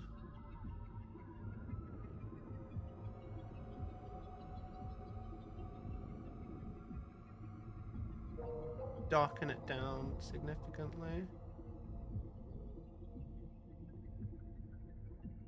I'm trying to play, but it kicks you out from the games. Oh, that's a shame.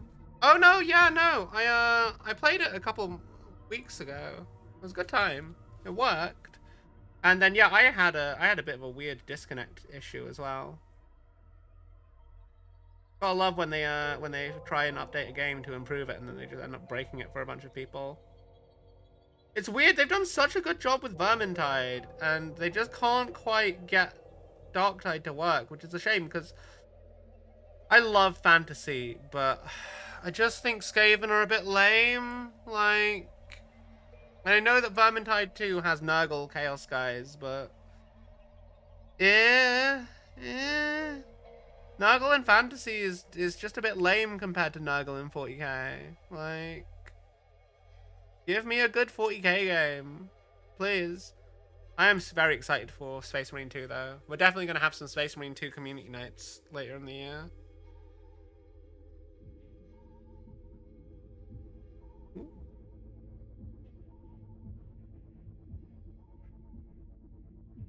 You have to get lucky to play properly. That's a shame. It's a real shame.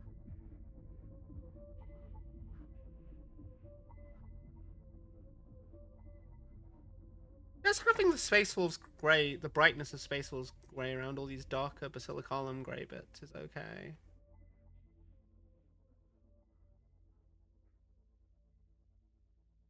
It just adds a nice bit of extra contrast. Which I suppose is the whole point of a contrast paint. Lol.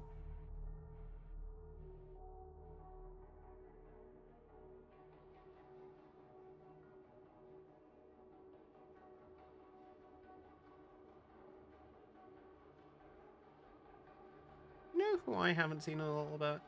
Reaper. is a good beam.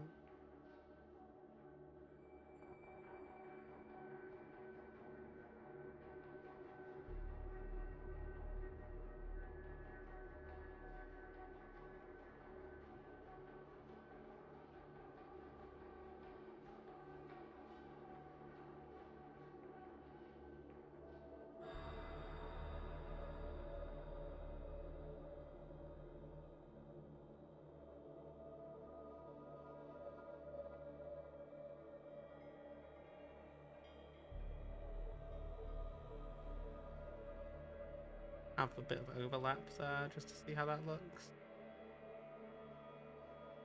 Mixing the two wet paints together probably isn't. Yeah, it looks nice and grimy though. Quite like that. This super grimy looking shit.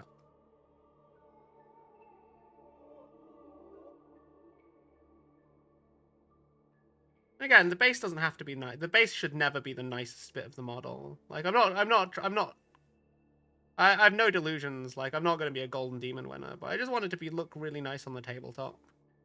Which, honestly, if the base looks too nice, I feel like it can detract from the miniature itself. I'm not the only one who thinks that, right?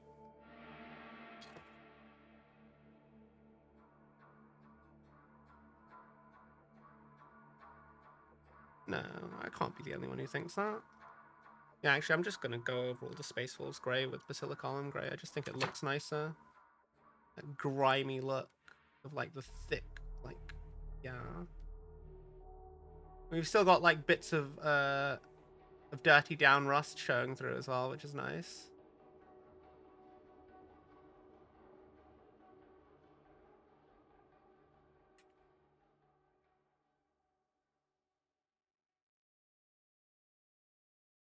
But I think I'm going to try Rattling Grime on some of these raised bits. I reckon the final color I choose to go over the silver bits on the armor is definitely going to be a choice between Rattling Grime and Basilicolum Grey. I think Space Wolf Grey is out for this.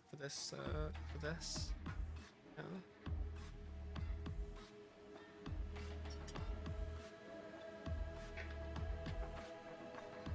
Let's get this Rattling Grime mixed up.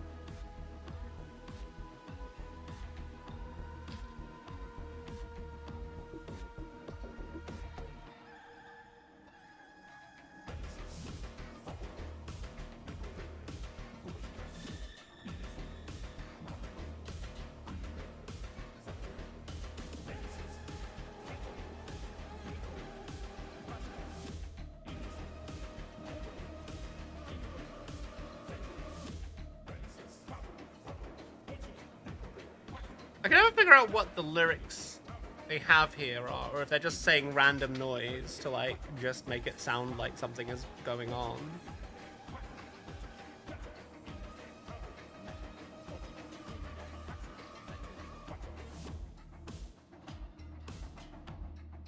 Rattling Grime is very dark.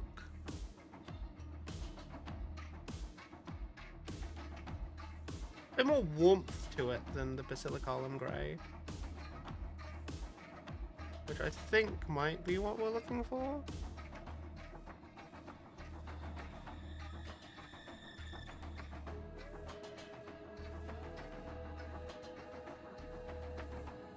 That could just be because we've got that Rattling Grime coming through. I'll probably dry brush this with, like, chainmail just to add a bit more contrast to what I'm doing.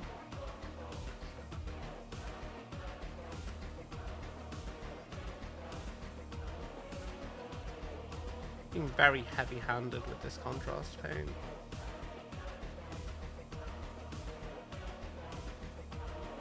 I feel like I kind of have to be, just because of how bright this the rest of it is.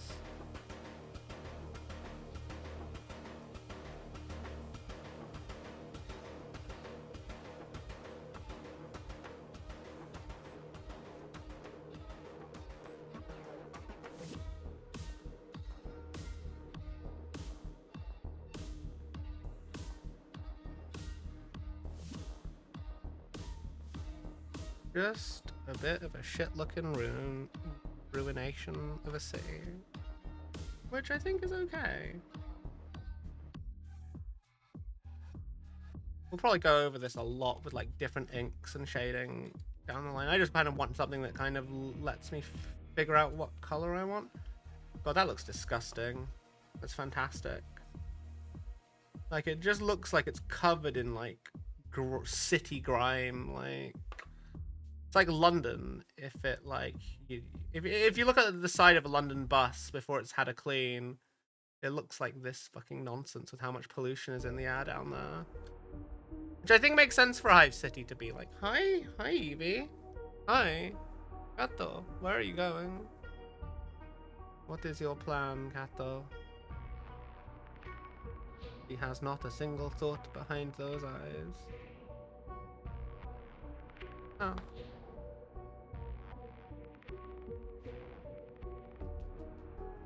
Kato, are you going to invade my stream? Kato. Yes, I'm cleaning my brush, Kato. Hello. Into the lap. Kato cuddle hours have begun. What is it? Ah, you're on the cable? Oh. Can you even see it? Is she too dark? I think she's too dark. Where are you going, cat? Wow. That looks very dark without the lighting. What do you want to do, Evie? You want cuddles, but there's no room on the table for you, so you have to stay in my lap. You will have all of the cuddle. Oh? Oh? The claw is stuck in my top, Evie. There you go. Temporary cat invasion. Oh no! Is she invading the painting space? She's very much in the way of the painting space right now, though. Kato, why can't you be in my lap? Kato, why? There's a little bit of me that thinks I kind of need the brightness. Like...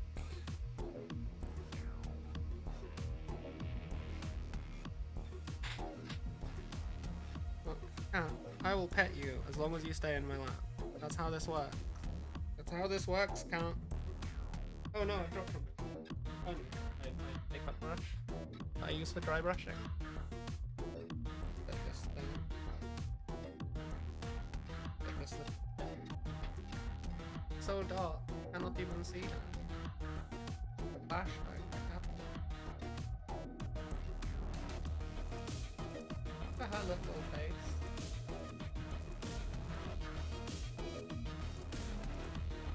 Oh, Evie. You know I'm doing something.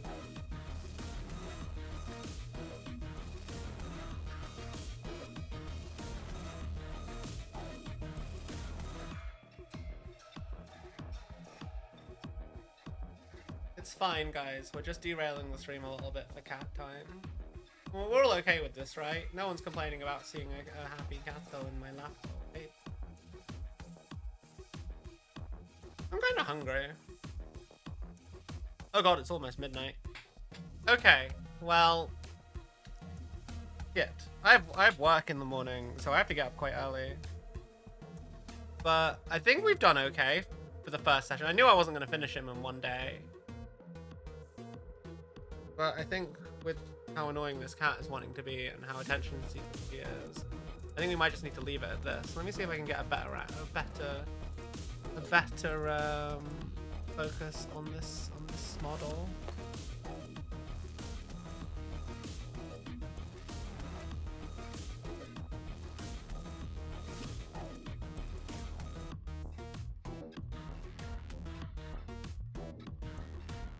I reckon my plan for next time, I think, is going to be getting the skin tones done right, getting some shading on some parts, getting the Nylok oxide done. There's a lot of work to do. I might try to do a bonus stream on Sunday, Monday, or Tuesday or something, just to get it done. But I'd like to get it done in the week. Yeah. Yeah. But anyway, I should pick someone to raid. But I know anyone who's like doing Warhammer, painting. Usually a couple of streamers I know painting at this time of day, of the week.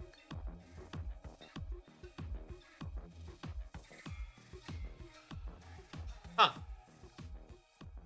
My usual Warhammer streamer friends aren't streaming Warhammer. Lol. Can you imagine? Everyone I see is playing fucking Elden Ring. Like, bruh.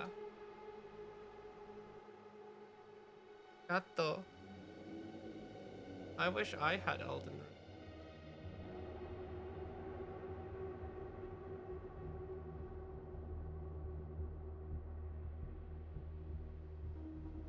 Let's see.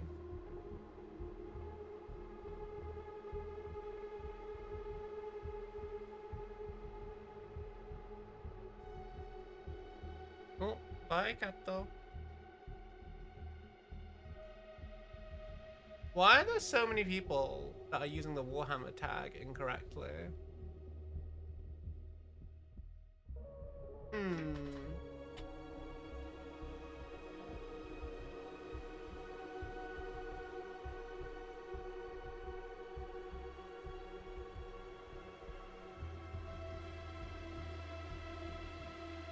Who is painting?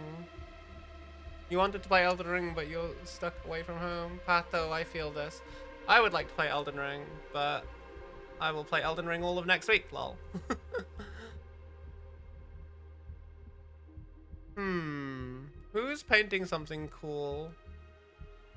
Who's got no viewers and is painting something cool?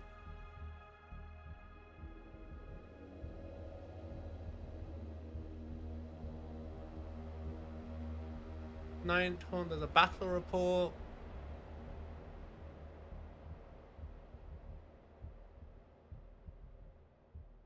Let's raid into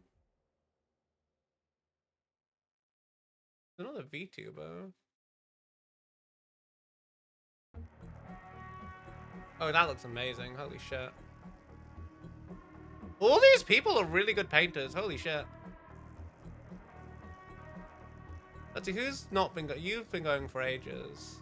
You've only been going for an hour, so you're probably still going to keep going for a bit. Yeah. Let's raid into this guy. He's got like 2 viewers. 1 viewer including me, lol.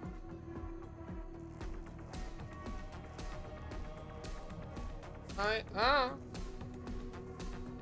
have a cat though, yes. I'm also raiding out. I do want food. I'm quite hungry. Oh god, what was that? Cat though, stop knocking over paint. Well, as always guys, thank you so much for choosing to hang out and whatnot. I hope you all have a wonderful, wonderful day. Oh, hang on, no. Bruh, no. You can't have, bruh, you can't have, like, no viewers and have follower-only Twitch chat. That's lame. Let's raid into this guy. This guy's also got next to no viewers. And they're doing something cool. They're doing Stormcast.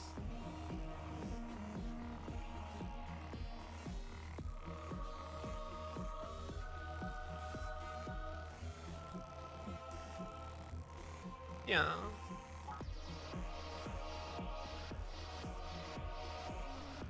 I don't raid into my wife. My wife is like, Pink is... Oh, is Pink still streaming?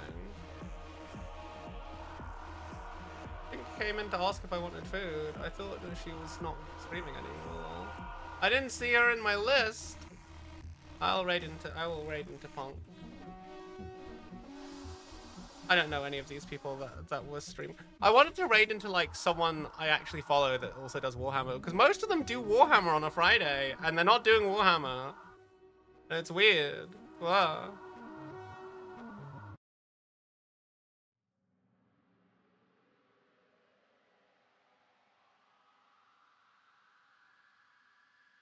Oh no, I can't see chat. What?